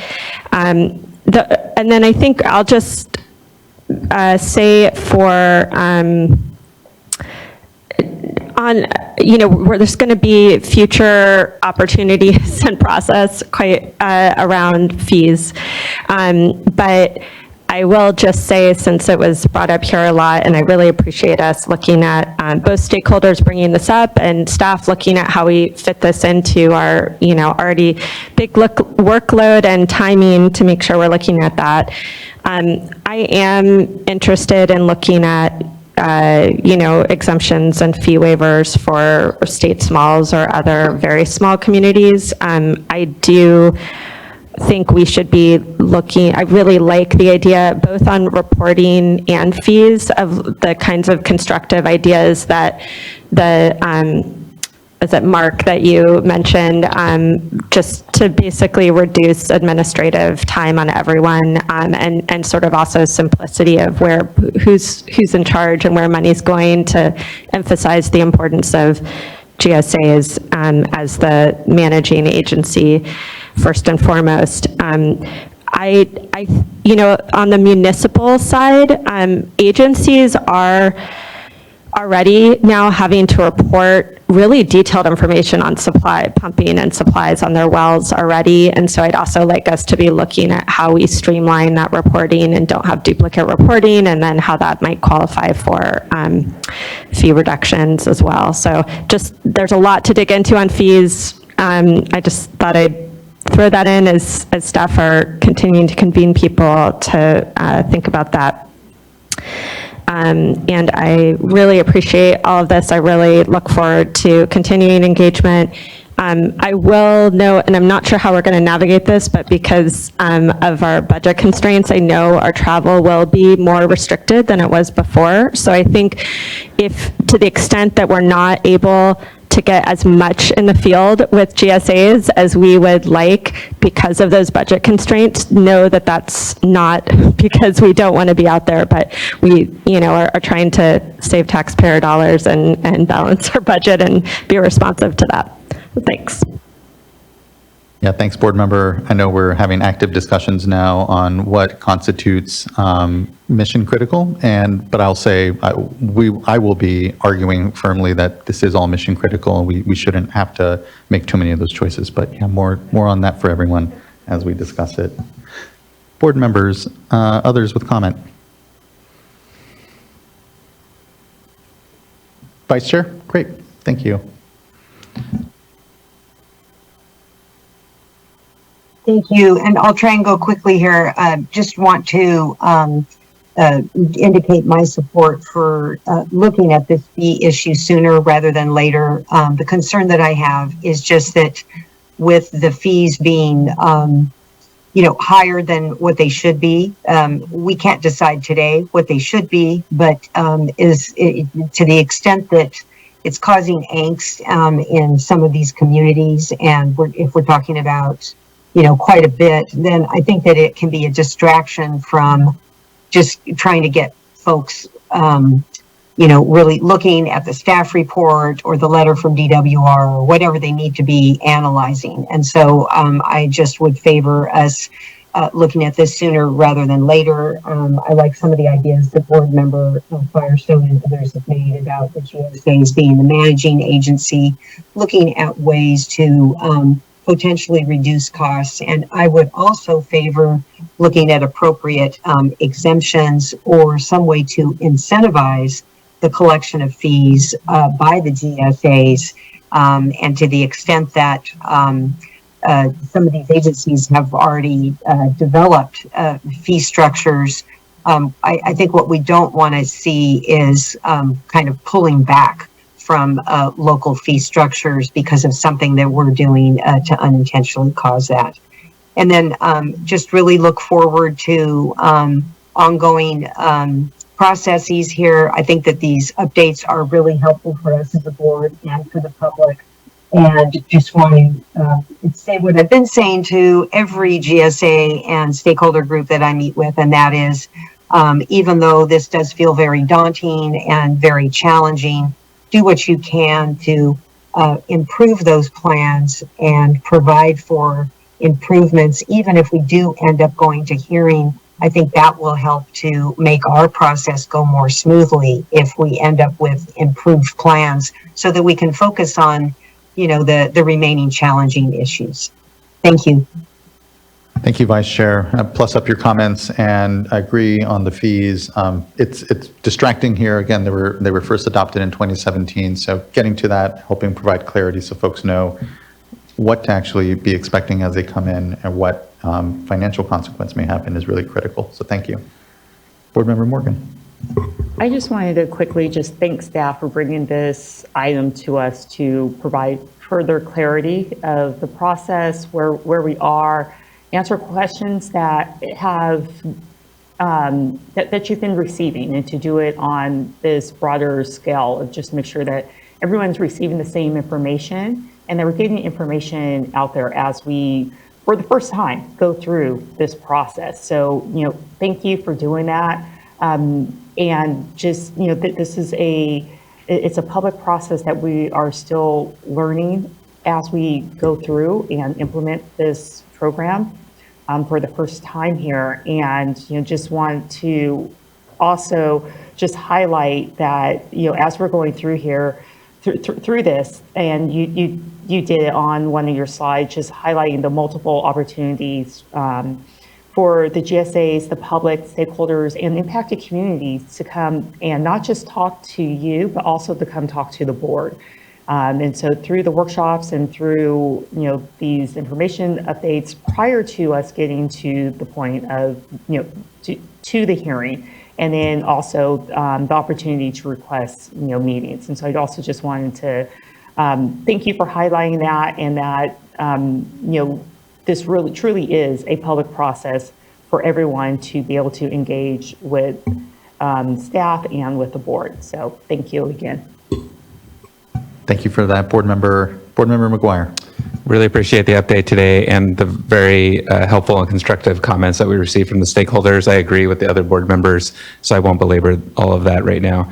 In the interest of time, the one item I wanted to add and just emphasize is the importance of providing that information on, I apologize.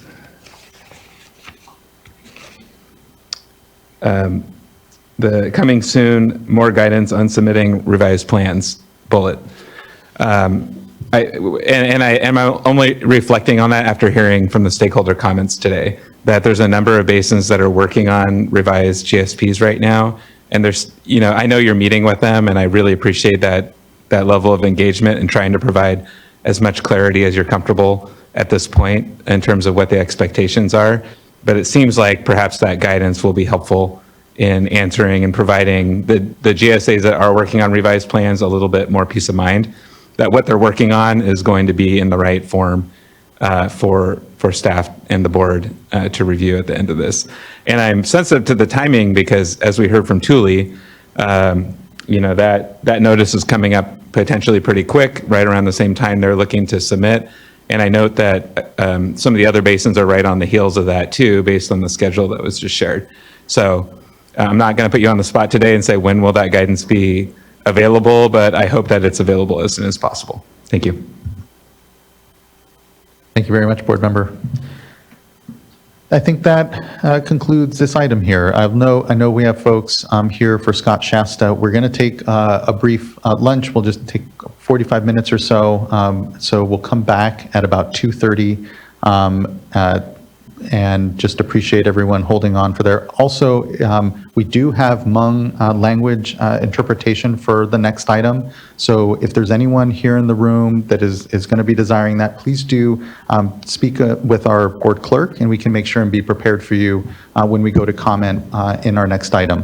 Again, we'll start our next item at 2:30. I really appreciate everyone's discussion here on the Sigma item. That is now wrapped. Let's take a nice lunch here at 50-ish minutes, and we'll go ahead and come back at 2:30. Oh, yes, just please. one announcement. We did put a change sheet at the back of the room, and so if people want to take a look at it over lunch, it's there.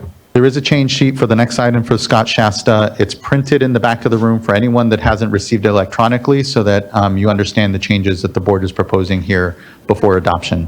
Thank you for that, Mr. Oppenheimer. Thanks again for everyone's patience. We'll see you here at 2:30.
Testing. We should be on the Chinese channel and Zoom.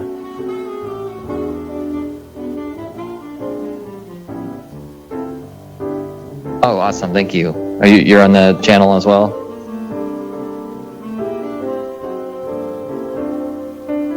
Yes.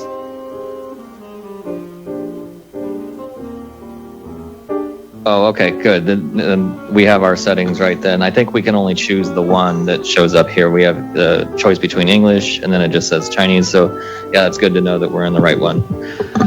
So excellent. Thank you. So yeah, we're hearing you through the room. That means we'll be able to hear you for the interpretation in here as well.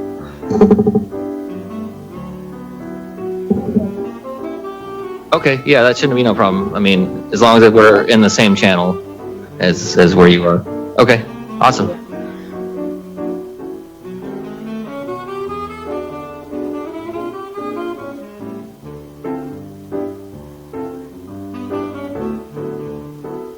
Okay, that must be where we came into.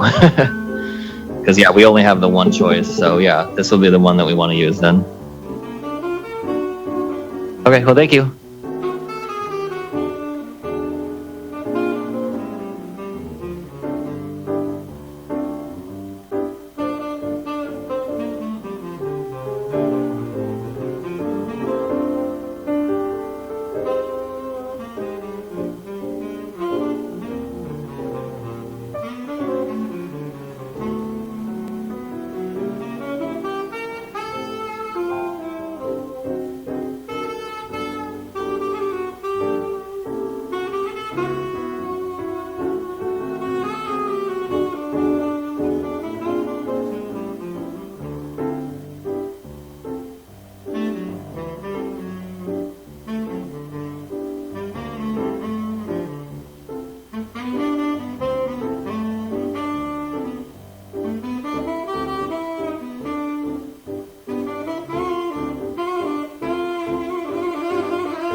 Mic check, testing, checking, check 1, 2. Hello, hello. Thank you. You're welcome.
Yeah, actually, that'd be helpful. Check 1, 2. Check 1, 2.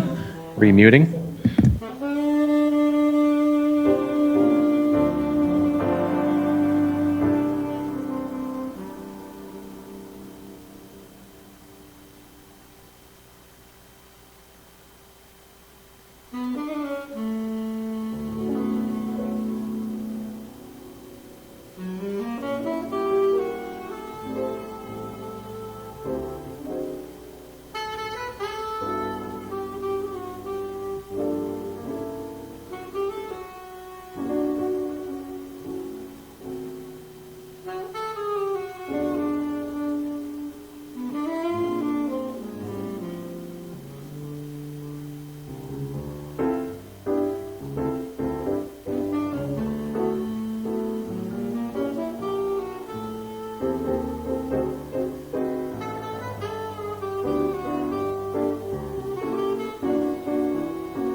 Live stream shot.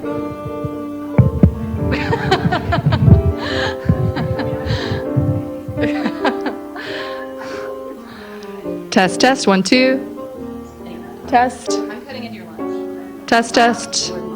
Hi, Kyle. Can you hear me? Okay, great.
All right, everyone.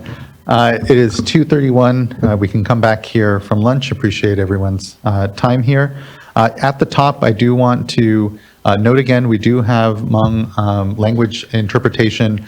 We're actually holding it in the room next door, the Sierra room. So if you just go out this room and are able to go in, there's full Hmong language interpretation happening there live in that room. And also, for those of you on the Zoom platform, please, there's a language interpretation channel that there's a button that you should see at the bottom.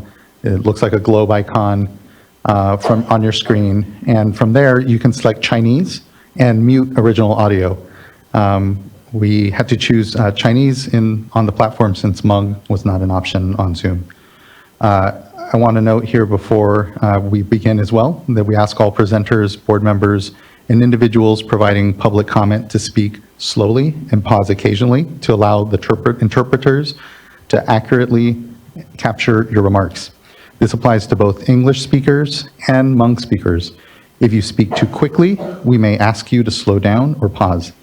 During the public comment period, Hmong speaking commenters here in the room can come up to the podium, and again, we have an entire other room, and so invite folks to come in between the two rooms. During public comment period, Hmong speaker commenters on the Zoom platform can share their comments, and the interpreter will interpret their comments.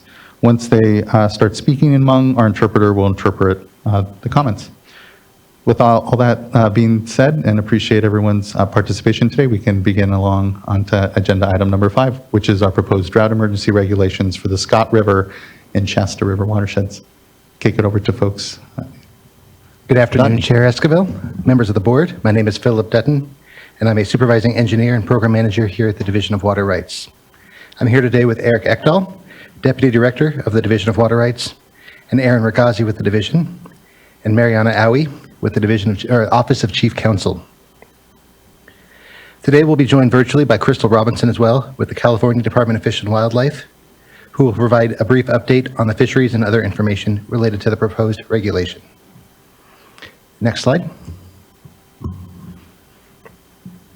This presentation will cover a brief background on the history of the prior regulation and our outreach efforts to date, followed by an overview of hydrologic conditions. Fish and Wildlife will give a brief presentation as well. Then we will return to a summary of the proposed regulation that highlights changes since the 2022 regulation, as well as updated proposals as part of a change sheet released earlier today. Then we'll provide a brief overview of comments received on the proposed regulation released with the agenda for this meeting, and briefly touched on changes to the resolution as well as next steps. Next slide. As a quick review of how we got here today.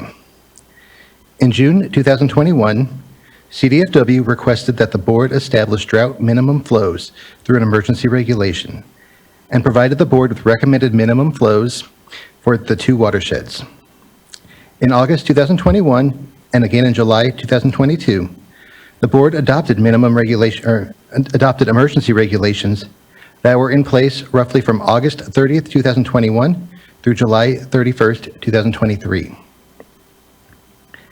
The board received a petition requesting that it establish permanent flows for the Scott River, and then held a hearing on that petition on August 15th. The board expanded the hearing to include the Shasta River, and at the conclusion of the hearing, directed staff to develop an emergency regulation for the two watersheds. That leads us to the proposed item before you today. Again, in June 2021, CDFW requested that the State Water Board set emergency minimum flows for the Scott and Shasta Rivers. Next slide, please. There has been significant outreach conducted in the development of this emergency regulation presented to the board today. As noted on this slide, highlights of that outreach include board members in the watershed, a staff workshop, listening sessions held in Siskiyou County, and a preliminary draft of the emergency regulation staff released for public input. Next slide. Regarding the status of the emergency, the Scott River and Shasta River watersheds continue to experience an ongoing and persistent severe drought since 2000, one of the driest 20-year periods in history. In May 2021, Governor Newsom declared a drought emergency for 41 counties in the state, including Siskiyou County. In March of this year, the governor terminated the drought emergency provisions in select watersheds in California while maintaining the drought fishery protection terms for the Klamath River watershed. The local tribes in the Klamath watershed are being negatively impacted by the long-term drought and its impacts to the Klamath fisheries. Tribes are foregoing their commercial and ceremonial fishing rights, which has detrimental impacts to the tribe's economy, community health, and culture. In recent years, no fish were caught for the tribe's salmon festivals. The North Coast commercial salmon fishery was also closed this year due to concerns related to fish stocks. And finally, I note that Water Code Section 1058.5 allows the board to adopt emergency regulations to address a declared drought emergency. Next slide. Here are the drought monitoring and seasonal drought outlook maps for these two watersheds. As you can see on the left, the Scott River and Shasta River watersheds are abnormally dry per the latest regional drought monitoring map provided by the U.S. Drought Monitor. This is dated December 14th, 2023. On the right-hand side, you can see the seasonal drought outlook for December 23 through February 24. This is provided by the National Weather Service, and it shows that we do not predict a seasonal drought for this winter, or that the National Weather Service does not predict a seasonal drought for this winter. Next slide, please. Looking at current snowpacks, this figure shows snowpacks for the Scott River and Shasta River watersheds in blue. As of December 18th, as reported by the California-Nevada River Forecast Center, snow water equivalent at the Scott Mountain Station is in the category of extremely below normal. You can see that at the red arrow here. Other stations near the Scott River and Shasta River watersheds are in the same category. Snow conditions will continue to evolve throughout the winter, and at this time of the season, recovery from snow deficit can be rapid. But, recovery from snow deficits can be rapid, but recoveries late in the winter and early spring can be more difficult. As we saw last year, snow is especially important in the Scott River watershed, where it helps support late spring and early summer flows. Next slide. This slide shows flows at the USGS Fort Jones gauge in the Scott River watershed during the term of the emergency regulations, again September 21 through July 23. Flows during the summer and fall of 2022 did not meet the emergency minimum flows, even though curtailment and local cooperative solution measures were in place. The Scott River may not maintain baseline thresholds to support fish in drought situations. When flows are at such minimum levels, every increment of water is important to the species, and the proposed regulation now includes a term that provides that natural flows be maintained when the minimum flows are not otherwise achieved through curtailment. Next slide. Now, looking at the flows following expiration of the regulation, you can see that flows steadily fell below the expired drought emergency flow requirement for most of August 2023 until recovering on September 4th after rainfall. Flows remained greater than the expired drought minimum flow requirements since early September until early December 23. Flows in December have varied, at times failing to meet and at times exceeding the expired drought minimum flow requirements. Over the past week, flows were less than the drought emergency minimum flow. However, as of approximately 3:30 this morning, preliminary data shows the flow at the USGS Fort Jones gauge exceeds the expired emergency minimum flow for December of 150 CFS. As of about 8:30 this morning, flows were reported to be 180 CFS. Next slide. Similarly, this slide shows the flows at the USGS Wairika gauge in the Shasta River watershed during the term of the emergency regulation. The flows were mostly around or above the emergency minimum flows during this period. Even with more normal annual precipitation in the winter and spring of 2023, on June 29th, 2023, curtailments of diversion were necessary to maintain the drought minimum flows in the Shasta River watershed. Next.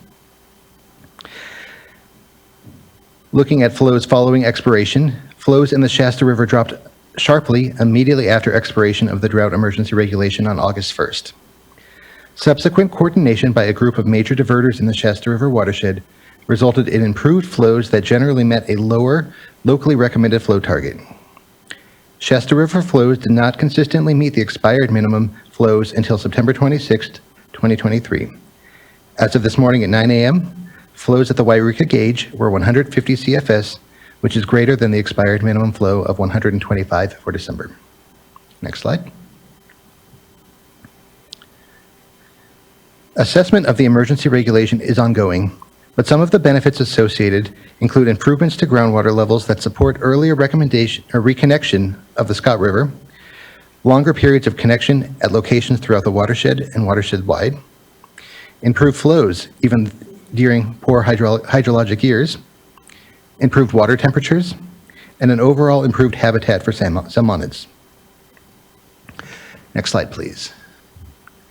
At this point, I'd invite Crystal Robinson from Fish and Wildlife to join us. I believe she's participating virtually. Thank you, Mr. Dutton.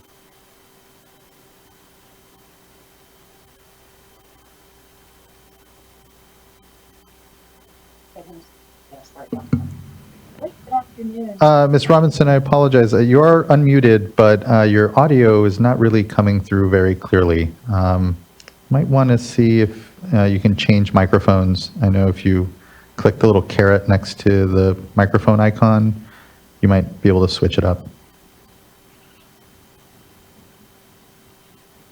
Is that better? That is. Thank you. Oh, okay. Good afternoon, board members. My name is Crystal Robinson, and I'm a supervisor in the Klamath Watershed Program, and I'll be presenting today on behalf of the department, the Shasta and Scott Emergency Drought and Stream Flow Recommendations. Next slide.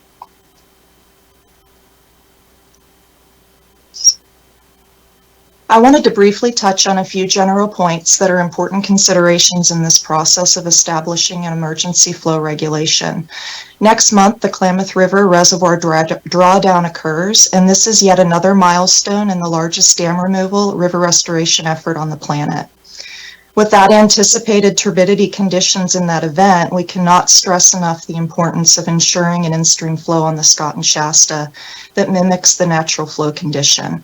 This will encourage salmonids to reside in those basins longer and will discourage a false flow trigger that could kick them out into the high turbidity of the main stem. We also want to be clear about the life history strategies of salmonids. The emergency regulation has not been implemented for 3 years. That is the average lifespan of salmonids from egg to adult returns. So equating adult returns with changes in flow management seen during the curtailment is not appropriate. We can look at the habitat changes that occurred with improved flow conditions and how that impacted adult migration, spawning, rearing distribution. Some examples would be decreased water temperature and improved surface flow connectivity. And biological populations are dynamic, and as a biologist studying these fish communities, we look at trends over time because there are numerous variables that can impact a single year's data. It's also important to note that there are many variables that may impact salmonid abundance and productivity, and stream flow is one of these variables. Many variables are outside of our control. For example, climate change, changes in ocean productivity cycles.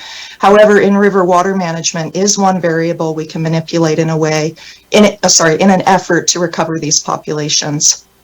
Fish harvest is another controlling factor, and that's one that CDFW and others have had to make very hard decisions about in recent years. As you may be aware, the projected number of Chinook salmon adults expected to return to the Klamath in 2023 is the third lowest on record, and this has contributed to a recent decision by state and federal fishery managers as well as the tribes to close the California ocean and river fisheries for 23 season. This is the second time in 3 years for the Klamath Basin, and this closure has had an economic impact on numerous communities and thousands of fishing families. Since our first letter in May of 2021 asking for the development of a long-term flow setting process on the Scott River, we have come a long way, and we want to recognize that progress that progress is positive. We've been working with our partners in the watershed, collecting and analyzing data through the curtailment, and we've developed partnerships with landowners in key habitat locations, and we've identified water conserving practices with them. We've refined the belly scraping flow numbers in both watersheds when scientifically sound information is presented, and we will continue to work together in an adaptive framework to implement the emergency regulations if readopted today. Next slide. I'll start by providing a fisheries update on the Scott and Shasta rivers. Next slide, please. Scott River Chinook salmon population estimates for the period of record are depicted in the graph on the left.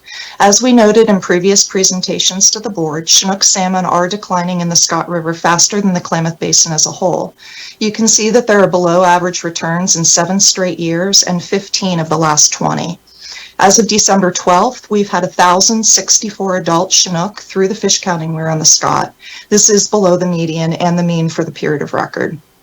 The graph to the right illustrates the coho salmon minimum escapement estimates since 2007, and you can see that we've had a wide range of returning adults spanning a low of 63 fish to a high of 2,752. And we've described the nuances to understanding that data in prior presentations to the board. The cohort in black demonstrates the system's capacity to support even higher numbers of adult spawners. The reason we remain concerned is evident in what you can see in that black cohort, that we lost approximately 90% of that cohort during the droughts of 2014 and 15. It is making a comeback, but you can see that without supportive flows, we can set back all of that hard work by several generations. And so for this reason, coho salmon in the Scott remain a moderate extinction risk and deserve to be treated as such. Over the period of record from 2007 to date, we are currently above the median and mean for returning coho on the Scott this year. However, with that 3-year life history strategy of this species, we compare cohorts to one another to determine if the population is improving. And as of December 12th, we have had 879 adults pass the video weir. This same cohort in 2020 returned 1,671 adults, so we are hoping to see more coho through the weir in the next few weeks. Next slide, please. The Shasta River adult Chinook salmon population has been about 2,000 fish below the 45-year average in 2 of the last 3 drought years. Run sizes have ranged from a high of 29,554, that was seen in 2012, to a low of 533 in 1990. With the exception of the 1980s, the Shasta follows the trend of the Klamath Basin, indicating similar survival rates. However, historically, these fish contributed 12% of the Klamath Fall Chinook population, and in the past 5 years, that's increased to 21%, stressing the importance of protecting this population in the Shasta. As of December 12th, we've seen 4,867 Chinook adults through the video weir. This is below the median and mean for that period of record.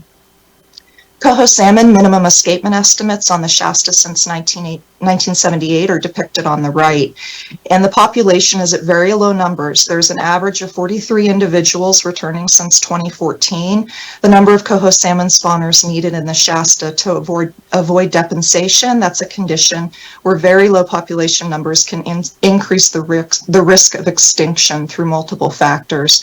That number is 531, and you can see the orange line in the graph on the right depicting that. And as you can see, 43 fish is well below this threshold. This is of serious concern to the department, basin fishery managers, as well as the tribal and commercial fishery communities. Next slide, please. Oh, I'm sorry. Update on the coho. And I wanted to say on the Shasta and the Scott for the coho, I had submitted this presentation prior, so that number, you'll hear me modifying that number with the most recent. So as of December 12th, we've seen 43 coho pass through the video weir into the Shasta, and this same cohort that returned in 2020 was a total of 37 adults. Next slide, please. The Scott and Shasta watersheds also serve as valuable habitat for steelhead. CDFW operated weirs have enabled annual counts of the steelhead returning to the Scott and Shasta rivers to spawn. They've been annually counted through the fall and early winter since 2000 and 2005 respectively, but the flows become too high to operate the weir during the winter migration, so estimates describe a minimum number of turns, not based on population estimates. Steelhead adults migrating through the Scott River fish counting facility from 2007 to 2021 are depicted in orange, and those moving through the Shasta video counting weir are depicted in blue. The range for the Scott River steelhead escapement is 8 to 917 adults. The average is 235. In 2022, we only saw 18 adults coming back to the Scott River during the sampling period. The range for the Shasta River is 15 to 392 adults with an average of 159 adults. In 2022, we saw 82 of those adults escaping to the Shasta River during the sampling period. Next slide, please.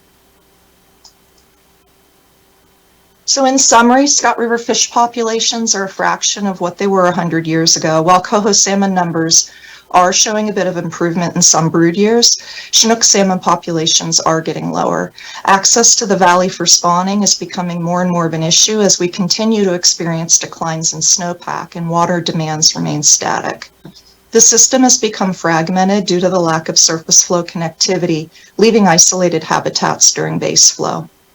Fish populations in the Shasta River are in a similar situation. Although Chinook salmon appear to be doing a bit better, coho salmon extinction risk still remains high. Access to valley habitat for spawning is of concern, and attempts over the years to purchase water have occurred in an effort to bolster those flows. Summertime base flow habitat conditions for fish are also fragmented in the Shasta, mostly due to water quality barriers such as temperature and dissolved oxygen. Many of these aquatic conditions have been presenting themselves for a number of decades, and the fish population estimates indicate these are not favorable conditions to restoring these species. Next slide, please. Next, I will discuss the emergency in-stream flow recommendations and the results. Next slide. This slide describes the fundamental approach we took when we were asked to provide minimum drought emergency flow recommendations. These are often referred to as belly scraping flows. There were three main objectives. One was avoiding the extinction vortex caused by poor genetics, minimizing catastrophic events, and maintaining life history diversity. The second was maintaining sufficient stocks for sport, commercial, and tribal fisheries. And lastly, acknowledging for fish that every CFS matters. Increased flows result in better access to habitat, mitigating temperature impacts, and necessary food production. Due to the nature of the regulation asking for minimum flows, we did not provide a modeled temperature standard into our recommendations. Generally, we know that colder water inputs at higher volumes will reduce stream temperature as surface area and volume ratios decrease. We're continuously trying to increase cold water flows and eliminate warm water inputs in these basins. Next slide, please. Emergency drought flow effects in the Scott River. Tributary data from the flow gauges of French and Shackelford Creeks, two of the most productive coho salmon tributaries in the Scott, showed substantially higher flows in 2022 when compared to the base flow drought years of 2020 and 2021.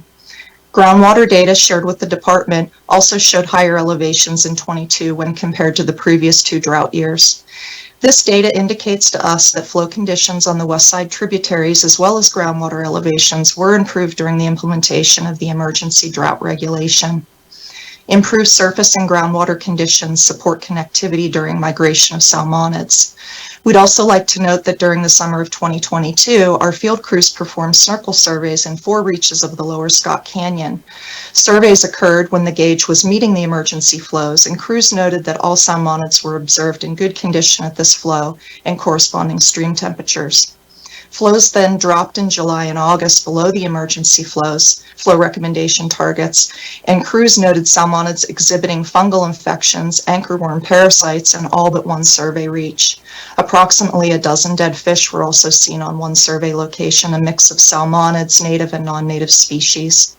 CDFW will continue to survey reaches in the Scott Canyon to understand fish health and movement at varying flow and water temperature conditions.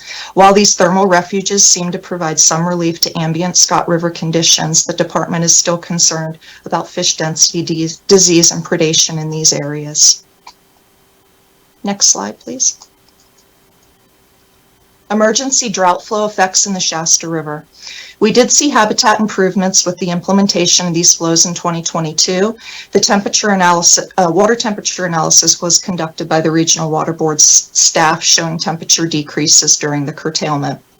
CDFW conducted fish surveys and sampling in the canyon during implementation of both 22 and 23 of the 22 and 23 regulation. Our outmigrant fish trapping operations in the canyon just upstream of the Klamath confluence were still catching salmonids on June 30th of this year. Trapping operations were halted due to safety concerns, but snorkel surveys the following month in July did observe Chinook juveniles still residing in the canyon. This confirms adequate temperatures existed for at least some portion of the summer base flow during implementation of the emergency regulation. It also dispels the theory that salmonids do not reside in the Shasta Canyon in the summer months. Chinook migration through the Shasta Canyon during the month of September can also be tenuous. I have included the USGS Shasta River near Wairika hydrograph from 2021 to date, and the orange arrow is indicating the base flow improvements that were seen during the implementation of the 2022 emergency regulation. At times, it was up to 40 CFS over the previous drought year. Shasta River sees an average of 6,500 Chinook in the fall. Low flows, high water temperature, and fish density are concerns that can accelerate the spread of certain diseases and potentially lead to fish kills. Improved surface flows, as seen during the regulation, were beneficial at reducing those risks. Next slide, please. We relied heavily on the McBain and Trush study for the Shasta River Canyon when developing flow criteria for the emergency regulation. They used 2D modeling and direct habitat mapping to estimate stream flows, which could provide high-quality habitat for juvenile salmonids in the canyon. They also evaluated whether the recommended flow maintained a water temperature that was below lethal salmonid thresholds. This report was unable to conclude whether further study, the report was unable to conclude without further study if the Shasta Canyon is a viable life history tactic for juvenile salmon and steelhead, mainly because the temperature analysis did not establish curtailment of water rights as a mean for increasing those flows in the canyon. However, we did observe juvenile salmon in the canyon during this year's snorkel survey. And as noted in the previous slide, implementation of the emergency regulation provided suitable salmonid rearing temperatures in the Shasta Canyon for a portion of the summer. Salmon were specifically seen prior to the termination of the emergency regulation rearing in the canyon, and follow-up surveys after the curtailment ended, crews only noted Omicus present. We believe this temperature improvement in the canyon was due to the curtailment of high-quality spring water from those junior water right holders who were curtailed. McBain and Trush recognized in their report the multiple factors impacting salmonid populations in the Shasta, and so they utilized Moyle's qualitative factors for population viability developed for in-stream flow assessments. Those factors are ensuring that there is extensive habitat available for the various life history strategies, and that the habitat is distributed across the landscape in a way that protects them from localized catastrophes. Next slide, please. In 2022, the department recommended that the inefficient livestock watering prohibition be extended until March 31st as part of several actions necessary to use all the tools available to ensure salmon migration, habitat availability, and protection of redds. The department supported the development of in-stream flow thresholds upon which stock water could be utilized in the winter of 2022, and believes that lowering the threshold from 500 CFS to 362 CFS and 354 CFS later in the spring is appropriate when all other conditions in the regulation are being met. We look forward to any new information from recharge projects that indicate benefits to late summer and early fall flows in the Scott. Next slide. And in summary, the department is supportive in a local cooperative solution program for implementing in-stream flow regulations. We've developed a good understanding of the existing program benefits as well as the recognized shortcomings based on the implementation in 2022. Going forward, we're interested in implementing LCSs that have equal or greater than conservation values than the curtailment. And to achieve that, they must be specific, measurable, achievable, relevant, time-bound, and binding. We expect to receive a few LCS applications based on those received throughout this process. On the Scott, groundwater LCSs were the bulk of the submittals, but diverters on Kidder and French Creeks were also interested. On the Shasta, there has been one LCS in the Little Shasta River, as well as interest raised by Safe Harbor participants in the Big Springs complex. We are looking forward to working with landowners on these. Lastly, I want to thank the board and board staff for all their hard work on this. We'll continue to provide support from our agency through this process, and we look forward to working together to improve aquatic conditions in these basins. Thank you. Thank you, Ms. Robinson. Just have to acknowledge and thank California Department of Fish and Wildlife here, Director Bonham, yourselves, for the continued technical work across all of this. I know there are multiple agencies, even Department of Water Resources and others, that are involved in this work, and it makes a difference having that collaboration between us here. So just really appreciate the presentation and continued work with us here. Great, thank you. All right, as we begin again, I'd like to begin with an outline of the proposed regulation. And going through this process, I'm going to emphasize where changes are made compared to the 2022 regulation. To begin, looking at Section 875, it establishes the minimum in-stream flows and provides for local cooperative solutions. Some updates proposed from the 2022 version of the regulation include updates to the overlying groundwater local cooperative solution program. Specifically, for the percent reduction option, applied water numbers were assigned by crop type based on best available information with input from the community and scholars. Additionally, 2 new overlying groundwater local cooperative solutions were added. One for early cessation of diversions, and then also another for implementation of best management practices associated with the most efficient irrigation practices. A metering requirement was added for overlying groundwater local cooperative solutions, with some limited exceptions available when metering is infeasible or possibly for wells serving smaller fields. The regulation also provides for a time schedule to provide metering when the diverter has been diligently pursuing metering and cannot acquire the meters through no fault of their own. Finally, a deadline of April 15th was provided to ensure diverters plan and implement their proposals throughout the irrigation season and better provide for evaluation of proposals at the forefront of the irrigation season. Updates for the coordinating entities include requiring that inspectors do not have a conflict of interest in the fields they are evaluating, allowing for no coordinating entity if diverters prefer to work directly with the board, and there's additional terms related to expectations for timely inspections and reporting. Additionally, a provision was added that generally provides for the posting of proposals 7 days in advance of approval, so the public may review those proposals. Although it should be noted that during the 2022 Local Cooperative Solution Program, the board posted 50 proposals on its website for many weeks or months in advance of the decision and received no comments on those proposals. In 2023, the board posted 3 proposals on its website and received no comments. Next.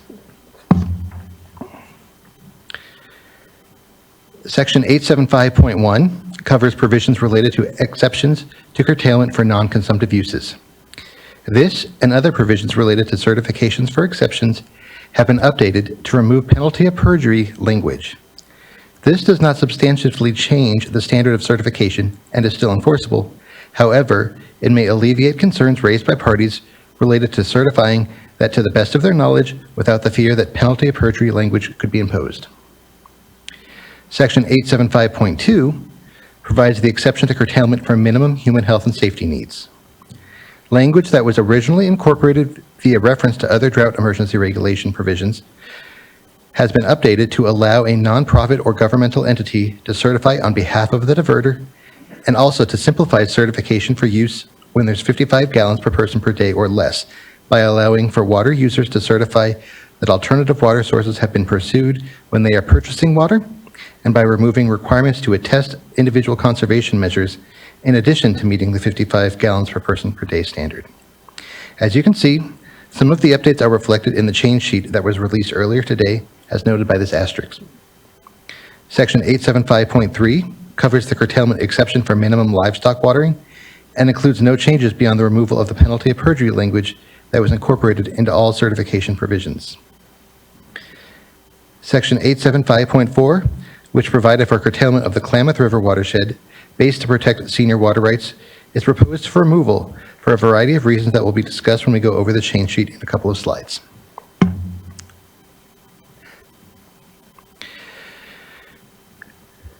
No updates are proposed from the 2022 regulation for sections 875.5 and .6, which cover the order of curtailments for the watersheds based on water right priorities and reporting requirements when diverters are curtailed. The inefficient livestock watering prohibition in section 875.7 has been overhauled to streamline the prohibition from what was in the 2022 regulation and the proposed regulation. The updated section was released as part of a change sheet earlier today. The purpose of the updates is to simplify the prohibition. The term of the prohibition remains from September through March.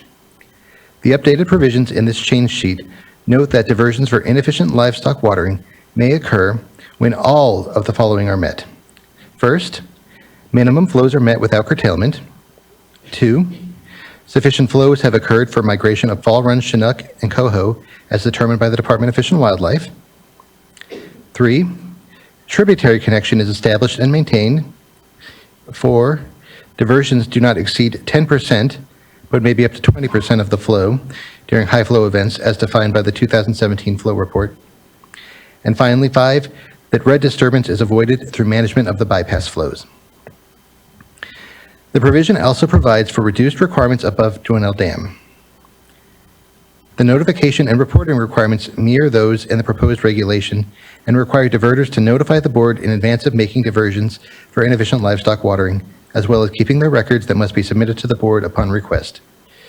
This new section provides for individuals or for tributary-wide local cooperative solutions some simplified findings. Next slide.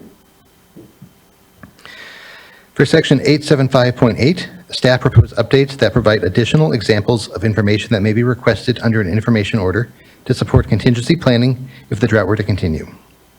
No updates from the 2022 regulation are proposed to section 875.9 regarding penalties. As mentioned earlier, today staff circulated a change sheet including changes to several sections of the regulation. Changes to the minimum human health and safety provisions are made to section 875.2 to clarify that human health and safety water may not be used for commercial livestock or commercial irrigation. Provide for end users to certify that they pursued other sources of water to the curtailed source, and eliminate the requirement that users of less than 55 gallons per person per day are certifying in addition that they are implementing conservation measures if they are not otherwise subject to a conservation plan. The change sheet today also provides for removal of section 875.4, which provided curtailment authority across the Klamath River watershed when water was not available at a diverter's priority of right. This section had been in both previous versions of the regulation, but has never been used, and staff do not anticipate its use in the coming year given the improved conditions. Additionally, the governor's most recent executive order regarding the drought emergency focused efforts on protecting minimum in-stream flows and a removed direction to protect senior water rights. Corresponding edits are made to the title of the article and to the regulation to focus on the Scott and Shasta River watersheds rather than the broader Klamath River watershed. Next slide. The final updates proposed in the change sheet relate to the overall inefficient livestock watering prohibition in section 875.7, which we discussed earlier in this presentation. Next slide. Moving on to a summary of comments. Staff released a preliminary draft version of the emergency regulation in November for public comment, and the comments were received on the preliminary draft in development of this proposed regulation in front of the board today. Additionally, from December 8th through 14th, the State Water Board solicited comments on the proposed emergency regulation. Staff received approximately 11 unique comment letters and emails during this final comment period. The table you see here lists the parties that submitted comments. Staff also received 5 late comment letters and emails. The board also received some comments that do not raise significant new matters. Next slide. Comments on the proposed regulation focused on local cooperative solutions, the prohibition on inefficient livestock watering, and the appropriateness of the Shasta River summer flow requirements. There were also some additional comments that we'll cover as an other after a discussion of these three areas. Next slide. Before looking at specific comments received on the overlying groundwater local cooperative solutions, staff want to note that the goal of these provisions is to save water before overlying groundwater rights are curtailed, which would improve groundwater conditions and fall flows while softening the economic impact of curtailment by providing water users with certainty for the entire irrigation season. These are intended to incentivize improvements and innovation in agricultural equipment and irrigation practices.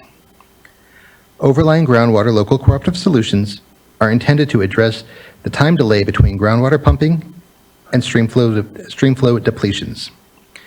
Groundwater pumping's effect on stream flow varies depending on different factors, such as the well's proximity to a stream, the soil characteristics, or pumping rates.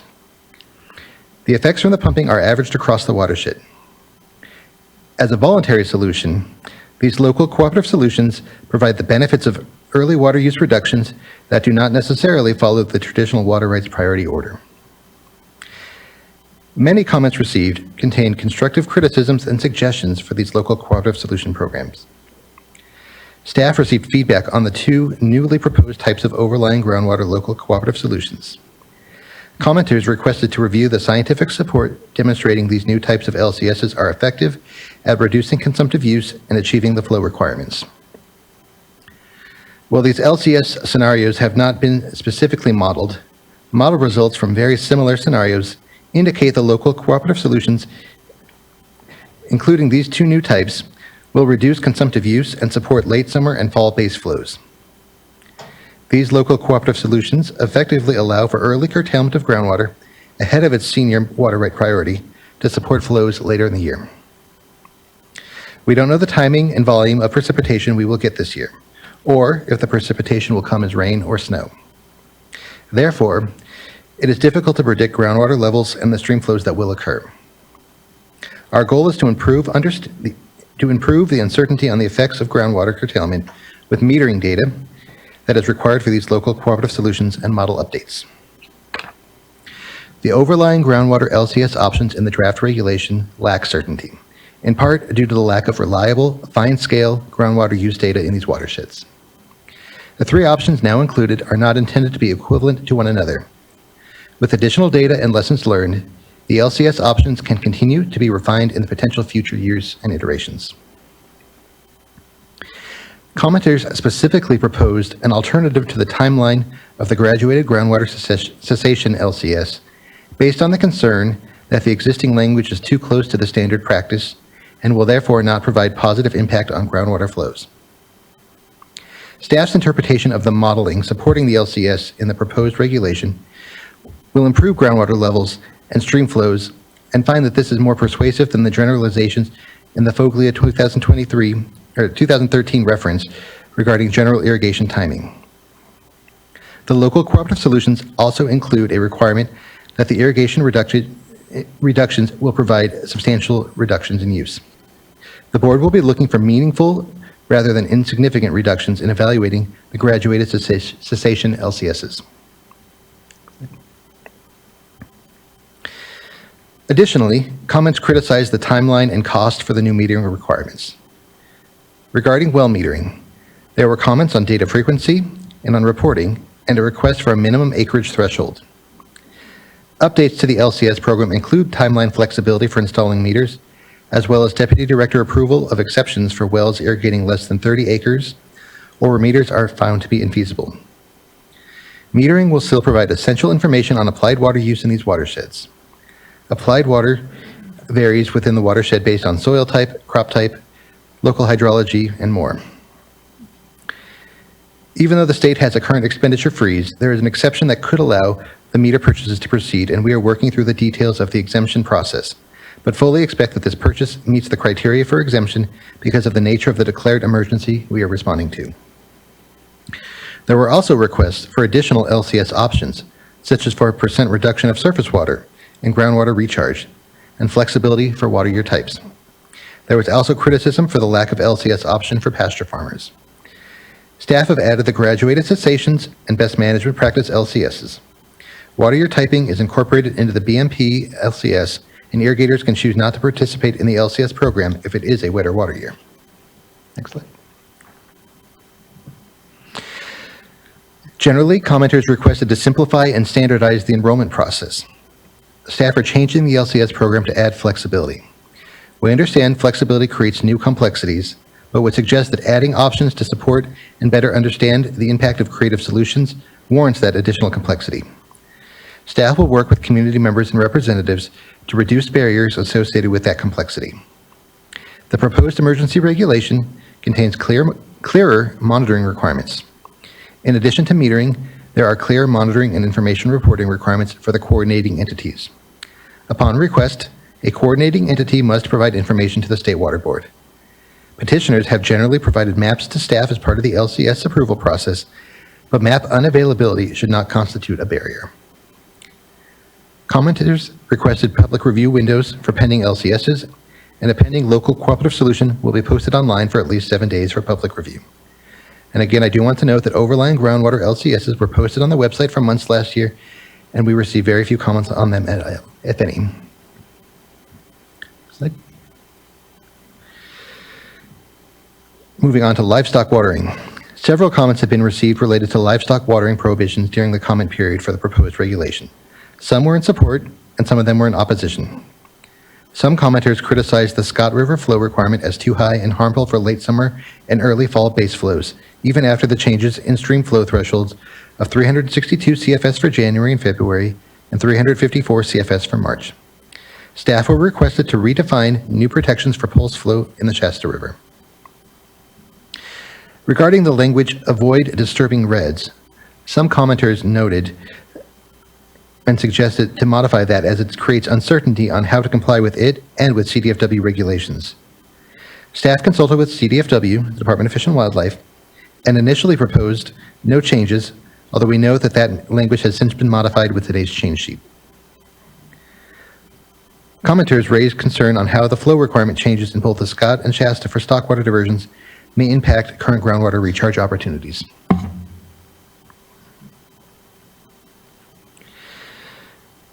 Comments were received related to water leasing as an option instead of the inefficient livestock watering prohibition. Staff received a proposal from the Scott River Water Trust that it can provide support to the State Water Board for measuring the water diversion amount at ditches during the entire livestock watering period, which is generally September through March. If the Department of Fish and Wildlife was concerned about the flow access during the Chinook and Coho migration, the Water Trust could lease diversions for a minimum of 1 week to see the effects of diversion and ensure flow availability for spawner access.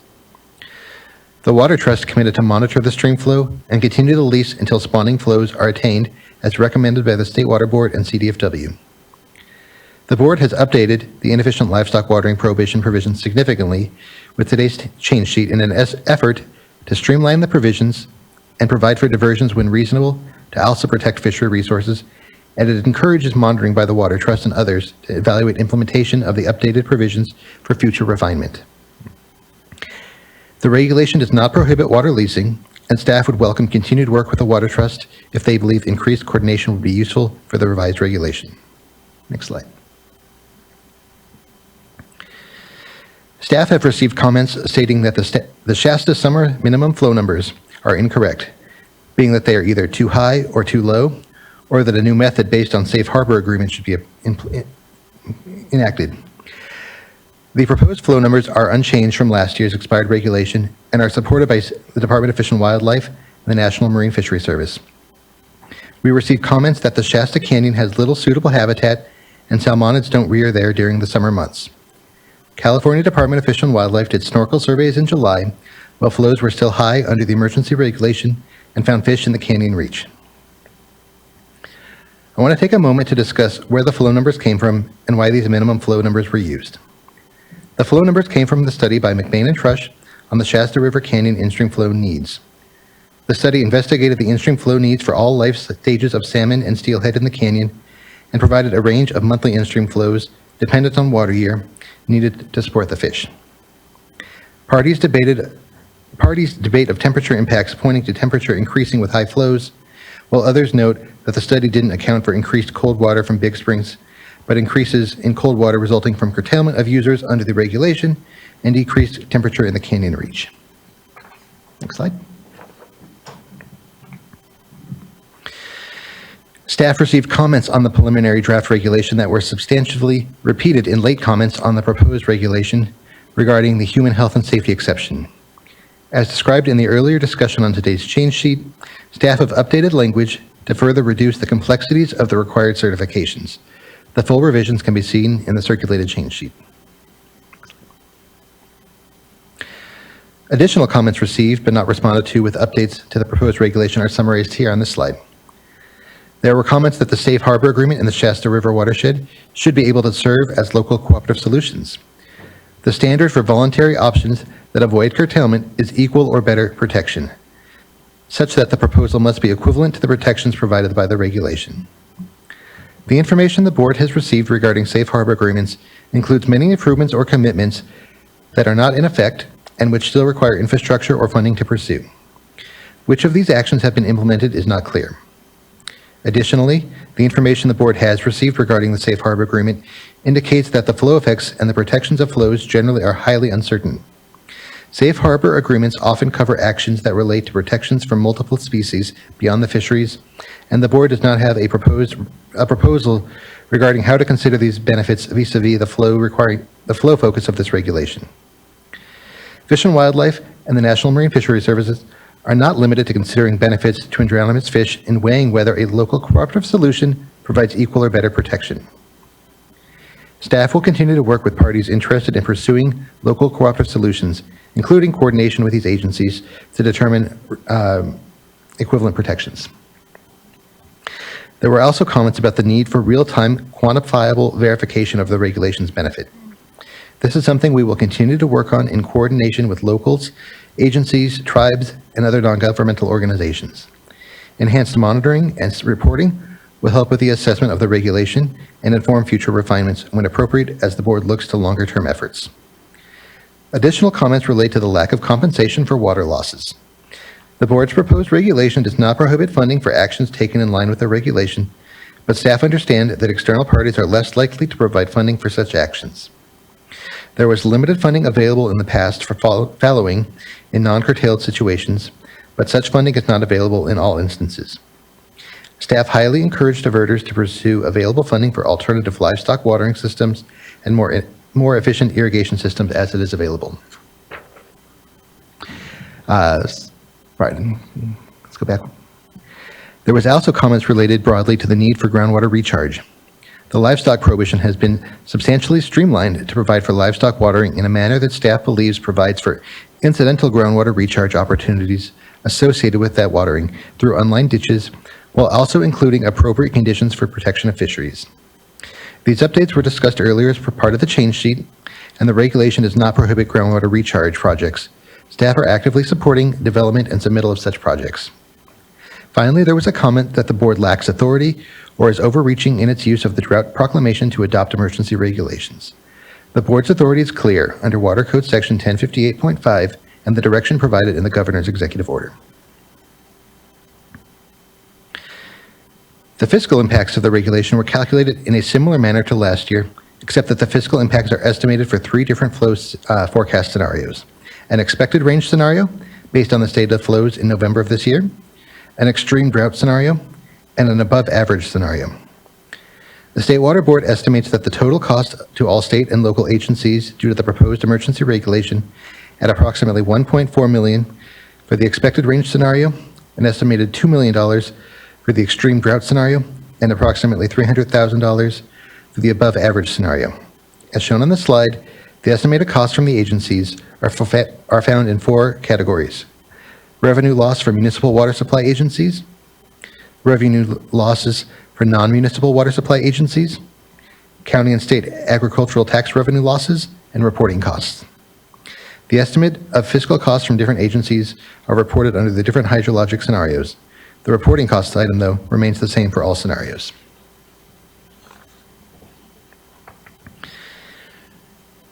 Earlier, we discussed changes to the regulation included in the change sheet this morning. The change sheet also includes updates to the draft resolution and the corresponding changes that correspond to the changes made in the regulation. It also cleans up some edits where appropriate. The change sheet includes updates to focus references related to the proposed resolution strictly to the Scott and Shasta River watersheds instead of the broader Klamath River watershed. Changes to the resolution regarding provisions for minimum human health and safety needs include a revision to whereas 32 that discusses the proposed updates to the regulation simplifying certifications. Additionally, a new resolved number 9 provides additional direction to staff regarding follow-up actions related to the minimum human health and safety elements of the proposed regulation and language access. The resolution includes updated and new whereas statements, specifically whereas statements 34, 37, and 38 that reflect updates made in the development of the streamlined inefficient livestock watering prohibition in section 875.7. Finally, some next steps. If the proposed regulation is adopted by the board today, the next steps would be to release a notice of proposed rulemaking for 5 working days, after which the regulation and record would be submitted to the state's Office of Administrative Law, or OAL, for its 10-day review period. The notice would include the explanatory digest, and the regulation would become effective following OAL approval and filing with the Secretary of State. The regulation would generally be in effect 10 days after submittal to OAL. Accordingly, we would anticipate the regulation would go into effect in January of 2024. And finally, an encouragement for all to stay up to date, our Scott Shasta Drought webpage, our Scott Shasta Drought email, and a link to sign up for future email notices. Thank you very much, Mr. Dutton. I really appreciate the presentation. And again, Ms. Robinson from Department of Fish and Wildlife. There is a lot to stay up to date on. I find incredibly just impressive how much conversation has gone on these last months. I'm glad we aren't here at 11 at night having this conversation, and just again appreciate what has been just a lot of additional discussion as we had set off on here before the board. We have here again the direction the board provided in bringing back the emergency curtailment. I think we've heard a good case as to the importance of it for sure. I look forward to hearing from everyone here importantly, but just have to provide my thanks for what I know has been a lot of engagement here. These are significant discussions. We come to them with a lot of humility, but impressed by the level of discourse, the discussion we're all able to have here amongst a real opportunity to do better by what is not often easy histories. So just thank you. I look to my fellow board colleagues if they have any questions or comments off the bat. We have about 30 commenters that we'll want to get through, and then seeing none, it's my honor then to call up first here Vice Chairman of the Karuk Tribe, Troy Hockaday.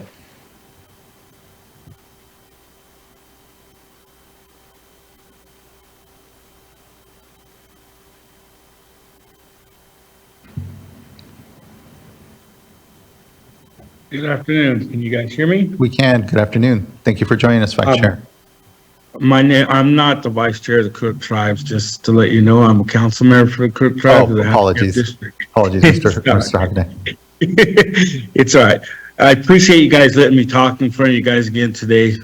Thank you for giving us the time. As you see by what the Fish and Game has stated, that the curtailments we had in the last 2 years on the Scott and the Shasta show you improvement of some of the coho. The coho, I was happy to be at French Creek a couple weeks ago to see the coho return this year to French Creek.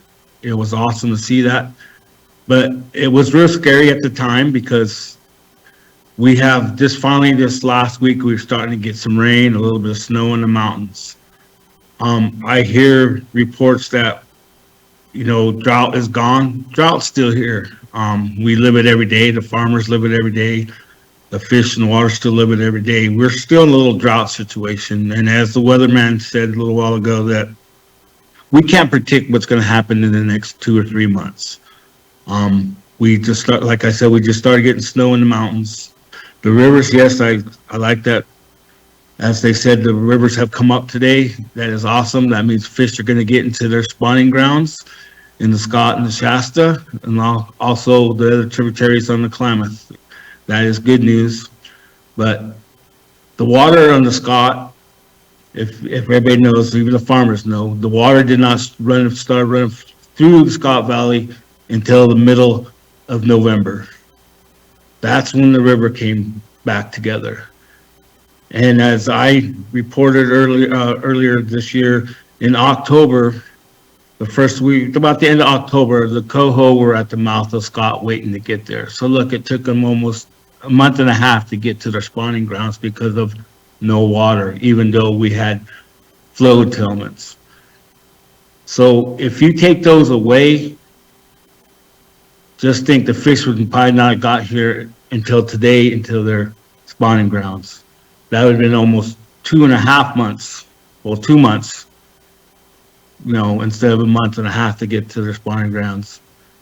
I mean, that's a big difference. That's a big timing because fish have to spawn at a certain time. When they hit their spots they got to go, they got to lay their eggs where they got to lay their eggs. And if they have to lay them in the canyons in the high water and in the rushing water, those eggs will float away. They have to have the ground and stuff to grow their eggs.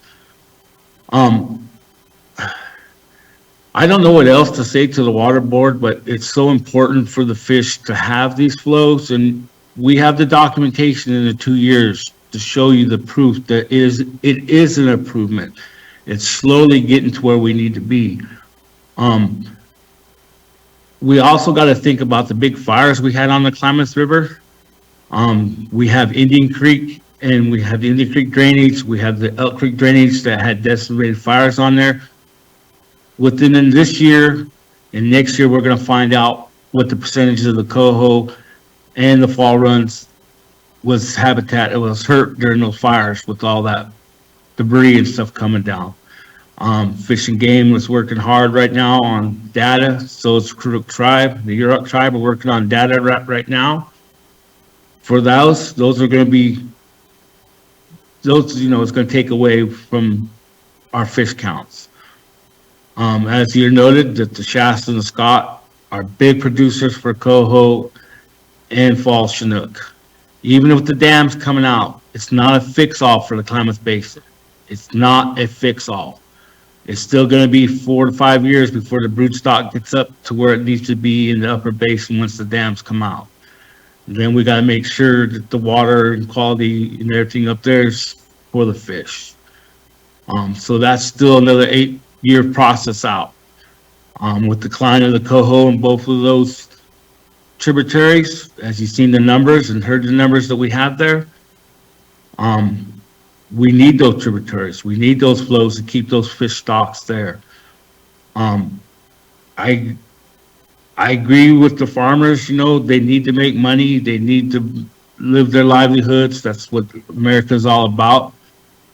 But at the same time, we have to protect the fish too, because we don't need another endangered species in the books. The United States of America has too many endangered species on the books that fish, you know, we don't want the fish not to be able to come back to where they need to be. I've heard people say, well, you can go get a coho from another river and plant it into this river system. No, if that's true, that fish would have been here a long time ago. Certain fish belong to where they have to be. I mean, they can't just get up and pack their bags and move somewhere else. I mean, I don't, like I said, I appreciate you guys letting me talk to you guys again today, and I appreciate meeting most of you guys. I appreciate you guys coming up here and seeing the Scott Valley. I appreciate you guys talking to the farmers. I appreciate you talking to tribal members, talking to me, talking to everybody up here about what's going on. I know you guys have a tough decision, but if you look at it in my eyes and the way I look at things, the fish have the senior water rights. The fish were here before any one of us were here. The fish been here for millions of years, and I hope to see him for another million years. If you have any questions for me, I'm here to answer them today for you. And thank you very much for letting me speak again in front of you guys. I really appreciate it. Thank you as well, Councilmember Hockaday. I really appreciate, to your point, the conversations we've been able to have as we all continue to better understand certainly the challenges in our watershed, but the actual opportunities to be doing better. both by the salmon, but also to each other's relationships. Just really appreciate your leadership here all amongst it, so thank you. Next, I'd like to call up Craig Tucker.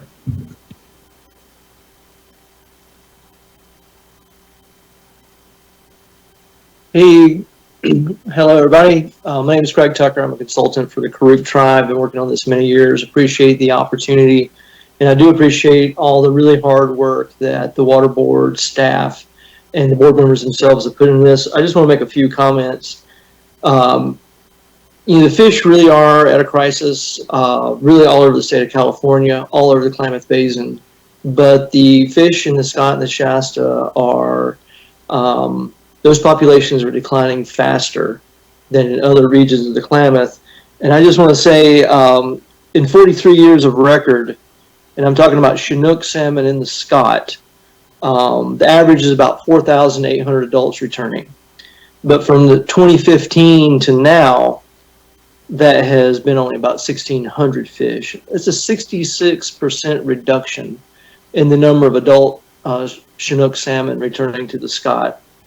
And in the last 8 years, we have seen no year where the return met that historic average. And this means that there's not a strong cohort left, and recovering these fish is going to be very difficult. I'll also point out that, talking about the Scott River, the mean flow in August has been declining since the 1940s. But that's not true for neighboring streams that are similar in character, like the Salmon River or Coffee Creek over on the Trinity. And so this is just a reflection of the expansion of groundwater use in particular in the Scott Basin. And I think what I'd say finally is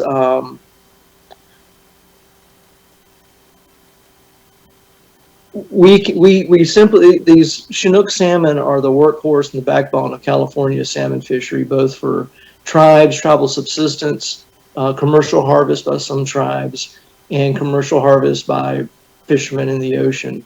And we have to start rebuilding these fisheries right here, right now in the Scott.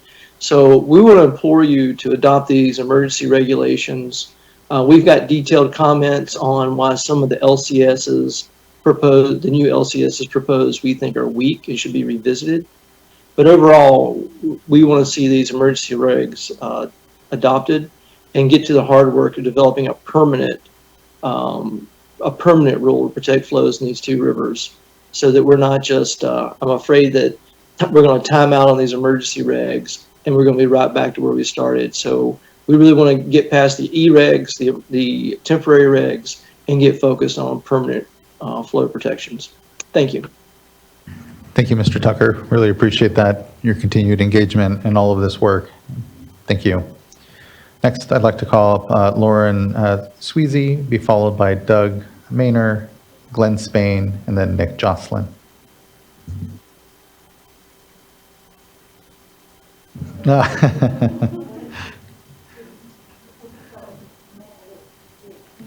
all means, yeah. And you'll probably need to turn on the microphone there. It's probably cold. There's just a button on top.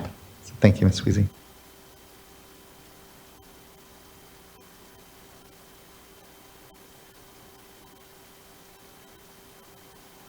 Thank you, Aaron.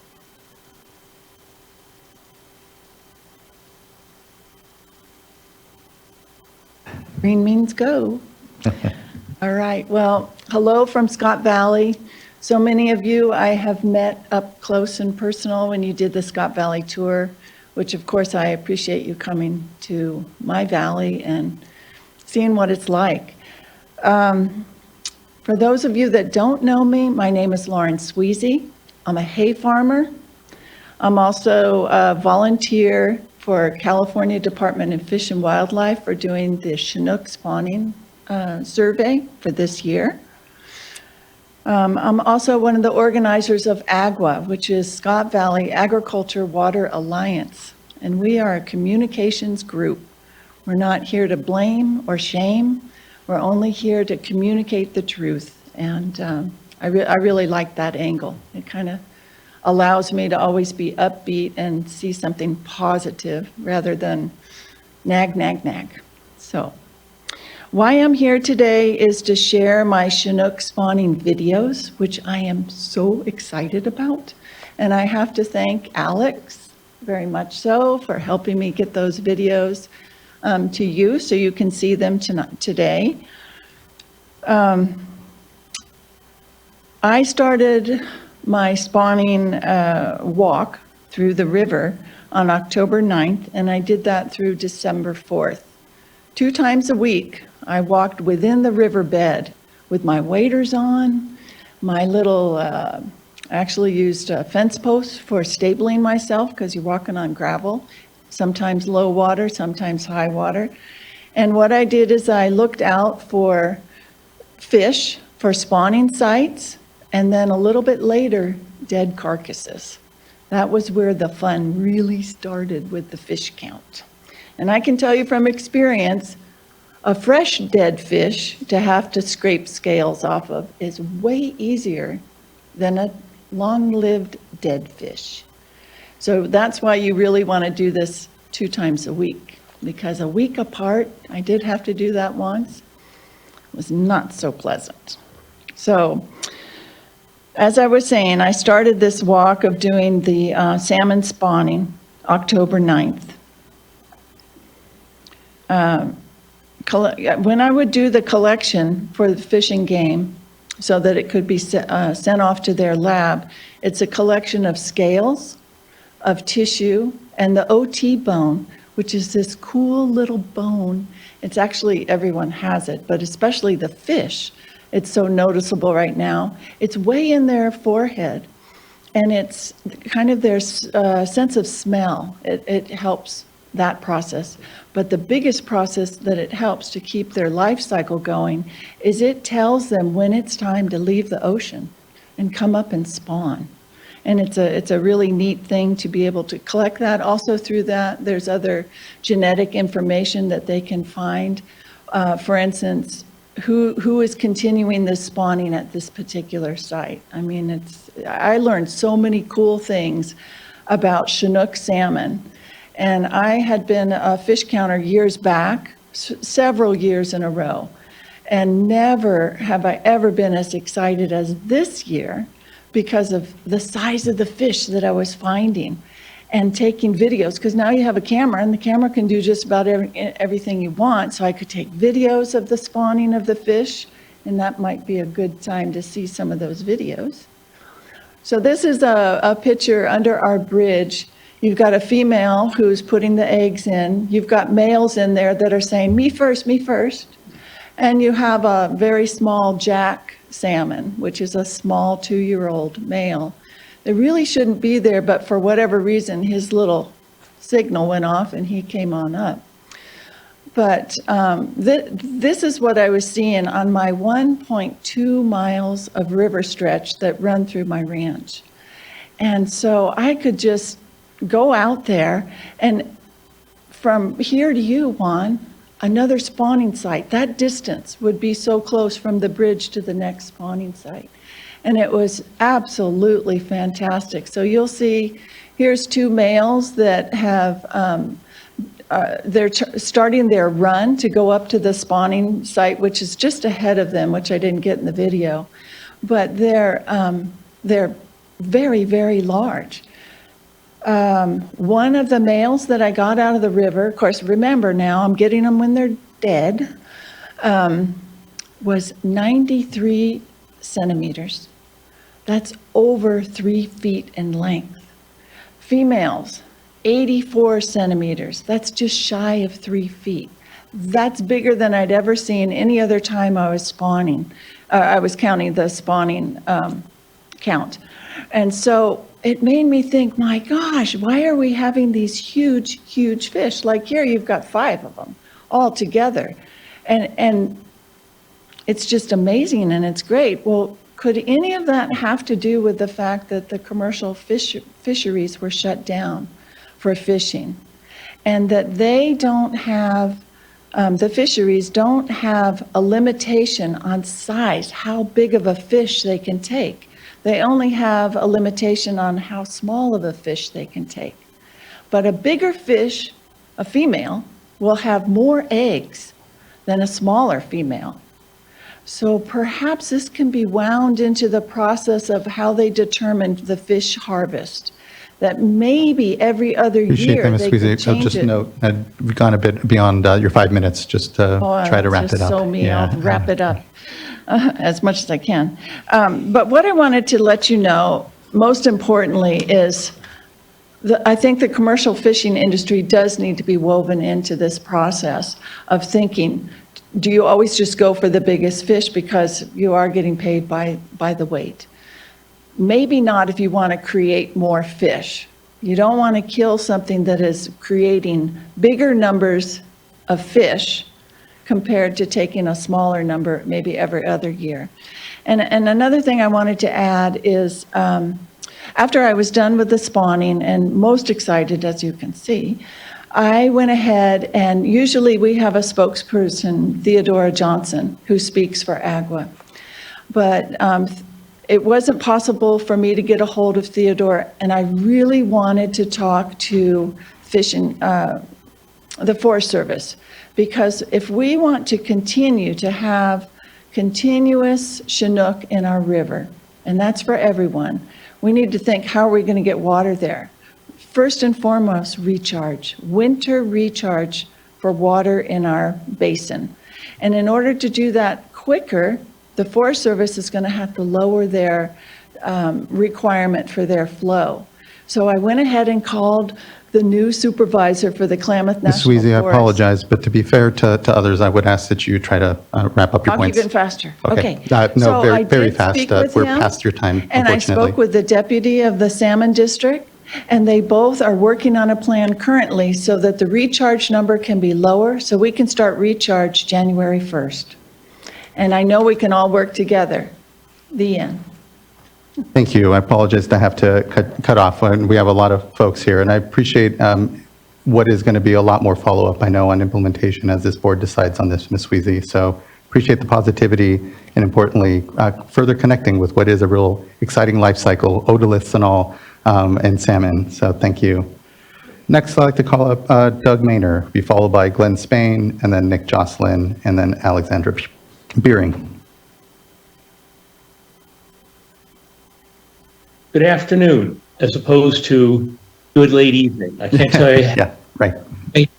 To be chatting with you guys at 3:45 in the afternoon and not 10:45 in the evening. You may remember I addressed the board during this marathon session a couple of months back. I'm happy to be before you again. My name is Doug Maynor. I'm representing Friends of the River. Friends of the River has been protecting and restoring California rivers for 50 years, and we're very concerned about the state of the Shasta and the Scott rivers. The Water Board finds itself in the position of attempting to balance the needs of the commercial users of water and their riparian users, in other words, the fish and the tribes. The reason we've reached this crisis is due to the overuse of this resource by commercial users. The river has had excessive diversions from the river and the aquifer, which has caused it to run dry on occasion, and on others to have that phrase I hate to hear, belly scraping flows, where the flows are so low and so hot, it really can't support the in and out migration of the fish.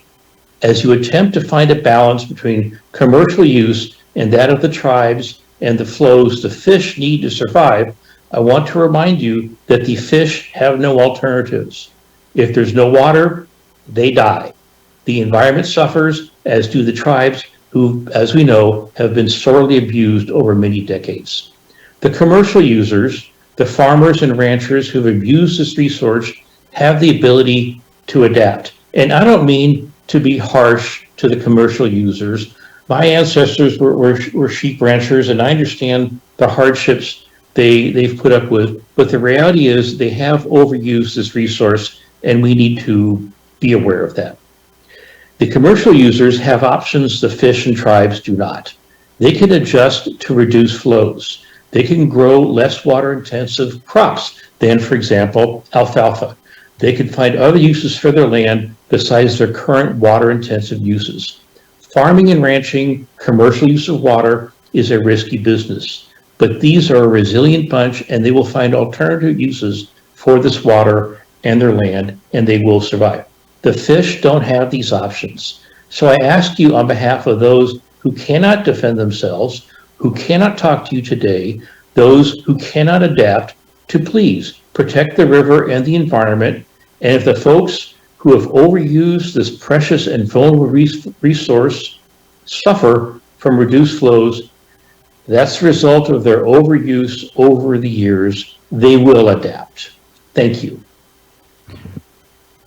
Thank you very much. Appreciate the comments, Mr. Maynor. Next, I'd like to call up Glenn Spain, be followed by Nick Jocelyn, and then Alexandra Beering. There, can you hear me? We can, thank you.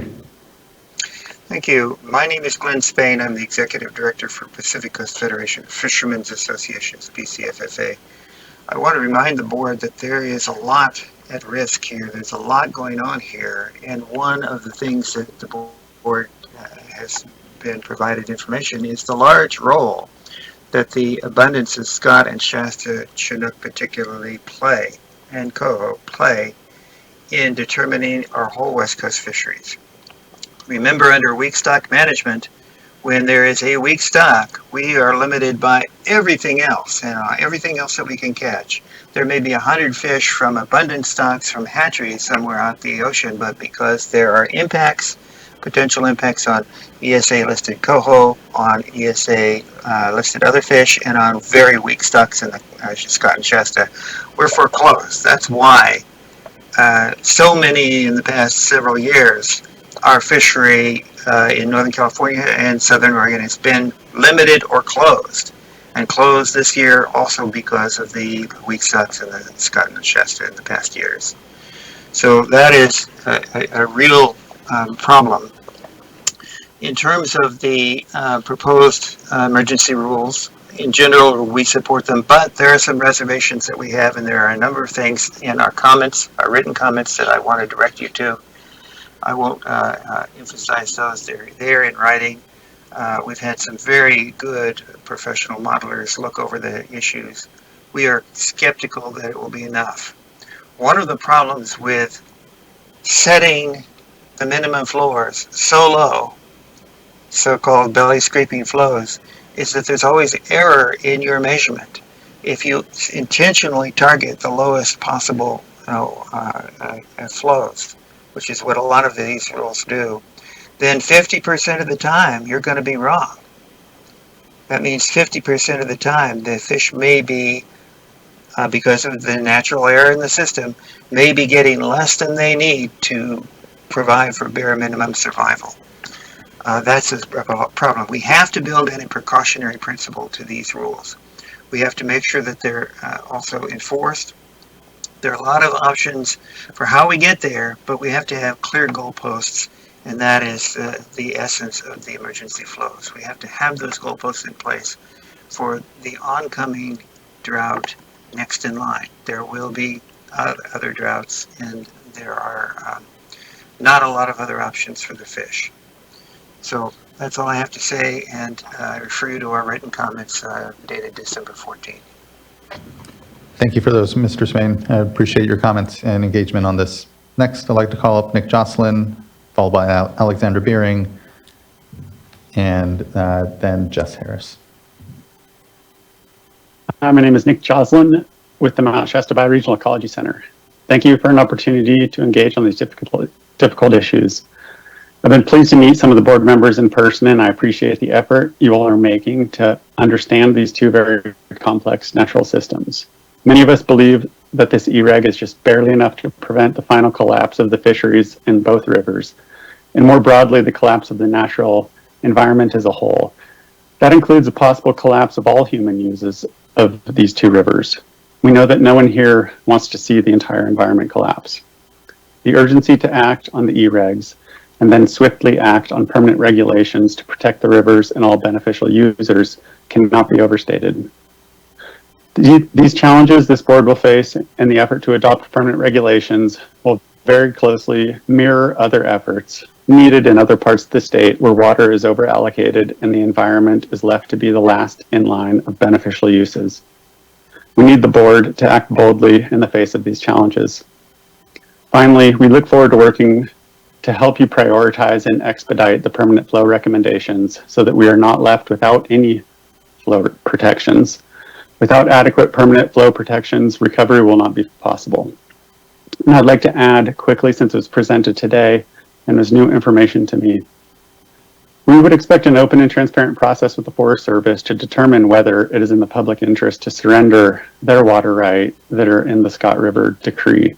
That water right for 426 cubic feet a second probably needs to be maintained in order to have the river maintain adequate winter flows. And also, when it comes to commenting on the previous LCSs, I'm not sure that any member of the public knew that there was an opportunity for us to comment on those LCS proposals. And so, as Philip stated, there were no comments received. I don't think the public knew that we were able to comment on those. So I just would like to point that out. I anticipate that the public will engage more vigorously on LCSs going forward as this E-Reg gives those provisions. Thank you for your time. Thank you for yours as well, Mr. Jocelyn. Appreciate the comments. Next, I'd like to call up Alexandra Beering, followed by Jess Harris, and then Mark Rockwell.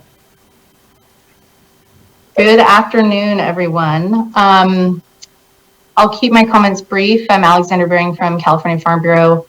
You've got some experts in that room and on the phone from Siskiyou County and elsewhere, so I'm not going to delve into details at the level they will, and I will leave that for them. I know, as many others have said, that you and staff, you being the board members and staff, have taken an interest in the people and the needs of the basin, including making multiple trips up there to see firsthand the rivers and the communities who depend on them. And I think I just want to acknowledge that, because when the stakes and the consequences of your decisions are as high as they are in this case, that extra effort is important, and I want to make sure everyone acknowledges that. I'd also like to recognize that the final regulations, including the revisions that were released today, include some recommendations from Ryan Walker and other members of the Siskiyou farming and ranching community. I think, and I appreciate that, and I know they do as well. I won't speak for them on that, but I would just urge the board and the staff to keep that dialogue open as the regulations are implemented and everybody looks to the future potential development of a long-term management plan. Since arriving at Farm Bureau earlier this year, I've been continually impressed by this group of people up there, by their understanding of the basin, their thoughtfulness, and their genuine commitment to finding a workable path to support what's important to their tribal neighbors and to their ranching neighbors. All of us work in water in some form, and we all know how rare that open approach can be among some folks. And so I just want to emphasize that we should make decisions in a way that protects and doesn't jeopardize the burgeoning relationships and collaborative efforts underway to restore salmon habitat and support the fish. Finally, in previous meetings, the board and staff have suggested that there may be a need for some amount of structured facilitation support for tribes, diverters, landowners, and technical experts to further the conversations that are necessary to develop a durable long-term management plan to support salmon in the rivers. And I know that California is under a tight budget constraint this year, but it'd be great to see something move forward on that front and not lose momentum until things stabilize economically statewide. So I will leave it at that and just thank you guys, board members and staff, again for the time you've invested with these communities and on this issue and the time you've allowed us to comment today. Thank you. Thank you, Ms. Beering. I appreciate those good, constructive comments and agree that we have just a lot of great opportunity. What I appreciate about the order is it's focused on information, on metering, and helping us just continue to find the most comprehensive understanding we can have of the watershed so that we can have the most comprehensive solutions to then work from. And importantly, have everyone's trust so that we're seeing the same thing. And I appreciate that, again, across everyone here represented and outside of this room from the community, it means a lot to have the faith and trust to have a number of discussions here to try to best balance what is always a challenging discussion sometimes at times. So thank you, Ms. Beering. Next, I'd like to call up Jess Harris, be followed by Mark Rockwell, and then Andy Colana.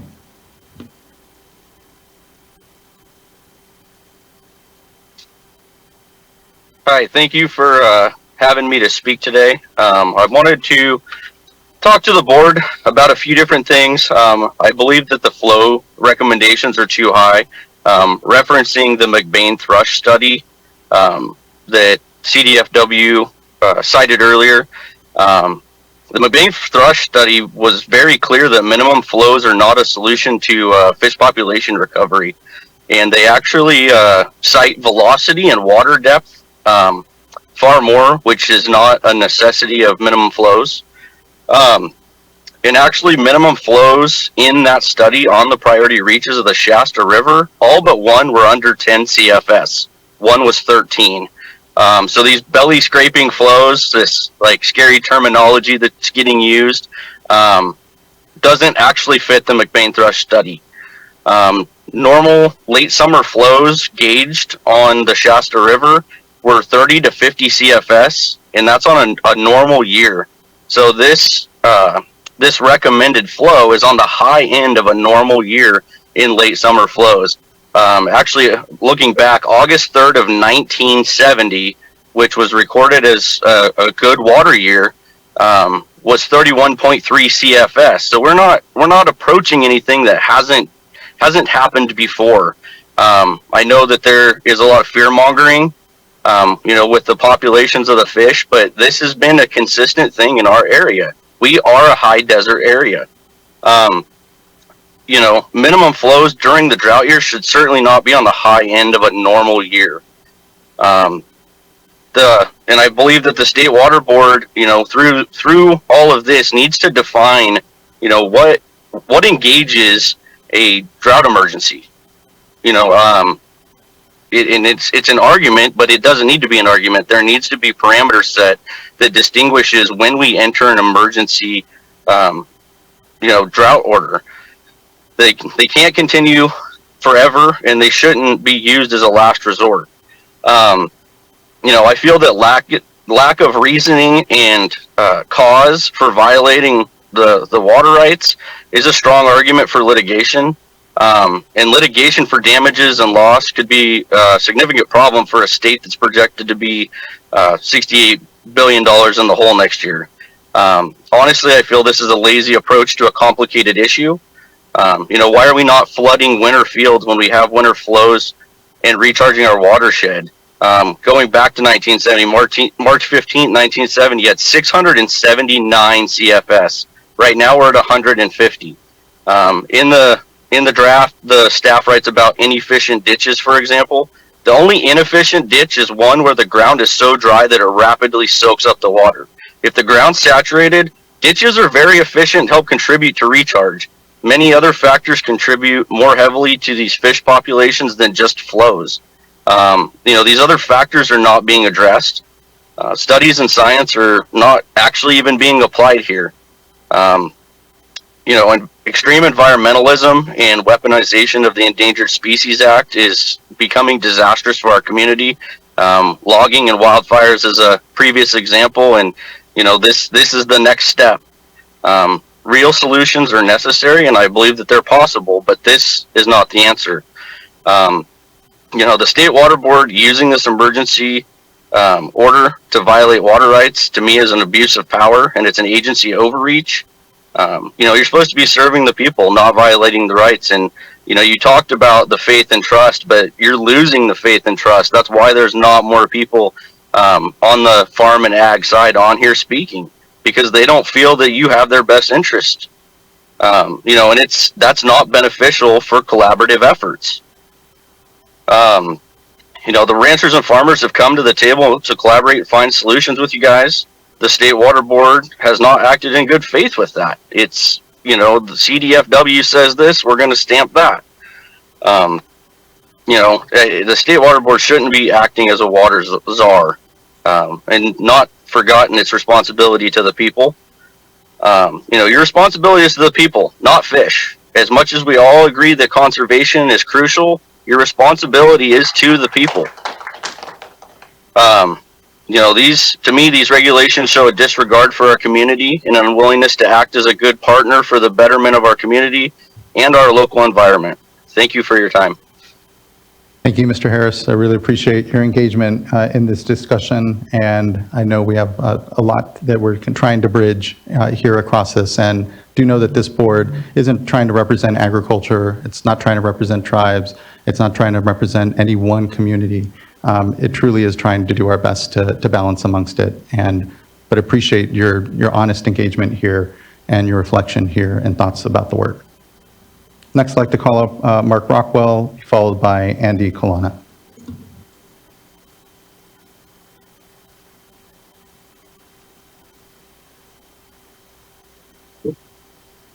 Thank you for this opportunity, Chair Escoval and State Water Board members. Merry Christmas and Happy New Year to all of you. I think it's that time of year to say thank you and let's be happy. I'm Mark Rockwell, President of the Northern California Council of Fly Fishers International. I represent the fly fishing community, our over 24 member fly fishing clubs throughout Northern California, and there are more than 9,000 members. I speak in support of the draft resolution to adopt emergency flow regulations for the Scott and Shasta River. For salmon and steelhead, as well as the agricultural communities in the Scott and Shasta River basins, water is critical.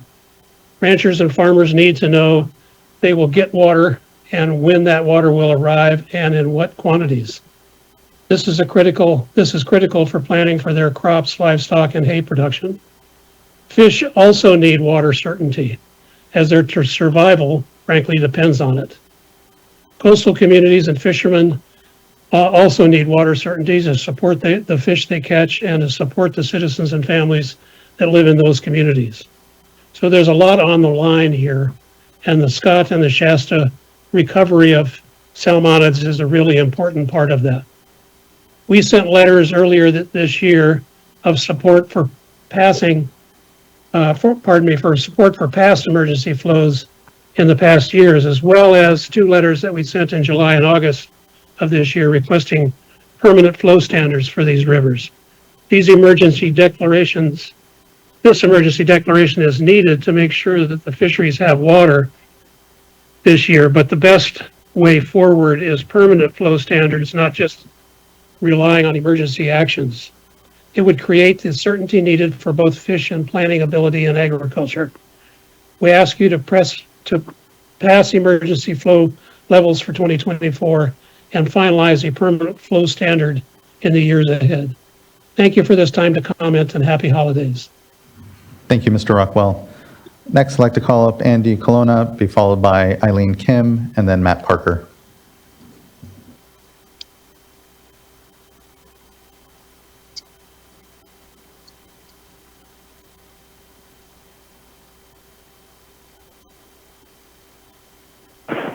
I guess it's my turn. I'm Andy Corona, and I'm listening to all these people, and I gotta say I've got about as much time fishing on the water, on the ocean, and in the streams, as well as mechanized agriculture. I work with horses, and my parents were amateur farmers that had goats, pigs, ducks, chickens, horses, and so on. So I get a lot of the different points of view here. One of the natures of an emergency, according to CEQA and Webster, is that it's an unforeseen crisis or problem that requires immediate attention. And what I'm hearing today in part is that the unpredictability of what's going on in the watershed from one month to the next, one season to the next, one decade to the next. So we are all stuck in a way to try to predict what the hell's going to happen, but we can't know for sure. And we're in a pretty wild situation with whatever you want to call it, climate change or what have you, and big storms, unforeseen stuff is swamping insurance companies all over the country, and it's not just in America. It's happening worldwide. The big fires are happening in Australia, Africa, Siberia is having methane problems and forest fires and so on, as the permafrost is thawing out as well. So we got to come up with a way to figure out how we can get our needs met when we are in an unpredictable situation, and which is what we are. So we clearly have to be versatile in our ability to respond. And I hate to hear somebody say, even though I think and really might believe it, that it's about people or fish. I'm a person, but I depend on the harvestable surplus of salmon and steelhead in order for me to go to work when there is fish available. My worst problem is I had to quit fishing because of back injuries in high school football. I should have never even played. Otherwise, I'd be stuck like a lot of people now that are in the fleet that have boats and they can't go use them, but they still have to pay to have insurance on the boats, or to dock them, or to repair them, maintenance, they don't fall apart or whatever. And those are fixed costs, just like the farmers have. So it's not an either or, it's a both. We need the water. If there's enough water for fish, there's certainly enough water for agriculture. But usually, if there's a choice, what happens is the farmers tend to want to farm anyway and keep farming to the point where there isn't any water in the stream to support recreational uses such as rafting. There's not enough water to float a boat, so it's boat scraping levels. So what we really should be managing is for optimum. To me, the bottom line is not what you make every year, although it's an important profit and loss. It's the stream channel itself, because we all own it. We all own the water. We all own the fish. They're not your fish or my fish. They're everybody's fish. So we need to start managing this thing for the future as well as the present, for all future generations, and try to get what so-called Indians need and what rednecks need and what everybody needs. The Hmongs need. We all have to get what we need out of this, or we're going to keep fighting and not be very happy with whatever comes out. So I think it's a spiritual problem. I mean, some great thing, but just an attitude problem. I see the farmers is in just as much problem as I am as a fisher. Okay, so I think we got to just stop being either or-ish about it and say, what can we do to have our needs met and balance and give up a little something so that you can have what you need. It's the whole basis of society. So let's do that. Okay. Merry Christmas. Thank you, Mr. Colonna. Really appreciate your comments and engagement here. Next, I'd like to call up Eileen Kim, followed by Matt Parker, and then Debbie Joan. Thank you. Good afternoon, Chair Esquivel, board members, and board staff. My name is Eileen Kim. I'm the staff attorney for the Criminal Justice Reform Program at the Asian Law Caucus. I'm here to provide a public comment on behalf of our office and the ACLU of Northern California. For the last 2.5 years, our offices have been working hard to ensure that Asian American communities in Siskiyou County have access to water for their human, health, and safety needs. The Asian American communities in the county, particularly the Hmong American community, who have representatives here today, are largely made up of low-income elderly people who struggle regularly to access water in the unincorporated county area. Through our advocacy, we have pushed the county to rescind local ordinances that discriminately restricted that access. We noted the recent revisions made that in part adopted our suggested red line changes both to the regulations and resolutions. While we sincerely appreciate these changes, we are nonetheless concerned that, as written, the board's proposed regulations continue to create substantial barriers toward water access for many Asian Americans in the county. To be clear, we support the goal of the regulations to protect salmonid populations for indigenous communities in the county, but we want to ensure that such a laudable goal is not pitted against that of other marginalized communities. To that end, we believe the board can and must further simplify the human, health, and safety exemption so that community members who depend on hauled water for their basic needs can actually avail themselves of it. As noted, yesterday we submitted some proposed red line changes to the regulations and the accompanying resolution. I will go over our remaining requested changes and explain why they are needed. First, we see that subsection C1 of section 875.2 removed language about diverters and end users of diverted water implementing all available conservation measures before they can qualify for the exemption. However, they are still being asked to operate under the strictest existing conservation plan for that use, and that the diverter must certify that all possible steps were taken immediately to ensure prompt approval. While these requirements are well intended, for people who depend on hauled water, they are nearly impossible to meet. Practically speaking, curtailed diverters do not have this detailed information for every person who depends on their water, nor is this detailed documentation necessary when the water amount in question is capped at just 55 gallons per person per day, while the average American uses anywhere from 80 to 100 gallons of water per day. We ask that the board cut these requirements. Second, we want to emphasize our proposed changes to the regulations that would guide staff's discretion when demanding additional information from those who are attempting to access such a minimal amount of water for their human health and safety needs.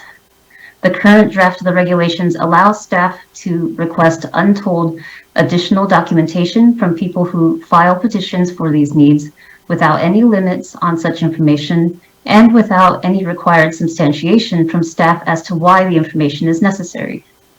We want to ensure the process is transparent and free from being influenced by complaints driven by racial animus, as we have highlighted in the past. Lastly, we are proposing 2 additions to the resolution. We appreciate the emphasis on language access in the resolution, and we hope that this will lead to ensuring that all materials that are necessary for human health and safety petitions in Hmong and Chinese, so as to make the complicated curtailment order processes more accessible to these community members. The second change, which we did not see implemented in this latest version of the resolution, would require staff to periodically audit the impact these regulations have on the community to ensure that they are not actively or functionally blocking access to water for people's human health and safety needs.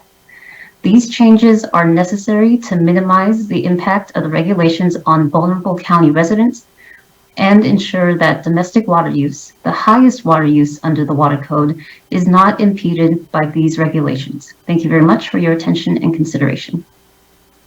Thank you for those, Ms. Kim. I've appreciated the letters and the specificity of some of the requests. I know we've done our best to adjust, and I know we'll have further discussion as we hear from folks here, but just off the bat, thank you for that. Next, I'd like to call up Matt Parker, and who'll be followed by Debbie Jiang, and followed by, after that, Sari Sommerstrom. Yeah, good afternoon. My name is Matt Parker. I'm with the Siskiyou County Natural Resources Department. I am the GSA plan manager for the Scott and Shasta Valley groundwater basins, so I oversee all the SGMA activity in those 2 basins. I'd like to first, on behalf of the county, share my appreciation for the field visits and the tours that we held with members of the board. We think those are very beneficial for our folks on the ground, as well as the board members themselves to discuss and understand the challenges within the community in terms of achieving these flows set in the regulations, as well as just finding collaborative efforts so that we can eliminate the need for sort of emergency regulatory actions and move towards community-based solutions. Hopefully, you all are able to get through the state's budget changes and continue to make visits up here. We would definitely support finding ways to get you up here for visits and discussions. As far as our GSPs themselves, I want to bring attention to a few components of our DWR implementation grant that we've received. I think these are important pieces that we're very thankful for the state's funds to allow us to continue to work on implementing our GSP. This includes organizing workshops for irrigators to learn how to become more efficient and find irrigation efficiency tools. Prior to these regs, we feel we had the most substantial amount of data collection in terms of groundwater monitoring, etc. With this grant, we're going to increase our data collection, expand our groundwater monitoring networks, as well as stream flow data collection. We're also looking at analyzing the interconnectivity of surface water and groundwater in the Shasta specific to the Big Springs complex. as well as the, I guess, the positive impacts from Dwinell, possible leaking into important over summer spring systems surrounding that area. We're also building on the Scott Valley Irrigation District recharge project that's critical for understanding recharge benefits to late summer flows and speeding up fall reconnection dates, as well as exploring recharge projects in the Shasta that will really help with rural and economically disadvantaged residential groundwater users. Those folks have been impacted over the years. We feel partly from curtailing surface water use, so we really want to explore the benefits of winter recharge on those shallow domestic wells. Turn things slightly negative, not in a negative way, but I think I wouldn't be doing my job if I didn't bring up the fact that we're still concerned with the EREGs handcuffing the GSA's ability to manage our GSPs. As you heard in your item before, critically overdrafted basins that have not had approved plans are getting extended in terms of fixing their plans. We have 2 approved plans by the Department of Water Resources in the Scott and Shasta. However, the emergency regs have used their rightful authority to include groundwater management actions in the E-regs that essentially supersede our local ability to implement our groundwater plans. So as you read in our comment letter, we're requesting to engage both from the GSA with the State Water Board as well as DWR so that we can talk through some of these management decisions and have a more collaborative effort in terms of this groundwater effort moving forward. With that said, we look forward to continuing to work with staff and the board on finding solutions in the Scott and Shasta and look forward to further engagement. Thank you. Thank you as well, Mr. Parker. I appreciate that and the honest feedback around what I know to my mind as well is nexus around the Sustainable Groundwater Management Act. It's helpful that it's fresh in mind, I think, for us here at the dais, having just had that item. So finding ways, this isn't the only tool in the toolbox. This is a tool, and we really do recognize that there's a lot of other activities, including the Sustainable Groundwater Management Act, that need to be all seen consistent across it because there is a lot of interconnectivity amongst the work and certainly the resource as we manage it. So thanks for those good comments and look forward to, I know, further discussion here.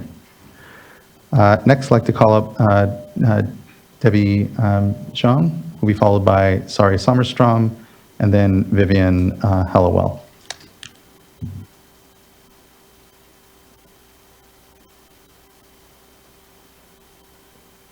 Good afternoon, members of the board. Let me introduce myself. My name is Debbie Zhang, and I am a resident of Siskiyou County. First and foremost, I stand here on behalf of my family and my Hmong community in hopes that you will hear our voice and reconsider the actions of the agency pertaining to the minimum health, the human health and safety needs in regards to water rights. I moved my family to that area in the start of March of 2020 because to me it was the safest place that I could think of in beautiful rural Siskiyou County to self-quarantine my family from what was happening throughout the world. Now, we spent our summers swimming the lakes, Lake Siskiyou, McLeod Falls, and waterfall chasing through Hedge Creek Falls, Mossbrae. It's a beautiful area. I had this crazy idea that year.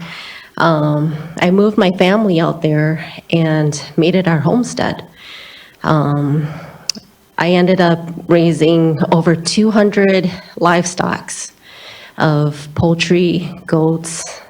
I had dogs, I had hogs, and I grew a 2-acre vegetable garden. And I don't consider myself a commercial agriculture recipient. And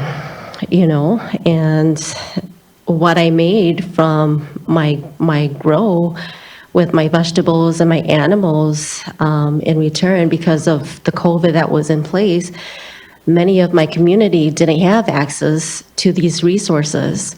And so I was able to, in kind, give these to my friends, my neighbors, my family, and all I asked that bring me a bag of feed for my animals, for my livestock, or make a donation, a monetary donation, and I'm okay with that. That was the only exchange that I had. But, you know, come with it, June of 2021, I witnessed the Board of Supervisors in that area enforce a water ordinance that limited the amount of water that could be transported to 100 gallons per day. And that wasn't enough because, you know, we had to deal with the wildfires at that time. Water was scarce. And so that was our only way. And getting a well permit was next to impossible. I went in to try to get a well permit for my property and I was denied. For whatever reason, it just sat at their desks. I understand COVID was in place and they never got to it. And so that was my next outlet, was to purchase water. And I got my non-potable water by water tank, you know, so I'm appreciative of that was available for me at that time. You know, and when that water ordinance went into place, law enforcement stepped in that day of, you know, and with the interpretation of what had been put June of 2021 with the water emergency adoption of the curtailment, I felt that the law enforcement in that area used it in that jurisdiction to interpret that law and use it to utilize against their own benefit of whatever they felt was reasonable. They were pulling over water trucks left to right, you know, towing them away. And that day, I only had 250 gallons of water, you know, and I had to decide whether or not to feed my animals with the remaining waters that I had left or use it for my family because I didn't know when I was going to get water. You know, and in Siskiyou County, I can well say that everyone is kind there. You know, friends, family, strangers reached out to me when they heard of my struggles and said, we'll get water to you. And there are some of those out there who are apathetic, who just couldn't wait for the opportunity to report me to law enforcement or my community to law enforcement regarding the water that was being transported. You know, I fear that by the time I got to a gate, a law enforcement was at my gate, even though my sole purpose was to feed my family with that water and consume it for my animals. You know, and this is only my story. And upon learning that now it's gone down to 55 gallons per person, you know, that's not sufficient enough, you know, because we're living out in these rural areas, Siskiyou County, you know. I do applaud the water board and the expertise reports with the salmon and the reports of those statistics. However, also consider our community and how we're being affected and how law enforcement in that area are benefiting and using it for their personal gain, whether it's for traffic stops or for whatever reason they think we're using that water for. So this is just my testimony, and I appreciate being up here. There are a lot of other Hmong families that are there. And this area is an area where we live. You know, my kids go to school in that area, in the Siskiyou Union District School, and they are stellar students. You know, educators tell me, and they can attest to that they'd hate to see my family move out of that area just because I wasn't able to meet my living conditions. So. you, Ms. Thank you for the opportunity, and thank you for hearing us out and the adversities that we have to face. So this is just our cry. Thank you, Ms. Young. I Thank you. appreciate your coming here. Thank you.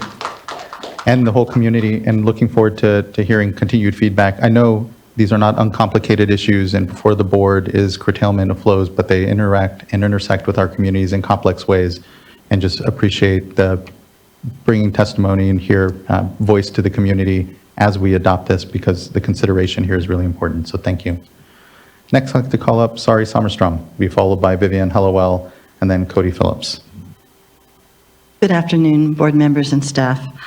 I'm Sari Sommerstrom from Scott Valley, and we meet once again. Scott Valley's water issues have just received national attention in the New York Times article, which sadly tended, by my perspective, from the sensational and judgmental. But also statewide in a Cal Matters article, which offered a more accurate description of the situation from differing perspectives. As you've heard from me over the past 2 years, I tend to be a stickler for fish and water accuracy and historic context. So I'd like to focus on getting some things right. Sincere, heartfelt concerns about reduced salmon populations in the Klamath by tribes and the fishing community are heard loud and clear by the media and the agencies, but also by upstream water users.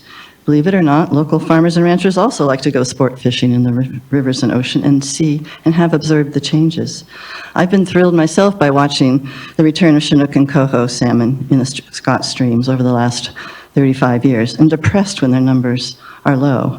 For many decades now, I've worked doggedly to find better ways to obtain healthier watersheds, and salmon populations are often an indicator of that health. But does this really mean we have to have a clash of livelihoods and culture, or a perpetual water year? I sincerely believe not. Most of the water users in Scott Valley accept that the status quo of the 2020 conditions of water management are not acceptable under changing climate conditions and the resulting reduced water supply. Balancing supply with demand is a sincere goal, though the accelerating climate challenges make that goal's economic demands on farmers even more difficult. I was pleased with the proposed new emergency regulations for at least providing more options for irrigators losing groundwater, and thank you for those changes.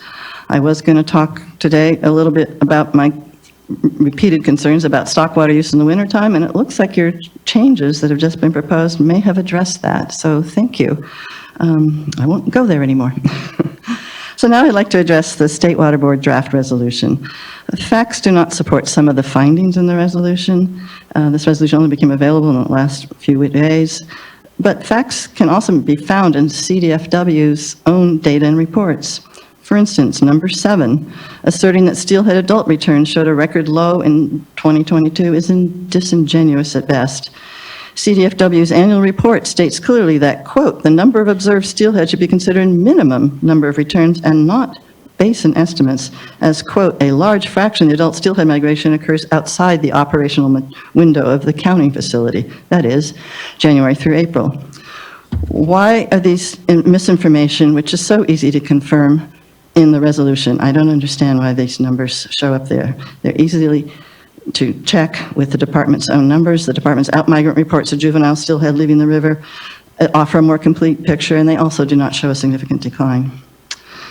Number 17, the crash of the record 2013 coho run of 2,700 adults was not caused by insufficient main stem Scott River flow, which mostly met your November 60 CFS flow target, but by insufficient rain and very cold weather, where they could not attain their natal tributary habitat.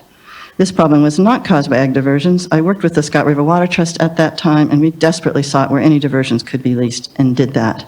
So please discontinue these misstatement of facts that get continued in your resolutions every time they come before us. Again, the situation is well documented in CDFW reports. Number 17, the 2020 and the 2022 reduced flows did not impact the survival rate of Chinook and coho, as I will later show. Exaggerations are not needed to justify concerns, which are true about drought and fish survival, but let's please use the real data. Page 13, resolution number 5, regarding CDFW working to, quote, refine the drought minimum in-stream flows. That's great, but it is imperative the department refers to its own actual real-world data from their own fish counting facility, their rotary screw trap, and all of the spawning surveys. There is no need to wait for, quote, new scientifically defensible information, unquote, unless important data gaps are identified. Also, no collaborative local effort has yet been initiated by the department to come to common understanding of what the facts are. That would be very helpful. Salmon production in the Scott River is doing better than it is being projected here or described. It's measured again by all of that from CDFW data, 45 years of adult counts, 21 years of juvenile counts, and 15 years of weir counts, plus spawning surveys for 20 years. The Chinook salmon production during the recent 2 drought years, as measured by the number of juveniles that come out per adult, that's the way you measure freshwater survival. That's about all the Scott can do. Has been way above average for the 2 spawning brood years of 2020 and 2021. The production was significantly so, 101% and 83% higher than the average. The average is 137, and the actual was 266 and 251 smolts per adult. This is one of those years, 2/3 of the run got into the valley, 1/3 in the canyon. The other year, it was the reverse, 2/3 stuck in the canyon, 1/3 in the valley. Same survival. That's what we're talking about, and that's why I'm missing. All I hear is you didn't meet the flows. I want to know, are we meeting the production estimates? That data is there, and it's not being shared. Coho salmon production was also above average during this drought, even without the curtailment in place. The 2020 brood year, which has expanded dramatically from 83 adults in 2008 to 1,766 in 2020, and over 68,000 juveniles that outmigrated in 2 years later, 2022. This was the second highest outmigrant number since data was collected since 2001, and above average. The historic numbers of coho that I've reported to, that California Department of Fish and Game in the 1960s said was between 800 and 2,000. That's the only data we've ever had on coho estimates in the 1960s. And as you can hear from the previous presentation by CDFW, we're at 840 right now with this year's run. Chinook historic was 5,000 to 8,000. Yes, we're below that, but we're not as significant as implied. Accomplishments to date, I'm sorry, I'm running over time. I thought I asked for 10 minutes. Am I okay? Just 2 more points? Is that all right? Okay. Again, the media reports about water rights in California neglect the uniqueness of the Scott Valley. We have 3 adjudications there, water rights adjudications. All the water rights have been adjudicated on the surface water, riparian, pre-14, post-14, have been adjudicated in the Shackelford and French Creek adjudications from the 1950s. The Scott River Decree covered the rest, and that was all those water rights, plus almost all the groundwater, especially in the high production well area near the river in the interconnected zone. Water Code 2500 was amended in 1970 by the legislature to allow for the interconnected zone to happen. Again, unique in California. This water rights clarity is unlike any watershed in California. Our exception is not highlighted by the State Water Board, I feel, when discussions of the Scott River happens with reporters. It's just a very unique situation. The main problem, however, is that it never had a water master. It never was water mastered. French Creek and Shackelford were separately water mastered, and those were amazingly wonderful to work with when I worked with the Scott River Water Trust by having a water trust. And the Scott River Decree was finalized by the Superior Court in 1980, and to me that was a miracle as far as I was concerned, having worked in Mendocino County on the Russian and Eel for years, that you have the who, what, where, when, why of water rights in these decrees, plus maps of each POD and point of diversion, and throw in the wells too, the big wells. I talked to Chuck Rich back when I moved to the Scott Valley in 1988. He had worked on the decree for your staff in the 1970s, and he was wonderful for explaining the decree in good English for us who don't have that water rights background, and it was just very helpful for a lot of people who never understood this complicated decree. By the mid-1990s, Chuck said he was close to retirement, and he said he would love to come up there and be the water master for the Scott. It did not come to pass, unfortunately, and he knew it was a case of education, monitoring, and then finally enforcement if those two don't get the feedback right. So I'm requesting right now, the State Water Board come to the Superior Court of Siskiyou County, which is where these 3 decrees reside, and ask for a water master for the decree and the Shackelford decree. French Creek is under a local water master. This would be fair and reasonable, and it would also require some cost sharing on that. But I think you have a good decree that has had trouble getting engaged properly. And so I would like to show that. Thank you very much. Thank you, Ms. Summerstrom. Appreciate your engagement, continued engagement in all of this work, and appreciate the thoughts around additional water mastering. I think there could be something there and a benefit as we look at all this. Next, I'd like to call up Vivian Hallowell, be followed by Cody Phillips, and then Peter Wameng Thao. Hello, Chair Esquivel and the board and staff. I'm Vivian Hallowell. I work as the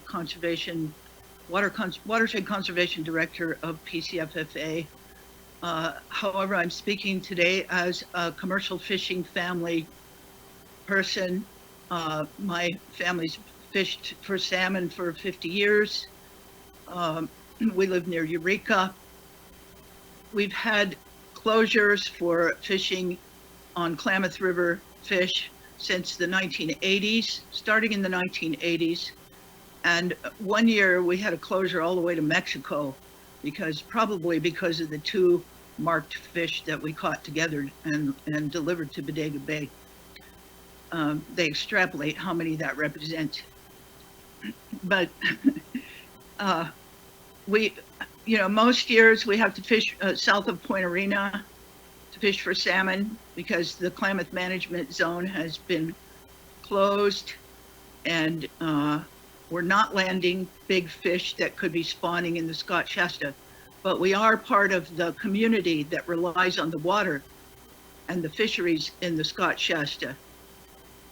We've not been able to fish on those fish and the ones that are in the zone that come from other rivers that are healthier for 30 years. And so when we do have opportunity to fish salmon, we have to travel over 100 miles from home to fish for salmon. So we're part of the community. The coastal fisheries dependent fishermen, sport and commercial, we're part of the community that relies on Scott and Shasta water. The water belongs to everyone, and this is a food crop as well. Now, we don't want to see these salmon disappear during our lifetime. We may never get enough of them to fish again during our lifetime. That remains to be seen. It's good news when there are a few more of them. We're far from reaching numbers that would allow us to harvest any of these fish and bring them to market, and the economy of our coastal communities has been greatly impacted by the loss of being able to fish in the Klamath Management Zone. So I really appreciate the civil conversation and the ability for people to come and speak to you. And the Water Board, holds the survival of these fish for the future, because if they're gone, then they're gone for good. And if we fallow ag land, then we can still farm it again another year. People are struggling because there's not enough water to go around during some of these drought years.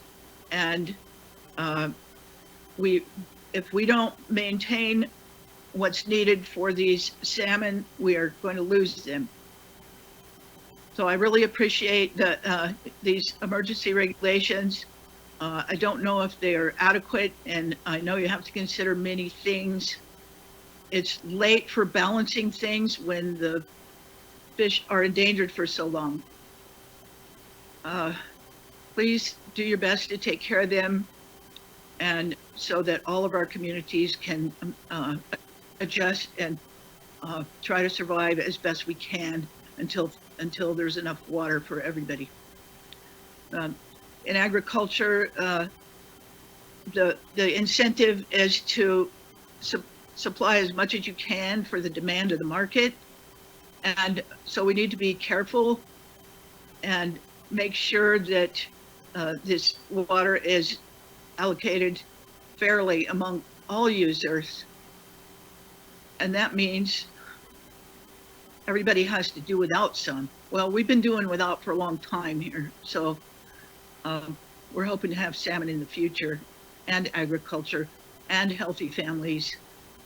So thank you very much, and we appreciate this attempt to make a regulation in an emergency basis and hope that we can establish flows that will support these fish into the future. Thank you. Thank you, Ms. Hellewell. I appreciate those comments and look forward to what I know will be continued further discussion here. Thank you for engaging here and being part of our discussion. It means a lot. Thank you.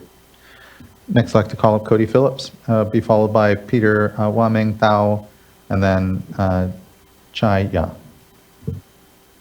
Chair, school members of the board, my name is Cody Phillips. I'm the staff attorney for California Coastkeeper Alliance. Thank you for providing this opportunity to comment today on these emergency regulations.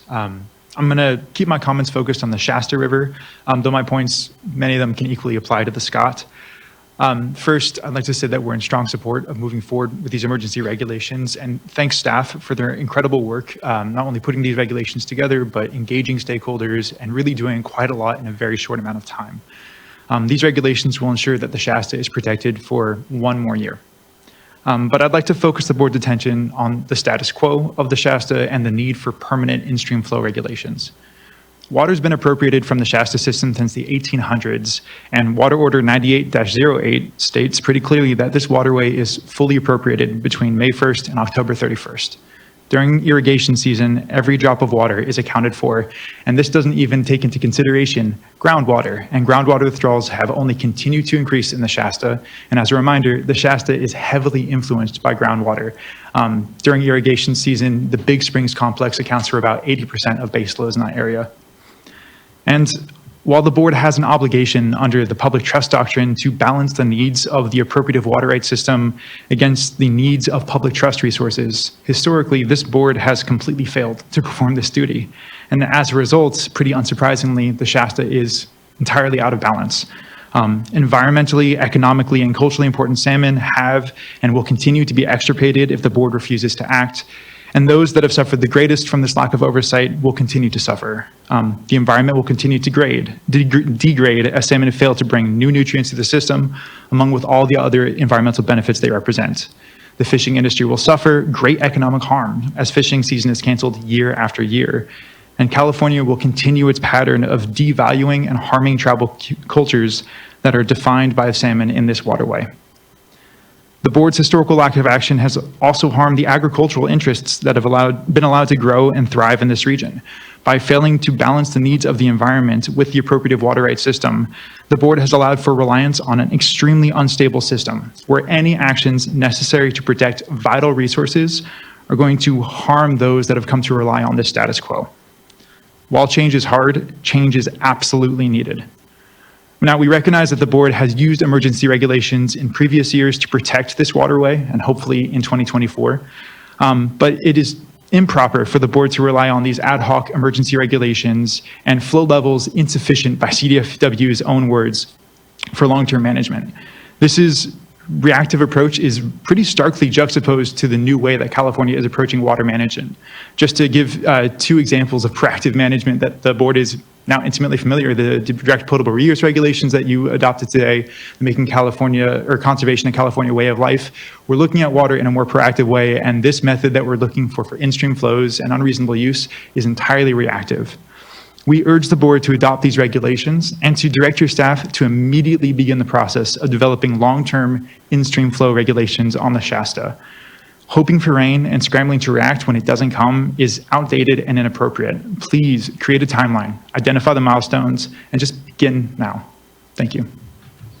Thank you, Mr. Phillips. Appreciate those comments and your engagement on this really critical project and discussion. Thank you. Next, I'd like to call up Peter Waming Thao, followed by Ji Ya, and then April Yang.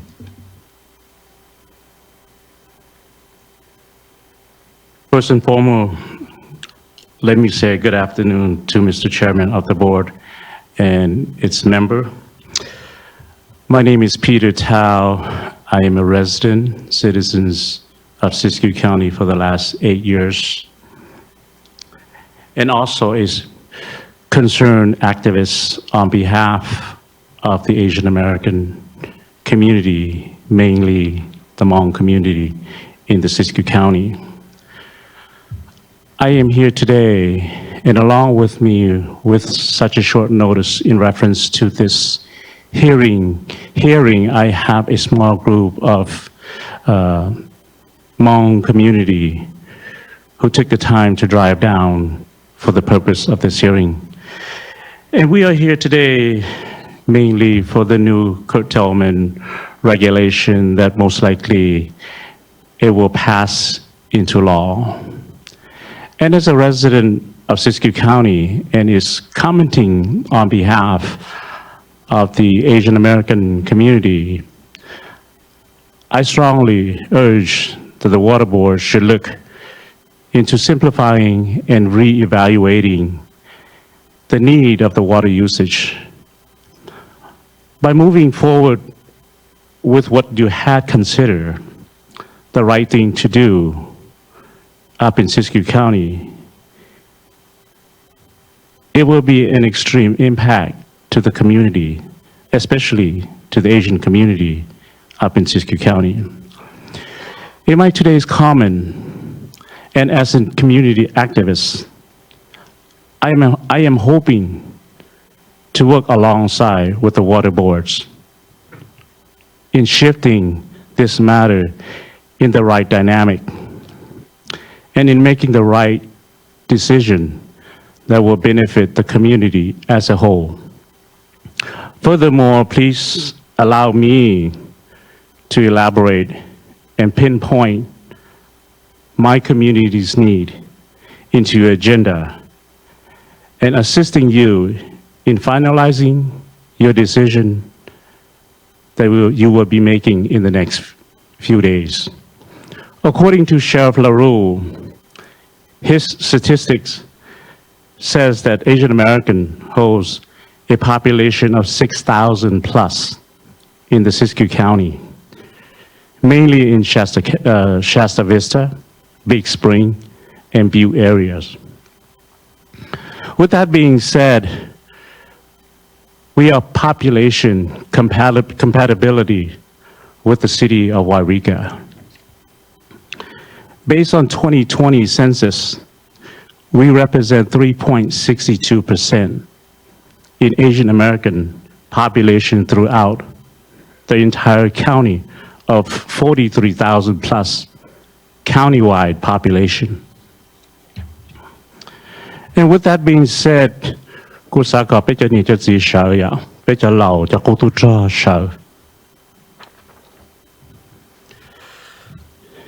again, with that being said, within our community, we are built with these seniors, veterans, disabled veterans, or I should say our elderly. These seniors were once your allies during the Secret War. Today, they are limited in mobility due to old age, medical reasons, and nuclear exposure from the war. They need our help. They need your help. We are in Siskiyou County to stay. Siskiyou County is surrounded with beautiful mountains. It is a reflection of our native homeland.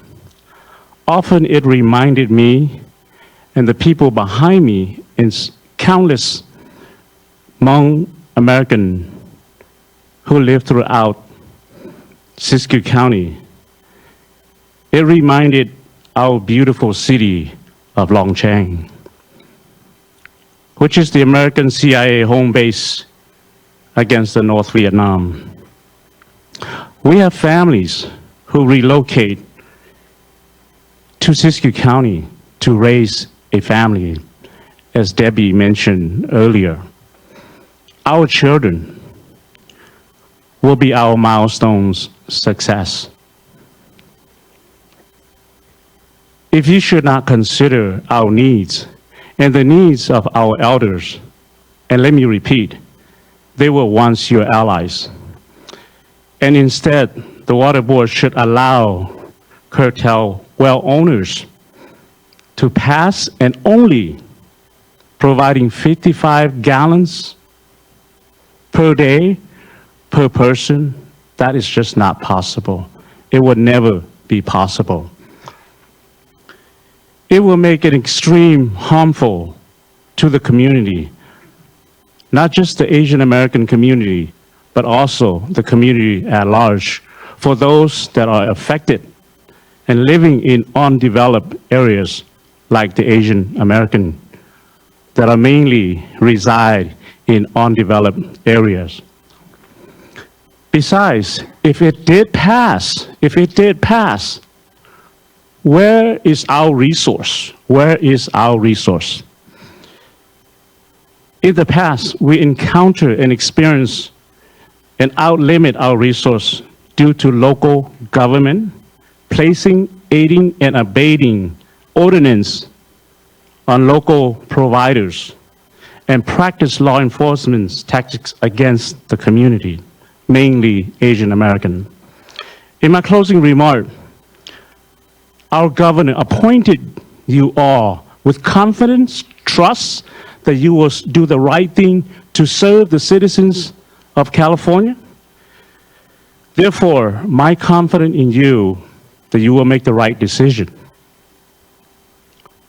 Seek justice for these citizens as I am here today. Not only that I will seek justice for my Asian American community in Siskiyou County.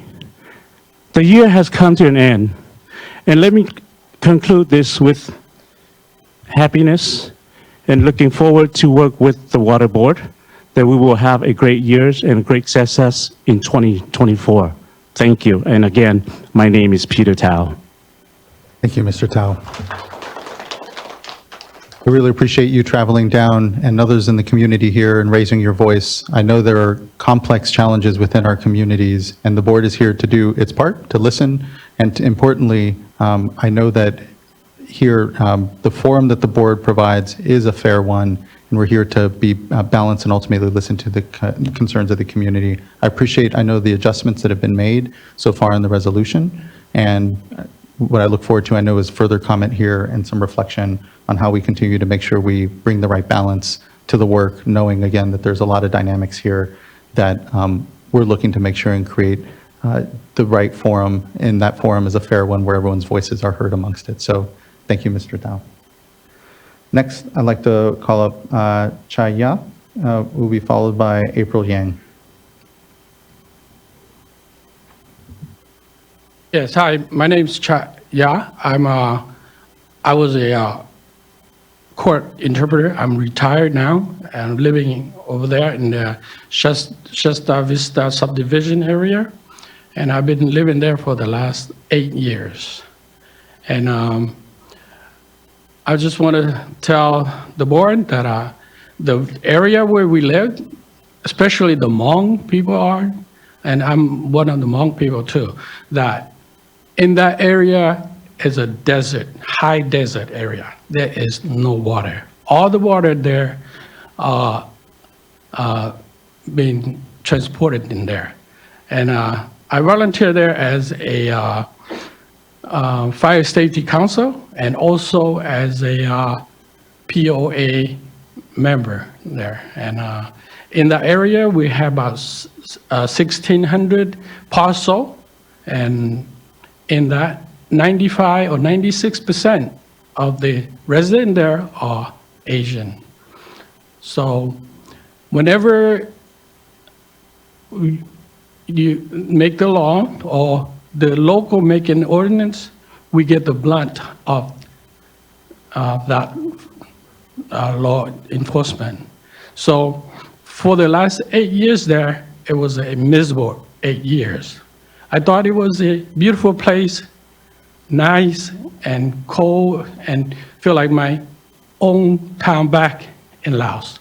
But then we went there, and every time they make the law there, we suffer the blunt of it. So when you make a decision, please have us in mind because we will suffer first. And another thing is that the fish, they want water. We also want the water. And please make the decision correctly, that we hope you will, and that when you make the decision, we want you to follow through so that we don't get the blunt of it. We were once, allies. We hope to continue to be that way. We live here now. We're gonna try to be good citizen here. And I've been working with the court for 30 years. And I retire. I wanna live in peaceful there and enjoy my life there. So we have a lot of wells there, but it was like the enforcement, the law enforcement, they're gonna stop us from even using. And we can't even repair what those wells when broke. We have so many of them are broken. I'm one of the POA member. The county will not allow other people to come fix it. And the water there are very hard to get. And it reminds me of the story that I read about America, where they say, here, white fountain only. Here's black fountain only. I don't want to be reminded of that anymore. We're in the 21st century right now. So also that we want to live together. And please, whenever you make, or you already make the decision, please make sure that we don't suffer the blunt of that law again. Thank you very much. Thank you, Mr. Ya. I really appreciate that. And it is the goal of this board to have fair and equitable application of the law without prejudice or racist intent. So thank you. Next, I'd like to call up April Yang, who will be followed by Regina Chicazola and then David Webb.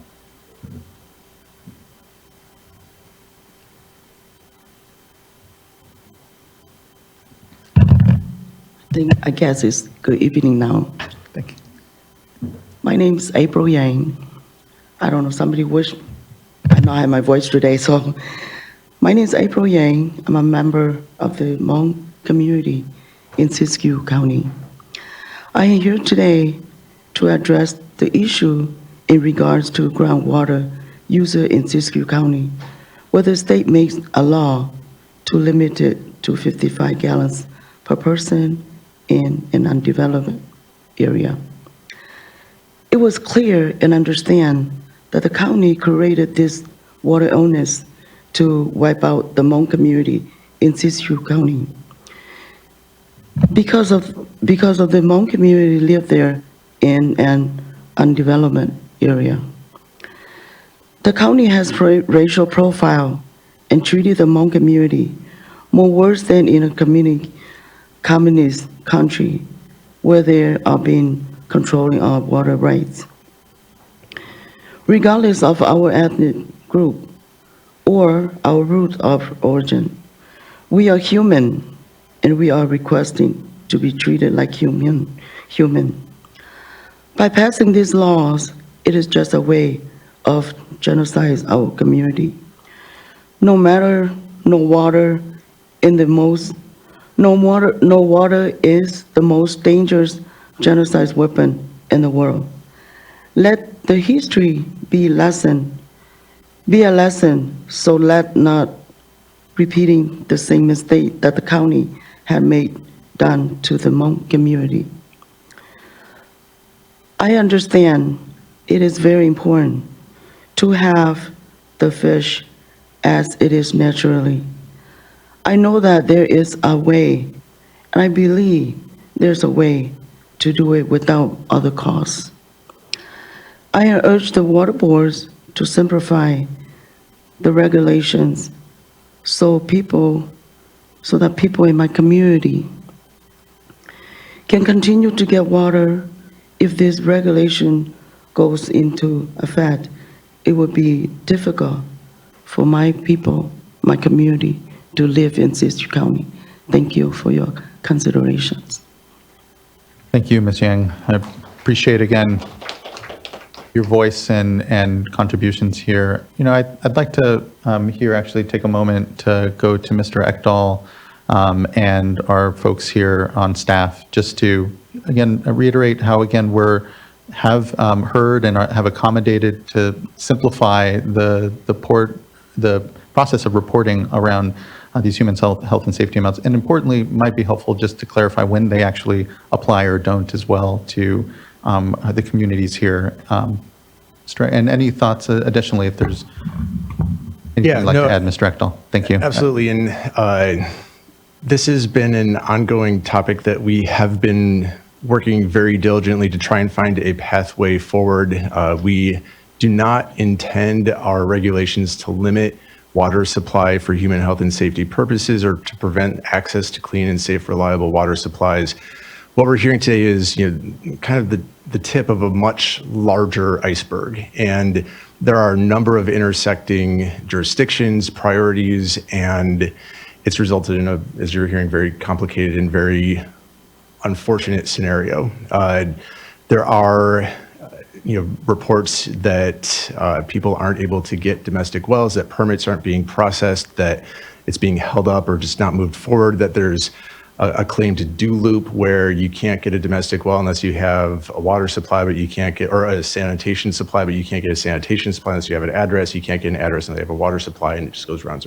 Again, that's a bit of hearsay, and it's an issue that we do hope we can get some clarification on.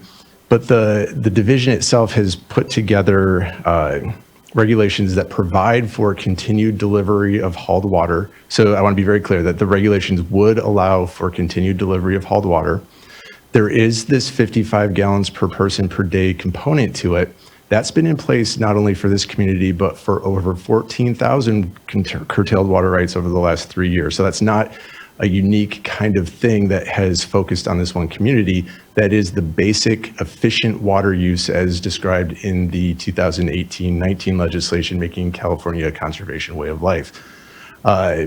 There's also been, in every iteration of our emergency regulations, a pathway for obtaining water greater than 55 gallons per person per day. And we've approved almost every single request that we've gotten for that. I think there's maybe one that we've denied over the course of the last couple of years.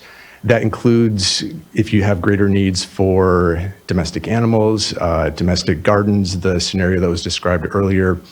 And so that pathway still exists here.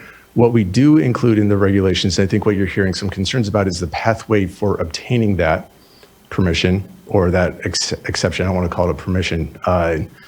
And how can we make it easier? And how can we reduce the potential for potential animosity or redirected impacts to this community in particular? And I think we are open for continued dialogue and suggestions on that.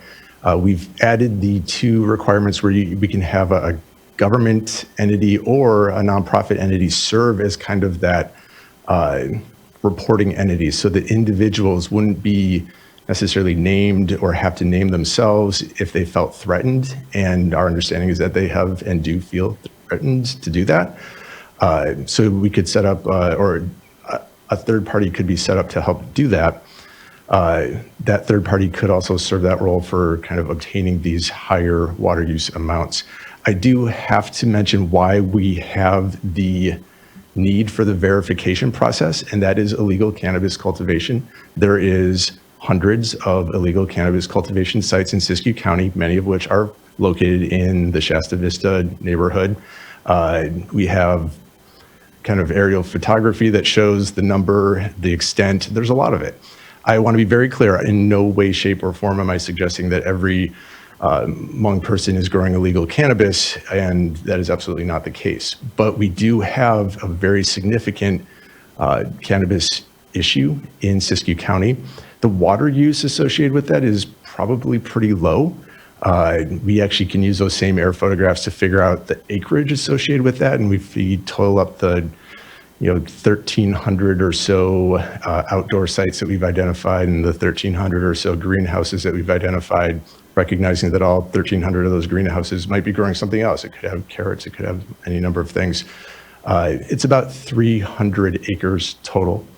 And for reference, in just the Scott watershed, there are 30,000 acres of irrigated pasture, hay, alfalfa, and other crops. So the amount of water used here is very, very small. But there are extreme water quality issues. There have been just very recently reports of illegal pesticides, some really dangerous stuff where you kind of inhale it once and you have life-threatening health risks. So there are needs to kind of understand where the water is going and the extent and the scope and the scale, and to make sure that there aren't abuses to those exemptions if they occur. But at the same time, we want to make sure that we aren't also causing part of the problem for accessing and obtaining clean and safe water supplies. I don't know, Aaron or Mariana, if you have additional input. Okay, I just wanted to add, I think there's a little bit of confusion between different portions of the minimum human health and safety needs provisions of the proposed regulation. There is a section that deals with bare minimum, I'm going to just use that word, but minimum human health and safety needs associated with the 55 gallons per person per day standard that we have used in drought emergency regulations going back to 2014. That's sort of the standard that has been used universally with respect to that. And if someone wants to very easily say they will only use 55 gallons per person per day, they can certify that use. So the discussion that we've been having has been around that provision where it is a certification for that 55 gallons per person per day. You say you're only going to use 55 gallons? Okay, go use 55 gallons, and that's all we're looking at. There's another provision of the regulation, and it's the same for the livestock needs with respect to going above the minimum that's established already in code. And if you want to go above that minimum 55 gallons per person per day, then you need to file a petition. And so there's another provision of the regulation where folks can come and request more than the 55 gallons per person per day, and they do need to provide a little bit more information and substantiation to support, you know, this is because I have a garden and because I have, you know, some horses and I have, you know, it's not for commercial purposes, but I have these other things going on my property that require additional water in order to support. So I think what I'm hearing is we probably need to spend some time working with the community to make them understand what that petition process looks like and what the pieces of information are that would be needed to support a petition for more than 55 gallons per person per day, where folks want to go do that. The other question I heard asked, and if Eric responded, I apologize, I missed it. When does this apply? So these limitations on human health and safety water only apply when curtailments are in effect for a given diverter. So depends on the priority of that diverter, and it depends on whether that specific diverter and diversion is curtailed. So water from outside Scott or Shasta can be delivered. That's not subject to these curtailment regulations, and so if water is imported from outside the watersheds, it's not subject to this regulation. This regulation is focused on keeping flows in the watershed to support the fisheries.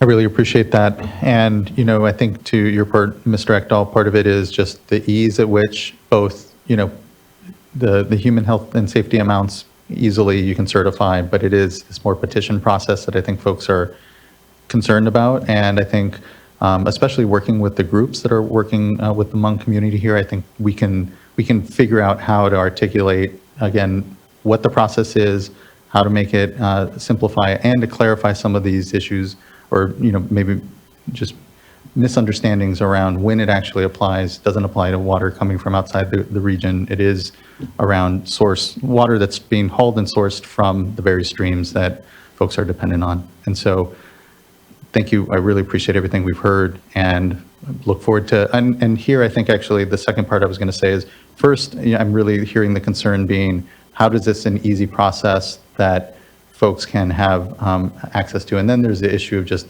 fair implementation of the regulation And that, I think, is, I'm not going to propose anything right now, but I think, just very clearly, we're going to be very wanting to see how this implements and not see some of the mistakes, if you will, and tensions that arose as an excuse in implementation of our curtailment with the community. And I know that this is all very insensitive space. I come to it with a lot of humility. There are a lot of layers, as Mr. Ekdahl said, to the challenges the community is facing that we're hearing here at the board adoption for this curtailment. But part of me is just a fair and equitable application of our regulations at that local level, and it's a very strong interest of mine. So how we track that and how we understand if things are coming around and how to best engage, I think is going to be important, but I don't think there's anything definitive for us, perhaps. But Board Member Firestone.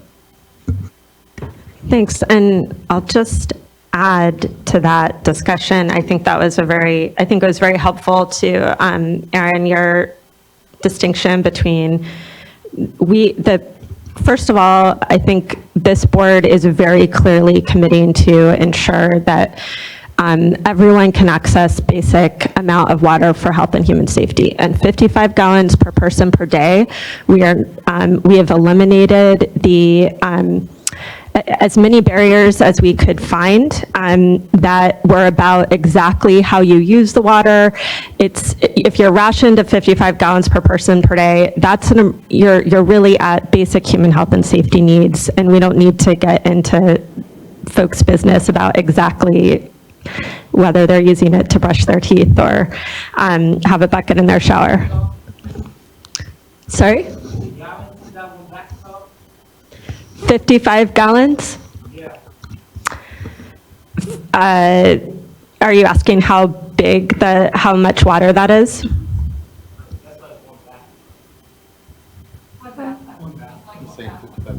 About roughly, yes. So it's a really small amount in the scheme of things. And so I think first of all, there is no question that that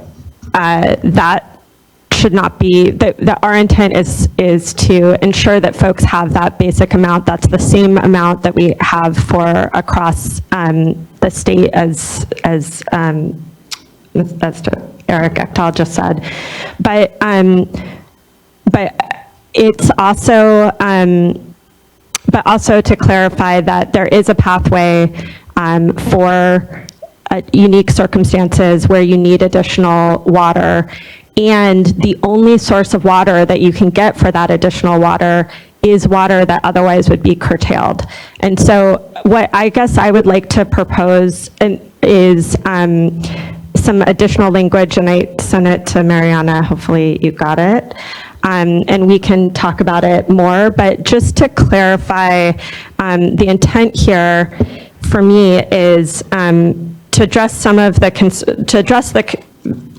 to our best, the concerns around proactively ensuring that our regulations or actions are not having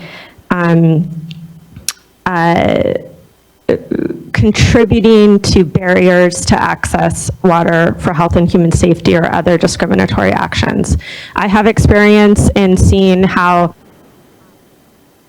the color of law can contribute to discrimination based on race in a number of ways with water. I have direct experience with that, and we take that very seriously, and I think we're learning a lot here.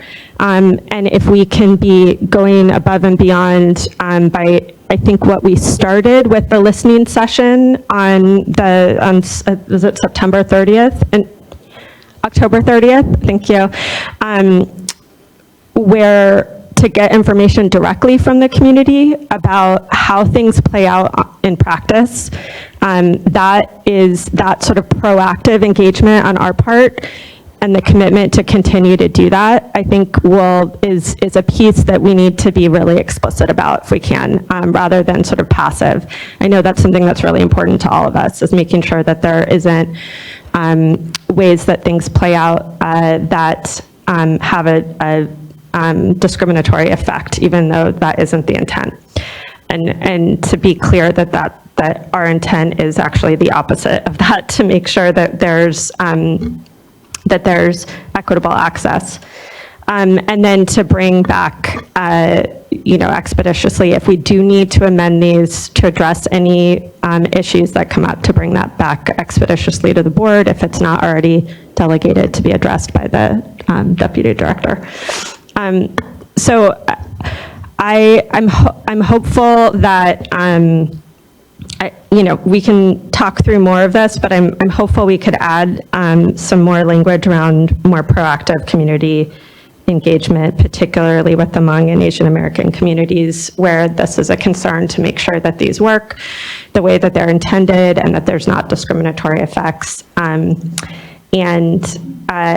then, just to be clear, we also have our language that we added in here to ensure that we're providing language access within our compliance assistance and helping to understand the regs, and also to meeting directly on any financial or technical assistance to make sure that any resources we can provide to ensure access to water is that we can problem solve together to figure out how to move forward with that. Even above and beyond just addressing any barriers that this would have, but look at what assistance we can provide. So I'll just say, I personally, this is something that's really important to me. I know it is to the chair and other board members, but it is something I really want to continue to engage in, and I really look forward to following up with some of the folks that testified today. I really appreciate everyone's traveling so far to be here, and also to talk with staff on October 30th. And I really look forward to personally helping to support moving ahead and addressing these concerns and take them extremely seriously. Thank you.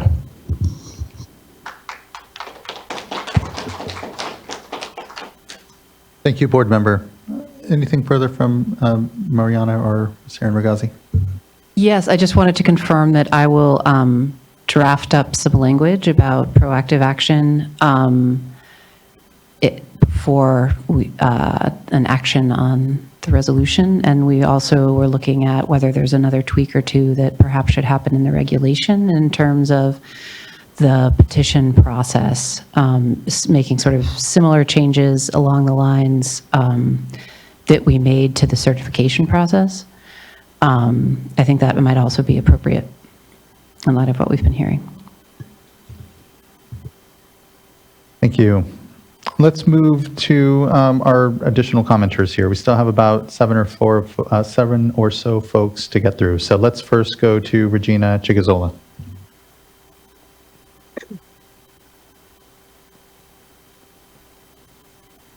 Hello, can you hear me? We can. Good to see you. Good evening. Good evening. Hi, my name is Regina Chigazola. I'm with Save California Salmon. I want to thank the Hmong community that came out to point out the issues they've had to deal with. I've also seen and dealt with a lot of issues with tribal members being treated in a pretty racist way when it comes to water issues in Siskiyou County. So I appreciate the activism happening here today to make sure things get better and that the board is listening. So I just wanted to start saying that. And I also think this does kind of show that having conservation as a way of life not apply to agriculture is a problem. I mean, the amount of water that's being used to flood irrigate fields in different areas is so much more than the 55 gallons that people have to deal with. But obviously it is what it is right now, and that's what we're not commenting on here today. I think that first of all, I want to say that I totally support this regulation and the board taking so much time to try to figure out how to get it right. I think we do need to move forward with these curtailments, but also come up with permanent in-stream flows so that people are able to plan, including agriculture in all different communities. And I would also like to see the way that the curtailment is regulated really put the towns like Montague and people on top of profit, because that's not what I see happening right now. That said, all my comments or criticism, because I really do thank you, are based on the local cooperative solutions. There is a lot of concerning language to me that is like local cooperative solutions may be subject to these conditions. The deputy director may do this, may do that. And I just think there's so much wiggle room within the language that we might be in a situation like we've been in the past where we're not actually seeing curtailments. We're seeing people saying they're doing these local cooperative solutions, but they're not proving it. That said, there were a few changes that I really do appreciate. One of them is saying that people cannot claim to use more than 33 inches per year for alfalfa or 14 inches a year for grain or 30 for pasture. I've seen a lot of agriculture interest really gaming the system with these curtailments and with the local cooperative solutions, and I do appreciate that the board is taking steps to stop that, because obviously no one is using 60 inches a year or 100 in order to water alfalfa, or if they are, that's not a reasonable use of water. I also want to really bring up how critical and what an emergency the situation is right now. I know that the fishing community was able to explain that the pain that they're going through with losing their livelihoods, and the pain on the river is real with people not being able to fish anymore. And what Crystal brought up earlier with dam removal, meaning that we're going to be dealing with some sediment issues over the next few years, and the fish are going to need every little bit of clean water that they can get. And truthfully, we're looking at a future that is climate change, and things are going to have to change, and they're going to have to change hopefully with the water rights system and making sure that racial equity and the racial equity resolutions do take a hard look at agricultural water use. There are a lot of different people in Siskiyou County. I'm in Humboldt County right now, but I lived in Siskiyou County for a long time, and now I live only a few miles over the border. And there has to be a reckoning at some point, because we're seeing cows get massive amounts of water and people saying that they're struggling to keep up with 55 gallons a day.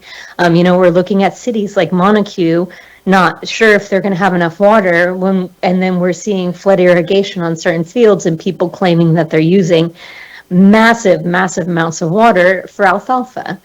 So that said, the only thing I would change about this resolution, and I get it's going to have to come down to the way that it's implemented because it's late in the game, is that I just think that we can't provide so much wiggle room. People will game the system, and maybe there's incentives for people who won't. Maybe there's ways to figure this out. But I really feel like we need to figure out a way to make these curtailments work in a way that salmon can get in the watershed and spawn and actually use these areas again, because if not, the alternative is extinction, and not just of the salmon, but of many different ways of life. So thank you for your attention on this issue. Thank you for the time today. Sorry about that, and please have a good night. Thank you as well. Really appreciate the engagement, Ms. Chigazola, on this and the continued issues here before the board. Thanks for your good comments here. Next, I'd like to call up David Webb, be followed by Angelina Cook, and then Amber Jameson. I'm here to speak for Friends of the Shasta River and want to thank you for the opportunity to do that. And I'd also like to thank those board members who have visited with the environmental community up here in the Shasta Valley to better understand our local complexities of water use in a desert. And we want to strongly endorse passage of the curtailments, and we really appreciate the improvements that have been made. We think that there are still a few things that really could and should be addressed, and we'd like to point them out here now in case they have not filtered through the process. We find the use of the emergency curtailment an important and really encouraging intermediate step towards a permanent defined in-stream flow regime, and really do applaud your past willingness to take this critical step. And this is particularly important for the Shasta, given the complete absence of a water allocation for environmental purposes in our antiquated 1920s vintage adjudication. So this is long overdue, and we thank you for your bravery in stepping forwards. By your continued adoption of an emergency curtailment today, you will be re-emphasizing the importance of ecologically adequate in-stream flows. And that is a step that is needed to further and better inform our ongoing SGMA groundwater management planning process, which at present still considers the nearly dry river of the past as their proper management target. And without a minimum flow number mandated by you politically, they can do nothing better. So from a SGMA perspective alone, it is absolutely essential that you stay the course on this difficult decision to establish a minimum flow for the Shasta. Moving on, in our most recent written comments, both those in your board packets today and those we made previously to staff, we have called for a tightening up of the language regarding public comment on LCS agreements. The maybe this and maybe that language in the current draft is simply not adequate, and worse, makes it appear that public comment may be accepted only in a pro forma fashion. In our opinion, the single largest causative factor of LCS failures in the Scott was the absence of public comment. So please, adopt the language changes on this topic that we proposed in our written comments to you that you have in your meeting packet. And this is not just a hypothetical issue.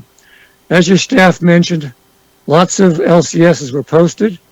There was no indication that public comment was encouraged or welcomed, or that it would even have any effect. And worse than that, in the Shasta, there were only 2, and we paid attention to that webpage, watching to see what was posted.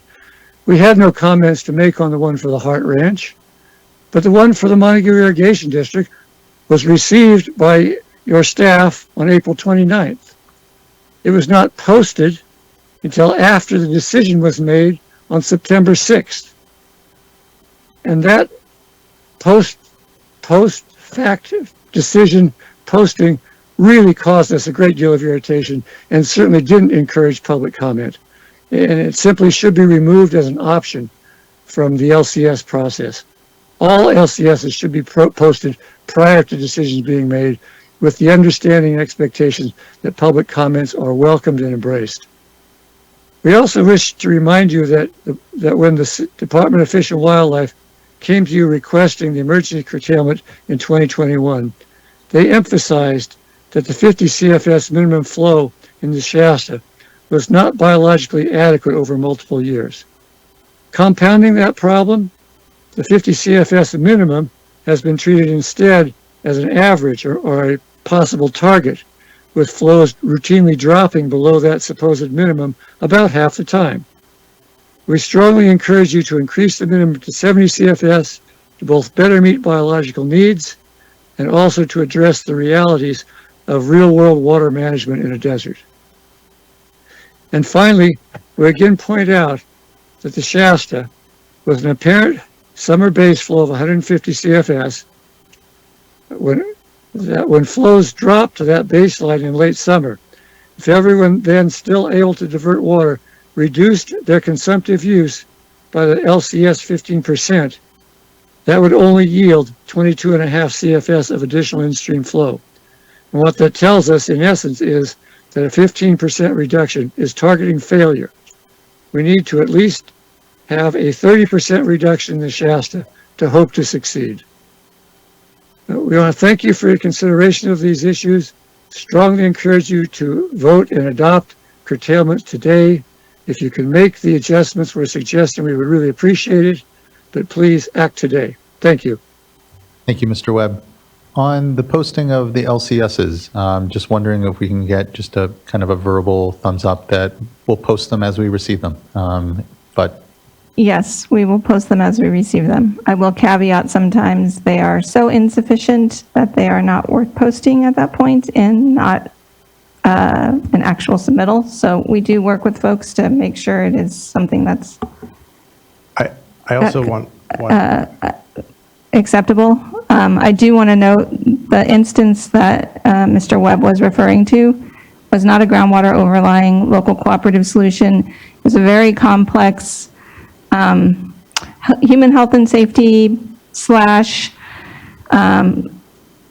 LCS / had multi-heads, and that's one of the reasons I think things got posted in tandem or very close to one another when they went up, because it was a very complex issue that we were dealing with respect to various aspects of the regulation being incorporated into one order responding to various petitions. So when we were responding to those comments, we were doing so with respect to the overlying groundwater local cooperative solutions in the SCOT, and this was not one of those. So sorry for the confusion. Yeah, I appreciate that clarification for Mr. Webb.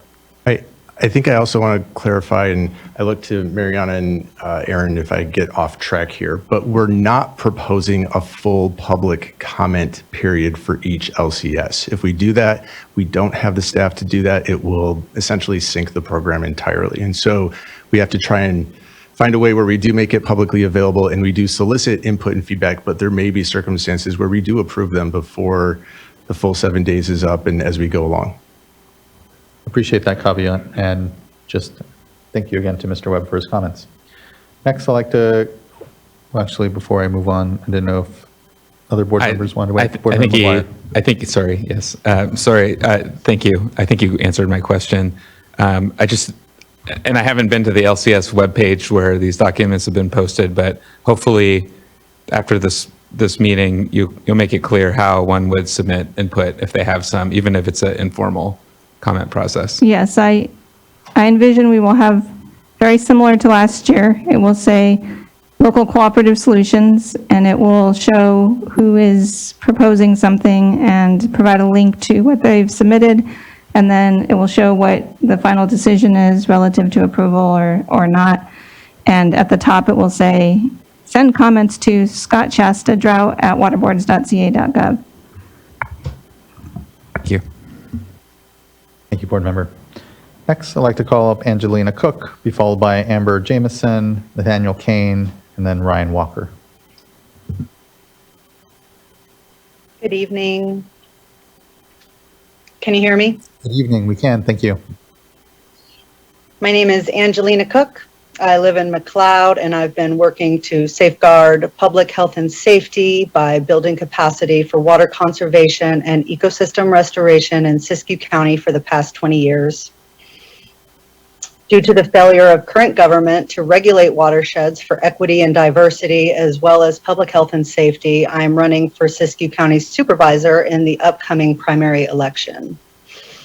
Today, I'm commenting on behalf of California Sport Fishing Protection Alliance, and we thank you for this opportunity to advocate for salmon recovery in the Klamath River watershed. I want to reiterate that the Shasta and Scott Rivers are historically two of the most productive streams for salmon spawning and rearing in the Klamath Basin. And with your leadership, they can be again. After construction of dams, dewatering rivers is one of the most egregious ways that society undermines its own water supply reliability and threatens the survival of endangered keystone species such as coho and chinook. As you may have gathered by certain comments throughout this process, the anti-regulatory political momentum in Siskiyou County is fierce. From gold mining to industrial scale forestry, water bottling, and agriculture, profit-motivated stakeholders have come to expect water policies and practices that are inequitable, inefficient, unsustainable, and only beneficial to an extreme minority. Considering some of the language in this draft regulation, I get the sense that the state is gradually acknowledging its duty to rectify flaws in existing water laws and accept that effective enforcement of sensible regulations is required, especially in rural regions, in order to achieve the board's mission. Due to the state's investments in Klamath Dam removal, I have to trust that the esteemed board members understand that your actions today will significantly impact the potential for dam removal to successfully result in salmon recovery. To improve conditions for salmon and alleviate the tremendous pressures on tribes and commercial fishermen downstream that result from impending extinction, it must improve It must approve the strongest language possible to ensure that rivers remain conducive to salmon throughout every stage in their life cycle. For California's agricultural community to continue productivity into the foreseeable future, it is imperative that irrigators and industry adjust water use practices to acknowledge the new hydrological conditions in the 21st century. Voluntary actions relied upon in the past have resulted in periodic closures of the state's entire salmon fishery, including, as Crystal mentioned, 2 out of the 3 past years. The only way to replenish rivers and protect the Hmong community's human rights to water is if the board accepts this difficult task of rebalancing water allocation to accommodate multiple users, all users, and improve public participation in the process of enforcing sensible limitations on excessive agricultural and industrial water use. To summarize, in order for this regulation to achieve its stated goals, the language must buffer the current dearth of data available by improving public outreach and expanding the time window for public engagement in the LCS process, which I hear tonight is probably not going to happen, but hopefully it will be part of the permanent regulation to come down the road. It should also increase summer base flow requirements in the Shasta River from belly scraping flows of 50 CFS to salmon swimming flows of 70 CFS. Details of this request can be reviewed in the written comments recently submitted by Friends of the Shasta River, Mount Shasta Bioregional Ecology Center, Water Climate Trust, and California Sport Fishing Protection Alliance. Again, I thank you for your attention to this urgent matter and for your willingness to rectify failed water policies of previous decades. Thank you so much. Appreciate your comments and engagement here, Ms. Cook. Appreciate your time. Next, I'd like to call up Amber Jameson, be followed by Nathaniel Kane, Ryan Walker, Brandon Fawaz, and I believe our last commenter will be Theodora Johnson. Hey there, thank you so much for this opportunity to comment. My name is Amber Jameson, and I'm the Water Advocacy Director for the Environmental Protection Information Center. And I speak in support of the adoption of these emergency in-stream flows. The Scott and Shasta rivers historically produced spring Chinook salmon, but under the watch of this and other public agencies, spring Chinook were extirpated in the 70s. If ocean fishing was the cause of their extinction in these watersheds, as somebody previously had implied, then there would be none left in other nearby watersheds like the Salmon River and other Klamath tributaries. Many people and communities rely on salmon, and salmon are integral to the culture and way of life of tribes and river communities. Due to the direct impact of declining fisheries on tribes, fishermen, and downriver communities, we ask that you hold future meetings that affect downriver communities and fisheries that are impacted. We ask that you ensure that public trust resources are not impaired from wasteful water use, provide measures for additional stream flows if all primary water rights are met, as outlined in the Scott River Decree, adopt drought emergency minimum flows to meet or exceed the Scott River Decree and the CDFW flow recommendations, develop metering requirements that provide verifiable documentation of meters, such as achieving time-stamped photos of meter readings, conduct random inspections during summer months and inspections for irrigators if the flows drop below minimum flows, and requires specific % reductions in irrigated areas to meet in-stream flow targets. In closing, I'd like to thank you for working expediently to develop these emergency regulations, and we look forward to a permanent solution to provide in-stream flows that support salmon recovery. Thank you so much. Thank you, Ms. Jameson. Next, we'd like to call Nathaniel Kane.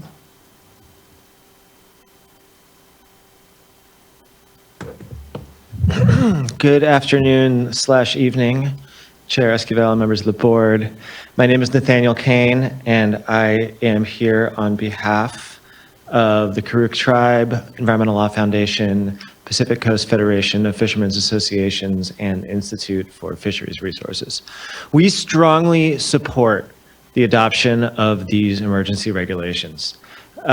We appreciate that if these regulations are adopted, the State Board will be saying, as it has been empowered by the people of the state of California to say, that these rivers, the Scott and Shasta, will be rivers again in 2024.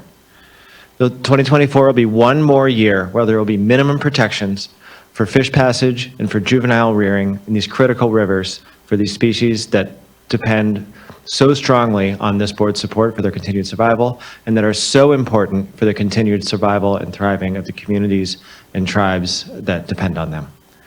And make no mistake, these species, coho and chinook in the Scott and Shasta, are well below recovery targets and are extremely vulnerable to extirpation in the near to mid future. Over the 2 previous years of implementation of these regulations, we have seen improvements in groundwater levels. We have seen faster reconnection of the Scott in the fall to allow fish passage, and we've seen improved flow in the Shasta as compared to drought years without these protections. And we have seen real steps from growers to change in this time, which we appreciate in an incredible amount. And I want to thank in particular staff for working hard on this over the past several years, for being available to answer questions, to reach out when they have questions to us. We appreciate your work immensely. But we have a long way to go. The fact is that we have not met the minimum flow targets in the Scott, let alone the 2017 CDFW flow recommendations.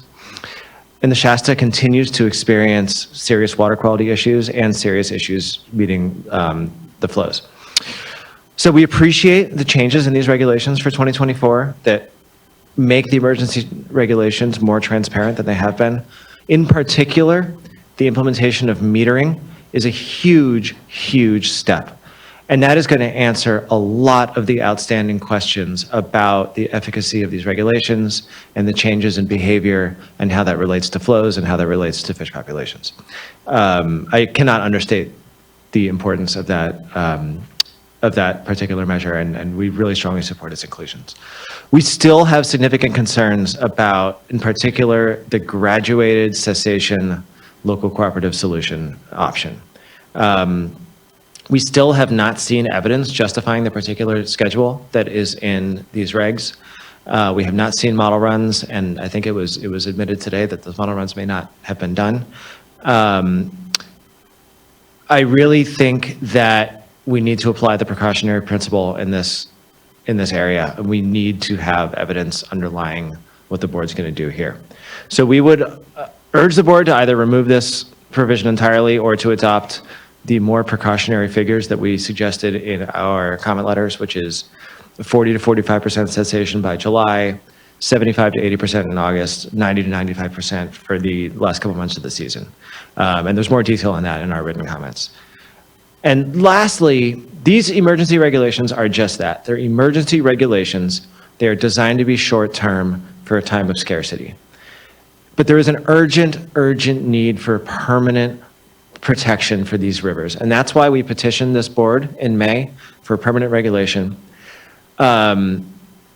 We still are awaiting a firm timeline for beginning that work and for completing that work. And so as soon as this hearing is over, I would like to ask staff and ask this board to move quickly towards developing a timeline and implementing that timeline for permanent protection. That's all I have. Thank you very much, and happy holidays. Thank you, Mr. Kane. I appreciate your comments here, the engagement with everyone on the work. But to your point, the data that we're able to collect here, I'm hopeful continues to be able to be our guiding light and being able to make a more cogent discussion. I know there's a lot of concern out there, but there's a tremendous amount of leadership as well, and especially in the ag community. And so call up Ryan Walker, who I know has personally been putting a lot of time into this.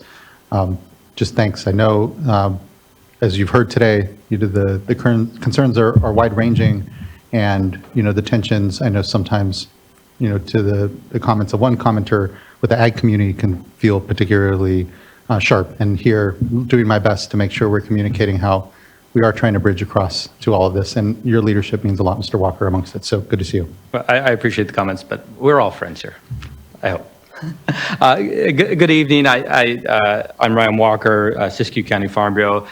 I want to begin this evening with thanking the board members and board staff for their availability during this process.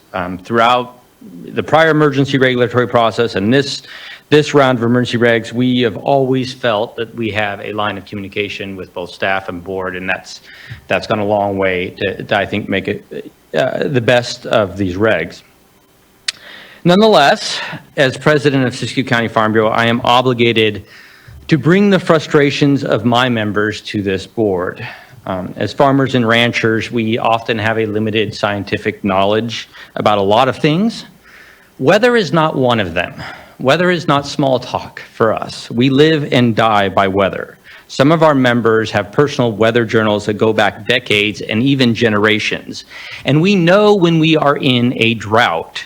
And we know that in 2023, it was a wet year that broke the drought cycle. The governor's refusal to rescind his emergency drought declaration for the Scott and Shasta watersheds is nothing less than an authoritarian attempt to circumvent the legal protections afforded to the citizens of California, including the residents of Siskiyou County. Serial emergency regulations under the cover of a specious drought declaration are nothing more than the establishment of permanent flow requirements without the troublesome delay of due process and full environmental review. California law, to be clear, affords us due process and full environmental review for permanent regs, not only to us irrigators and water users, but also to all the members of our community that are going to suffer along with us under emergency regs. That includes our schools who lose attendance and funds. It includes our local businesses that lose income. In addition, California law imposes a public trust obligation on this board to fully review the impact of your actions on wildlife, including the sandhill cranes that feed in our irrigated pastures and the ducks that nest in our wetlands that are supported by our irrigation and the elk that graze our fall regrowth and, heaven forbid, drink out of our open ditches in the fall. All of these legal considerations are being sacrificed today in favor of single species management and the political expediency of looking like something is being accomplished, which I can fully understand. But what exactly is being accomplished by these emergency regulations? The truth is we don't know, and we won't know because the emergency regulations do not require that the benefits of increased flow be measured despite the requirement for irrigation wells to be metered and every drop of ag water to be accounted for. What amount of summer habitat, what amount of rearing habitat, of migration habitat has been gained from these regs through our pain? The truth is that the board and CDFW cannot show that the cost of millions of dollars imposed on our community has produced or will produce a single fish. Meanwhile, the entire focus of our limited capacity on flow requirements takes away our ability to advance meaningful solutions in the watersheds. Our efforts reviewing the constant stream of draft flow regulations and battling errant comments take away time from finding real solutions for reduced snowpack from tailings and from overgrown forests. Forest thinning projects, recharge projects, water storage projects are all put on hold so we can engage in this apparently unending emergency regulatory process. Frustrated landowners have abandoned important mainstream habitat projects in the Scott Valley and withdrawn from voluntary safe harbor agreements.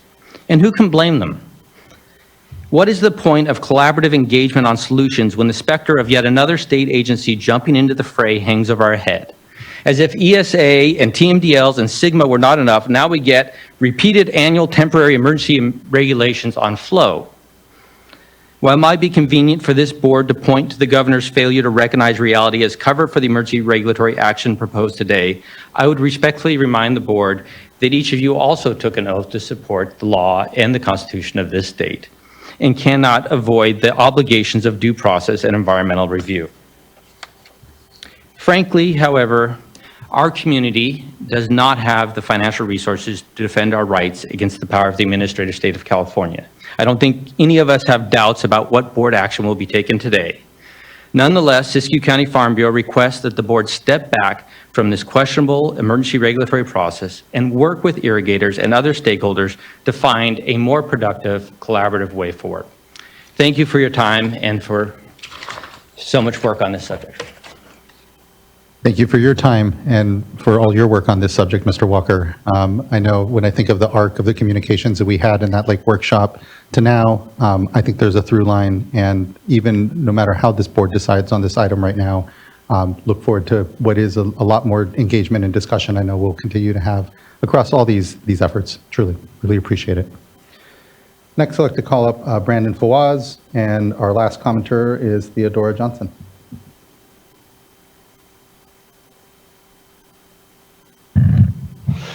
Hi, and thank you for this opportunity to be before you here today. So Thomas Jefferson once said that farming looks mighty easy when you're 1,000 miles from the cornfield and your plow is a pencil. I feel like we've been starting to kind of navigate towards that a little bit. So I would offer myself here today, again, to you as a source of information locally to Siskiyou County, primarily pertaining to irrigation. I farm there full-time, as most of you know, provide agronomy services, and am a member of our county GSA and SGMA committee since before SGMA was even a committee. We were a groundwater advisory committee. Yet here I am today feeling like I need to defend myself against some people that have never actually farmed. So we've all heard the displeasure and criticisms of late season irrigation, farmers taking too much forth cutting alfalfa, late grass irrigation, etc. Well, ag has heard this as well, and people have short-term memories. If you ask my wife, she might say mine is really short-term sometimes, and I should write more down. But I would say let's look at the last few years, and I'd say since 2021. We've had a voluntary forbearance agreement that Jack Rice helped craft before there was a regulation and a curtailment. Then we had a regulation where things were hence regulated. And then in 2023, when the regulation expired, we still had farmers in Scott Valley voluntarily not taking a fourth crop of hay. I personally don't know any farmer that took a fourth crop of hay. If there were one, I'm not aware of it, but through my agronomy services business, I know most.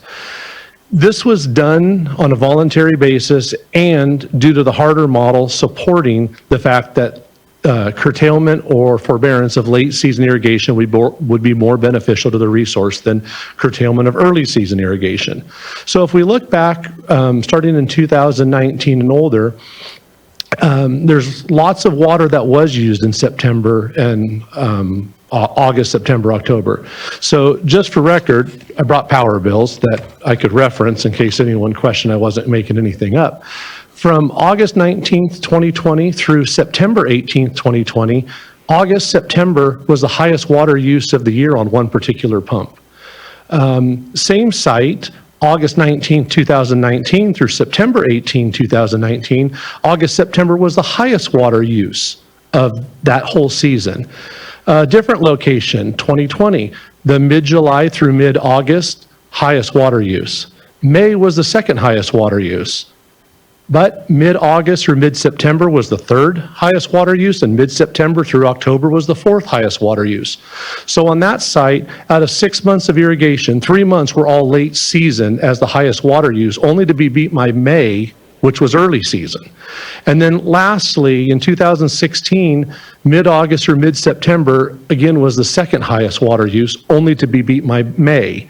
And these are not like a very small field that I went and cherry picked just to so, oh, hey, I got something.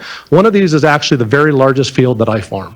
And the next is, I think, the third largest tract. These are substantial amounts that can't be refuted. This data is real. So I speak to this because I've heard the criticisms kind of come out today of the graduated shutoff method as whether or not it's really a cut to agriculture. And I will say, yes, 100% it is a cut, but it also changes the way that we manage. It changes our management style. It changes the quality of hay that we're going to produce, how we're going to market that hay, and to what markets we engage in. These are not things that are easily done overnight. And to speak to the fact that graduated is important is it takes me about 20 days to harvest a crop. We're now doing that 3 times a year and not 4.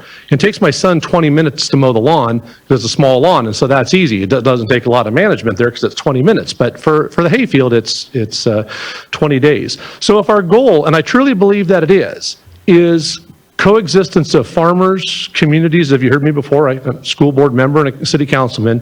If our goal is coexistence of the farmers, the communities, our tribes and fish, then all of this, all the LCSs are part of the solution. There's not one that fits all, as I think you've all recognized. I would say for sure emphatically, this is not underlined twice, this is not business as usual for ag. And if anyone says that it is, I would say it's incorrect, unsubstantiated, and I would invite them to look at real world experiences that I can back up with data. Lastly, I've heard the term today that we farm in a desert much more than normal. I hadn't heard that term as much in the past, and I quickly looked up the definition of desert, and that's less than 10 inches of water. We do receive almost double that on average, unless we're in a drought. So I would say that as we continue to look at the water demands needed for the resources in our area, as what Ag has said many times, we cannot be the only knob that gets adjusted. We can be one of them. We're truly at the point that we cannot conserve our way out of the situation we're in. So I would urge the board, and I know there seems to be a lot of redefinition as to who can do what in Sacramento, but as we step out of our comfort zones to impose regulations, I also urge you to help be part of the solutions, whether it's trying to streamline things with conjunctive use or other things of that nature, that once you're done turning my knob and it's not there to turn and the problem's not fixed, there's going to be a real mess. And so I think, as you know, I've welcomed anyone and everyone that I feel has any amount of cooperation to come to our places and see what we can do to try to have other knobs to turn. And so with that, I say thank you. And if you have any questions, you all know how to get a hold of me. Thank you. Thank you, Mr. Fawaz. And I agree, this is only one knob amongst many, and there has been a shift. I've noticed a shift in the amount of discussion that's happening, folks coming to the table and wanting to be part of the solution, and all better just trying to do with, isn't just an easy thing, but to keep more in the river at critical times. And I just appreciate your comments and know that it's with a lot of leadership that a lot of folks are doing a lot of work right now, and I acknowledge it across all sides. So thank you. Next, I'd like to call up Theodora Johnson. I believe, Ms. Johnson, you'll be our last commenter here. You saved the best for last. You're here. My name is Theo Johnson, and I'm the spokesman for Scott Valley Agricultural Water Alliance. I've met most of you before, and I'm glad most of you have made it up to Scott Valley to see us. I first wanted to thank the staff for their most recent iteration of the stock water provisions. I thought that was a good improvement to Section 875.7. And as I and others have often said, we don't have a water quantity problem, we have a water timing problem. And that problem would be greatly alleviated if we improved our underground water storage. So this helping us do more winter incidental recharge through our stock water ditches is going to be greatly helpful, in addition to helping us getting our recharge projects accomplished. I would request again that the board consider that there are multiple alluvial fan tributaries in our basin, not just Moffett Creek that dries up very regularly, but alluvial fans like Kidder Creek. So I believe those should also be given an exemption to this idea that there's no diversions off of the creek after it's disconnected from the main stem. Well, there's still a lot of water that can be used for diversion without harming any fish habitat after Kidder Creek and some of the other alluvial fans disconnect. I wanted to go on to talk about groundwater LCSs. I do appreciate your adding different LCS options. I think that should help a lot of the hay growers choose what's best for them, although it still will be painful, as Brandon pointed out. But unfortunately, none of the options still looks very workable for pasture ground. Unlike alfalfa, pasture does die after relatively short periods without water, and each of the LCS options involves extended periods with no water. So my suggestion there would be to adjust adjust water use reduction percentages based on water year type. And we've talked quite a bit about this, and we haven't seen any movement on it. I'm not sure why. It seems to me like it wouldn't be too complicated of an amendment to make in this regulation. And I think it would prevent a scenario where people decide to just take a chance. I think somebody mentioned earlier, well, if you don't like how the LCS looks, just take a chance and don't participate. Well, I don't think that's good. It's a gamble I don't want to take. And I don't think that's good for the goals of this regulation either. So if we knew that we could adjust that water reduction based on water year type, I think that we would gain a lot. I would add that adding metering as a prerequisite to getting an LCS is really piling on to an already unbelievably burdensome expectation that we are to reduce our water use by 30%. I know of no business model that can survive an increase in costs and a 30% reduction in production and survive. So I guess in closing, I wanted to ask each of you to stop a moment and just picture, most of you have been here now, Scott Valley without agriculture. If you like what you see when you close your eyes and you see no agriculture, then we have nothing more to talk about. But I just want you to remember that no business model can survive what you're asking us to do year after year with these extreme reductions in water use. It seems like it's going to be a thing until we get a permanent regulation in place. It seems like this will be an annual emergency stopgap measure, and the permanent regulation could be just as bad or worse. And I just want you to be aware that you'll be part of this, ending agriculture in Scott Valley. And I hope you don't want to be part of that. So please, I just ask for your consideration of making this just more flexible for us and working with us with more of the amendments that we're asking for today. Thank you. Thank you, Ms. Johnson. And certainly that is not the intention of this board, and is ultimately just the balance therein. And the more that we can engage, the more we're listening, the more we're able to imagine that future all collectively with us existing in a way that is sustainable and ultimately does justice to what I know is a lot of love for our communities we have. So I appreciate that, Ms. Johnson. I will note, I believe I see a hand on the platform, so we do have one additional commenter. I believe Laura Hayter. We can apologize. I just glanced at the platform and noticed your hand up. So are you looking to comment? This is Laura Rosenberger Hyder. I use only 7 gallons of water per day, and I am healthy. I heat my 2 gallons of shower water to the right temperature on a kettle, so I don't have to run water, and put it on myself with a cup when I am ready for it. And then I wash the water I wash my vegetables with, I use for washing other things, and I use the shower water to flush the toilet. And it's really the quality of water that's important, not the quality. Not the quality of water is important, not the quantity. Thank you, Ms. Hayter. I really appreciate that. Thank you for joining us today, both through public comment and comment on this. I appreciate your engagement. Thank you. Okay, that brings us to the end of our commenters. And again, just really have to thank everyone who came out. I know it is a drive. It's a big state, and often reminded that as we have the honor of being able to travel to it. So thanks to everyone for coming out and engaging in this conversation.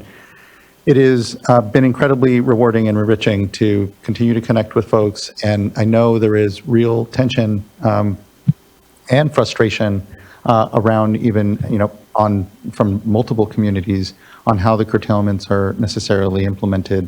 I appreciate everyone's feedback and patience as we try to do something that I know we've continued to articulate, we find very necessary.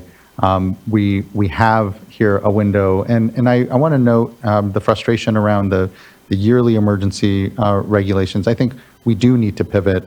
It is really critical that we have a more lasting process and work in place, and importantly, to bring along communities and the trust and faith of the way that we're proceeding in our work. And so let's all collectively, I think, try to figure out what that path is. I'm not here to direct that. We have a single decision on this temporary emergency regulation for this next year.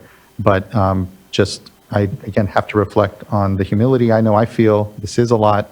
The weight of these decisions aren't easy, I know, upon myself and the rest of the board. And the more we hear, though, honest frustration and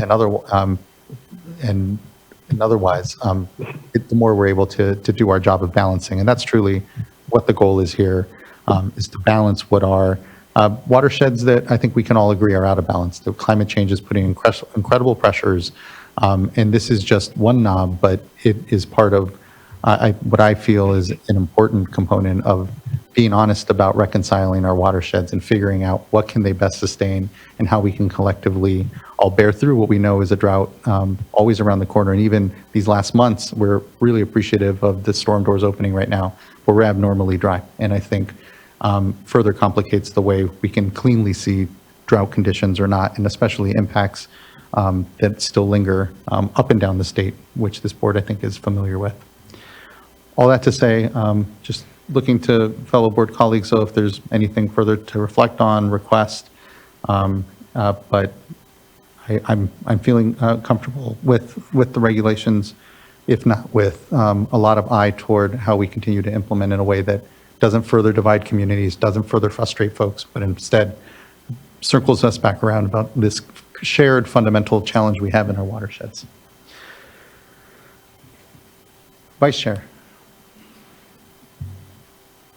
Well, thank you. I just want to say thanks all the way around. I did not expect this tone at this point, and am really appreciative of all of the really genuine efforts that are going on in the watershed. Despite the fact that there are, many stakeholders that are still not happy with this, I just want to note that this process improves each year. So each year we get better at it. And at this point, it's a bit of a different approach because it's the ongoing drought impacts.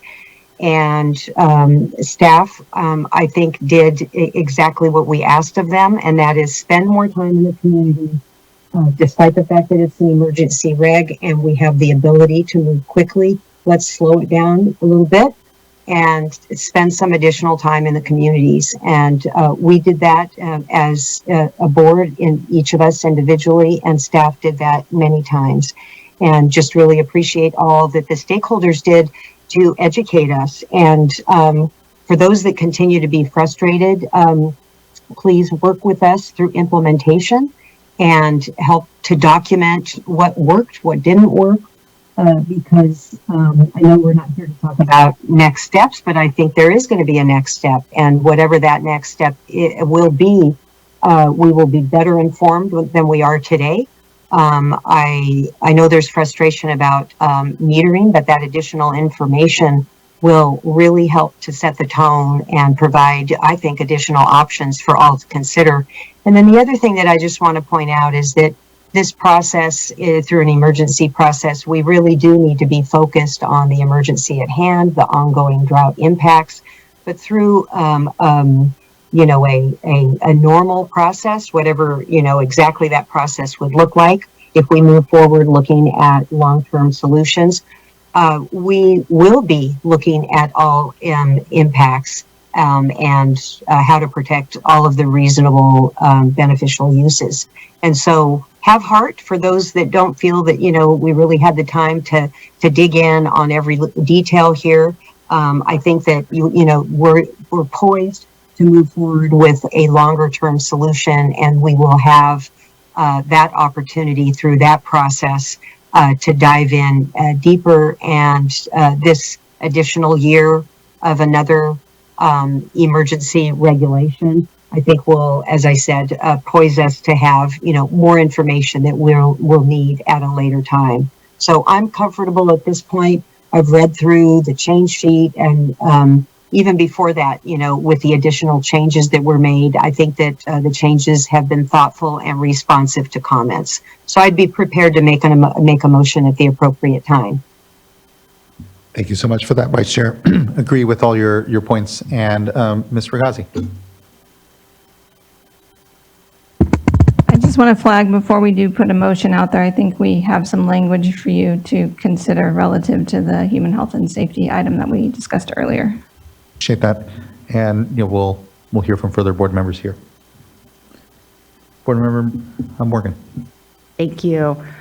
So wanted to thank the community for coming out today. I know that it was a drive, and everyone came out, they stuck with us, and so it's greatly appreciated, and for raising their voices and bringing their concerns to our attention. Also want to thank all of our stakeholders that have been with us throughout this process and each year as we have learned and continue to adjust the regulations. That's one of the things about it coming in front of us every year. While it is quite a bit of work, we are able to adjust, we're able to learn and make improvements as we go along here. So just really want to thank everyone for continuing to engage, and please keep engaging with us as we implement through this next year. So just looking forward to this, this is definitely, as I agree with the Vice Chair, looking at this as I was looking at it as this is the ongoing, drought, and just a further understanding of how our environment is impacted from a long-term drought, in that it doesn't just end once we have one good year. And I'm continuing to learn more and more about it as various items come in front of us, and as we go into just climate change and prolonged droughts and flashier systems, and just how we adjust and work with our changed climate. So just want to really appreciate staff of helping us through this process, helping me through this process of greater understanding of the long-term impacts. And just as we go through this, I really want to make sure that I'm keeping an eye on, it's the really taking a look and balancing all of everything that is in front of us. And I was just taking a look back at the board's mission. It's really, we're balancing several different pieces here, and it's really taking a look at our water resources, our drinking water, protection of the environment, public health, beneficial uses, proper resource allocation, and efficient use for present and future generations. That's a lot, and it's balancing all of those important pieces for all of California. And when we are looking at an area and something like this regulation, there are, you turn one knob and it's like, ooh, maybe, okay, we've turned enough there, and then you're turning another and you're seeing, and there's continued adjustments that occur here. And so, that's what we're doing. I've asked everyone to keep working with us, keep, going through this. We hear everyone's concerns. I appreciate you bringing them forward to us.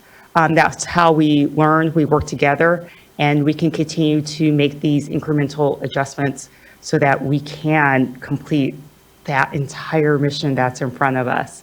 So with that, I was just going to ask just about I know that I believe Ms. Murgazi had mentioned perhaps some additional changes to the petition language, just to make it more in line with the language within the regs, to make it more in line with also I'm losing the track, the certification language. And so I was just looking for that. And so when we're ready, I'd like to hear that language. Yeah, thank you, Board Member. I think, Ms. Murgazi, if you want to share it now.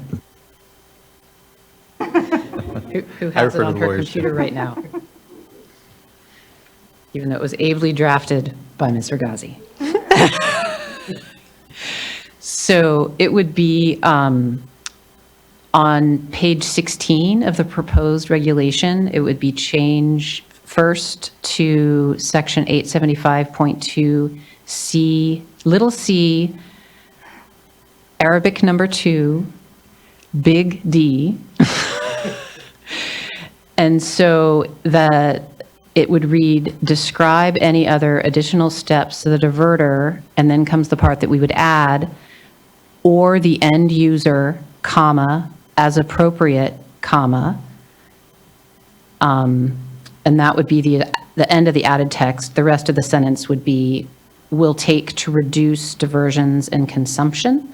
So what this is a section of the regulation that talks about when you're petitioning to use more than 55 gallons per person per day under the human health and safety standard, the things you have to demonstrate. And so this would allow an end user rather than a diverter to describe these things. And then similarly, on the same page, page 16, 875.2, little c, capital Arabic 2, big E, provide the timeline in which the diverter and then start of the new text or end user, end of the new text, expects to reduce usage to no more than 55 gallons per person per day, et cetera. Great, thank you. I appreciate that that creates some parity there in the petition process that, as we did with the certification for the human health and safety amounts. And again, I think the measure of how we best even implement will be working with the groups and creating all of that other documentation that'll help really explain and bridge for the community. Looking, probably best moment to go to Board Member Firestone. Well, just wondering if you had language on the commitment around proactive engagement to follow up on the implementation as well. I do. So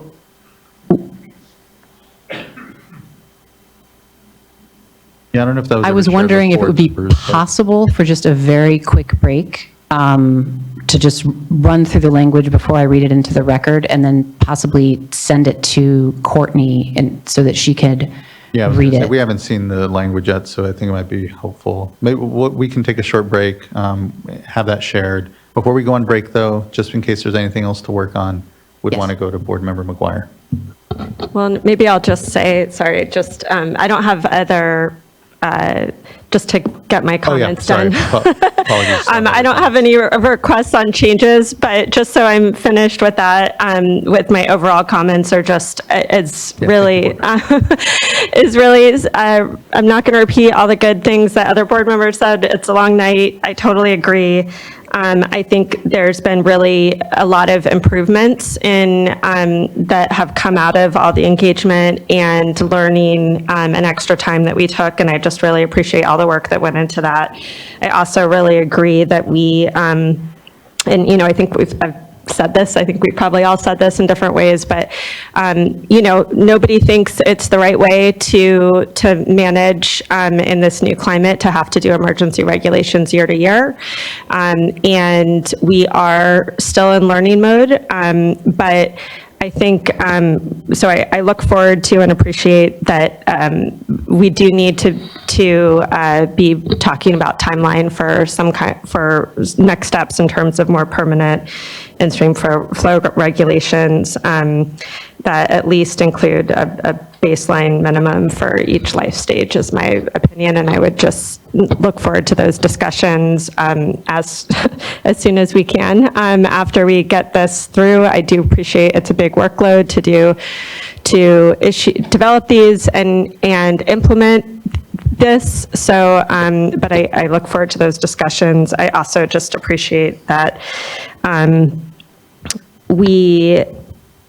how important groundwater metering is, and I think we really want to enable that and appreciate the collaboration to help get that in place and on all ends. That will help, I think, all of us have a common understanding of things. It will help the GSA and GSP work. It will help the modeling work and just building trust and collaboration in the Valley. We understand that there's, I honestly, the comments and frustrations really on all sides really resonate with me. I think we are all building a better understanding and pathway forward here. One thing I will say, just reflecting on this, we also, the other area of the state that we have emergency and sort of continued drought emergency authority is around the Clear Lake Hitch area. And one of the things there that's going on is a more, is this task force with other state agencies as well as tribes and stakeholders. And I think as I was hearing frustrations from some of the ag community on just like the broader tracking of outcomes, a lot of that's beyond this agency, but I think having a collaborative space to be able to, I think all stakeholders care about habitat, all stakeholders care about fish outcomes. And then we're also talking about, making sure that we're balancing all the other important beneficial uses here. So I would love to just continue to see how we learn from different regions and if there's ways to help foster that kind of a good collaborative space and just, recognize that we are asking ag to do things like, install meters and share data. And we should also be tracking what are outcomes that we should be tracking and sharing as a state, and doing that collaboratively and is, I think, a good step for us to be looking to take. So look forward to the follow-up. I really appreciate staff work on all the language changes and adaptations and just commitment to this effort. Thanks. Yeah, thank you, board member. I know we have, as a part of our water rights data modernization effort, a lot of telemetry work and investments, and I think that there's a lot of thought about how we, to your point, continue to align some of our approaches and work, and that includes bringing folks together around, especially the telemetry and data components. So plus those up. Thank you, board member. Board member McGuire.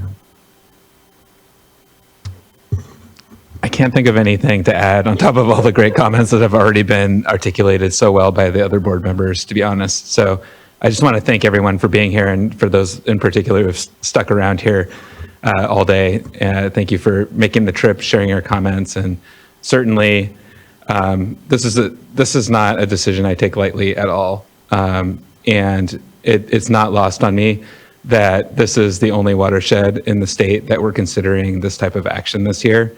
And it is not something that I care to get in the habit of doing, but it is a dire situation for the fishery. So for me, it's taking all that on balance and recognizing the fact that I do feel that additional flexibility and considerations have been added to this regulation, which help. And I'm praying for rain and hoping for a wet year, truly, and that these measures are going to be successful for the fishery, because that's going to benefit us all. And with that, I will close my comments. Thank you very much, board member. I think we had an offer from the vice chair for a motion, and oh wait, we still need a break. Forgot. We're coming back. There's still. I was so ready to get you all out. Let's take a break and make sure the language is shared with board members here. 5 minutes to take a look at this additional direction. Thanks. We'll come back here at 6:35. I'll give you 7 minutes, and thanks. And we'll soon come to some further discussion here. Thank you.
Thanks for the patience, folks. We're just still working through these changes here. Give ourselves another 3 minutes. So 6:43, we'll check back in.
All right.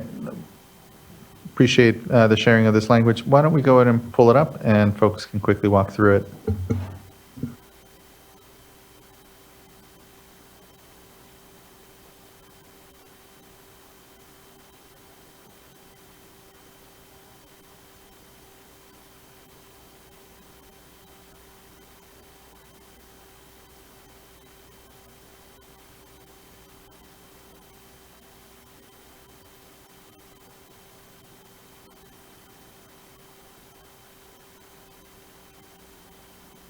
Okay, so there are 4 changes on this sheet that we're proposing to make.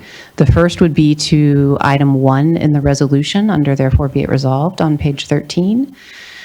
We would add, we would change it to read adopts as an emergency regulation, California Code of Regulations, Title 23, Division 3, Chapter 2, Article 23.5, Sections 875, 875.1, 875.2, 875.3, 875.5, 875.6, 875.7, 875.8, and 875.9.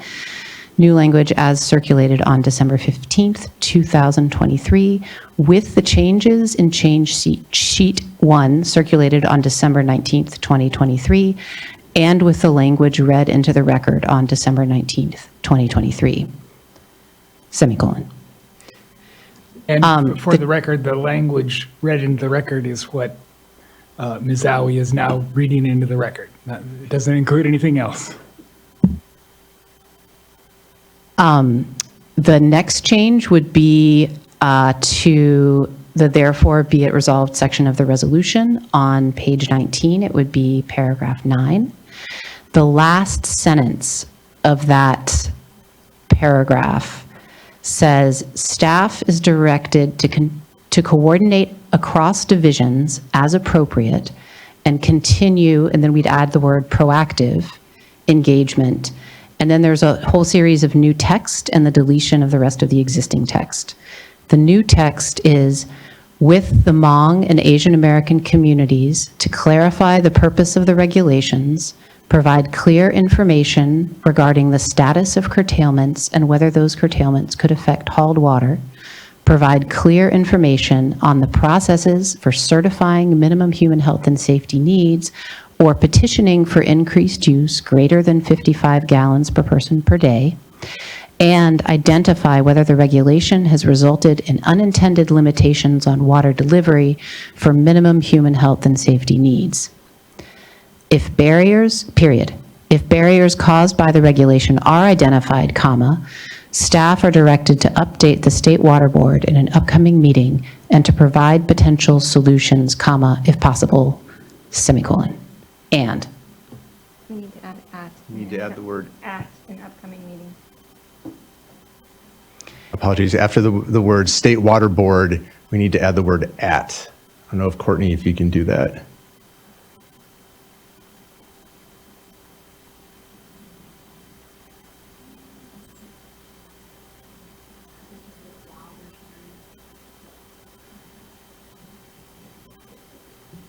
Well, I have actually read the other two changes into the record, so we could take it down if we need to, perhaps. Perfect. Thank you.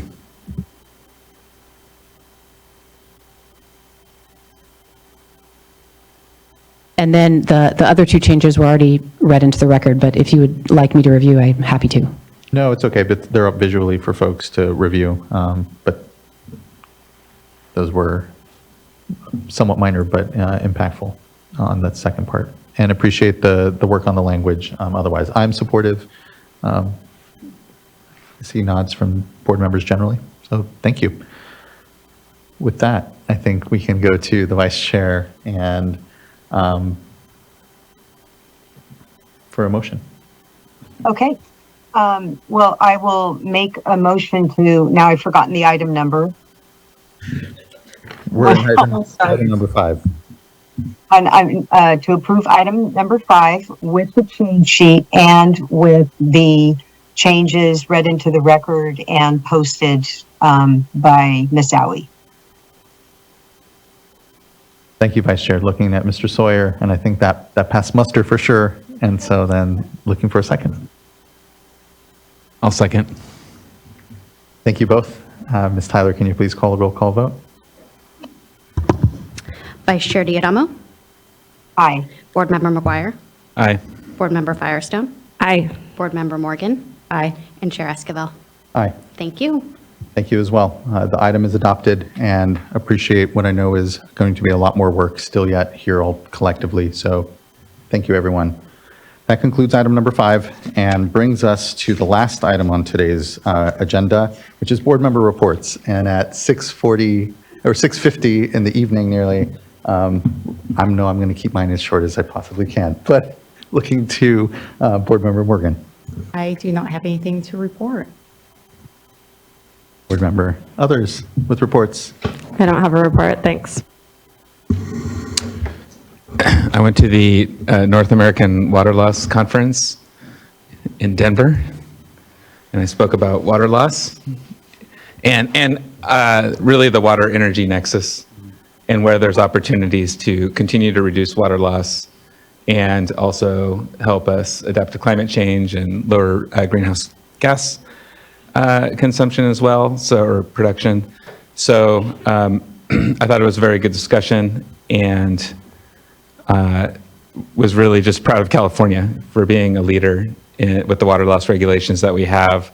I really did get a sense that nationally there was just a lot of recognition that we're kind of cutting edge and looking to us as helping pave the way. And trust me, that meant a lot being at a conference of 600 water loss specialists. There's a lot of folks there. That's what they do. That's what they focus on. And so it was a really, I think, a good discussion and a good experience. Thank you for that, board member. Just quickly, on that same day, I was down in Coachella and missed having board member Firestone there, but was glad that we were able to celebrate along with Regional Administrator Guzman, Assemblymember Garcia and other leaders, Gasol Estrada with Coachella Valley Water District, the 100th consolidation that the board has done. We've done a bit over 100, but it was nice to really mark that sort of number, especially in the community out in the Eastern Coachella Valley. It was a consolidation for a school, and so that even, in a school that my aunt taught at for a number of years, my cousin taught at as well, and in the school district my parents worked for. So it was nice to come home and be able to celebrate. On the 12th, toured Hyperion along with Board Member McGuire, and really appreciated folks hosting us for that. And then on the 13th, it was the American Geophysical Union, their annual conference, and was able to talk about some of the modeling work and water rights work that we've done. And thanks to Mr. Ekdahl and others for helping to bridge to that discussion. Vice Chair.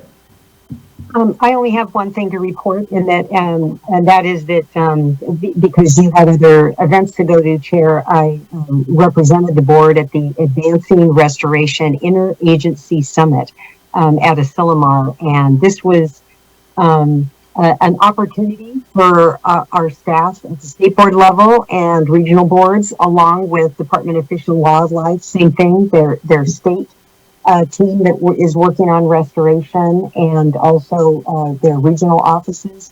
And then we also had participation from resource conservation districts in some counties. But it was a great opportunity to talk about our restoration order, the many projects that have already been approved, and also just really encouraging use of that order and use to an opportunity to exchange ideas about how best to use the order, and along with our vegetation management order. So kind of a kickoff for a busy year ahead with a lot of restoration projects that the regional boards will be looking at. Thanks so much, Vice Chair. That was it's an exciting convening. It's an exciting time in the conservation and restoration field, and just thank you for always representing our work so well there, and you're telling us about the great convening. So thank you. That brings us to the end of board member reports and brings us to the end of today's agenda. But before I wrap, I have to say it also brings us to the last meeting here of the year, but important, but also. But also incredibly meaningful to me and hard to acknowledge, because it's going to be very hard to imagine this space without your just continued presence. But it's also Director Sobek's last being here with us. And so just thank you for, I know, an incredible 6 years under sometimes not the most ideal circumstances. And I just extend my thanks from the board, extend a thanks of many Californians that don't know all the decision-making that we've rested on your shoulders these last years, and come to depend upon your wise judgment, your friendship as well amongst it. So thank you, Director Sobek, and congratulations to our incoming director, Eric Oppenheimer, who we will start next year's board meetings with fresh here as our executive director. But please, I'll put you on the spotlight. You've never been in the spotlight. You're not one to be, but. Well, thank you. And I don't want to say anything because I think everybody needs to go home. And this is a great board meeting to end on, with two really important decisions over the finish line that I can put, not in my column, but during my tenure, because it takes a big village here. So I think the great news is Eric is fabulous, and it's going to be a great and pretty easy transition. So, and I'm not going to promise to watch every board meeting online in the future, but maybe from time to time to see what happens on big events. But anyway, thank you for all your kind words and your nice email and all that. I've really enjoyed my tenure, but I'm looking forward to stepping away and not having a full-time job anymore. So thanks for everybody, to all of you guys and everybody else. So we'll get together, we'll see each other. I'm not leaving the area, and I feel quite sure that we'll stay in touch. Thank you, Director Sobek. You and I both need a Kleenex. Joaquin, yes. So well, I think maybe we should adjourn. That brings this meeting to an end. We're adjourned until 2024. Thanks everyone for an incredible year. Looking forward to the next. Thanks, all. Be well.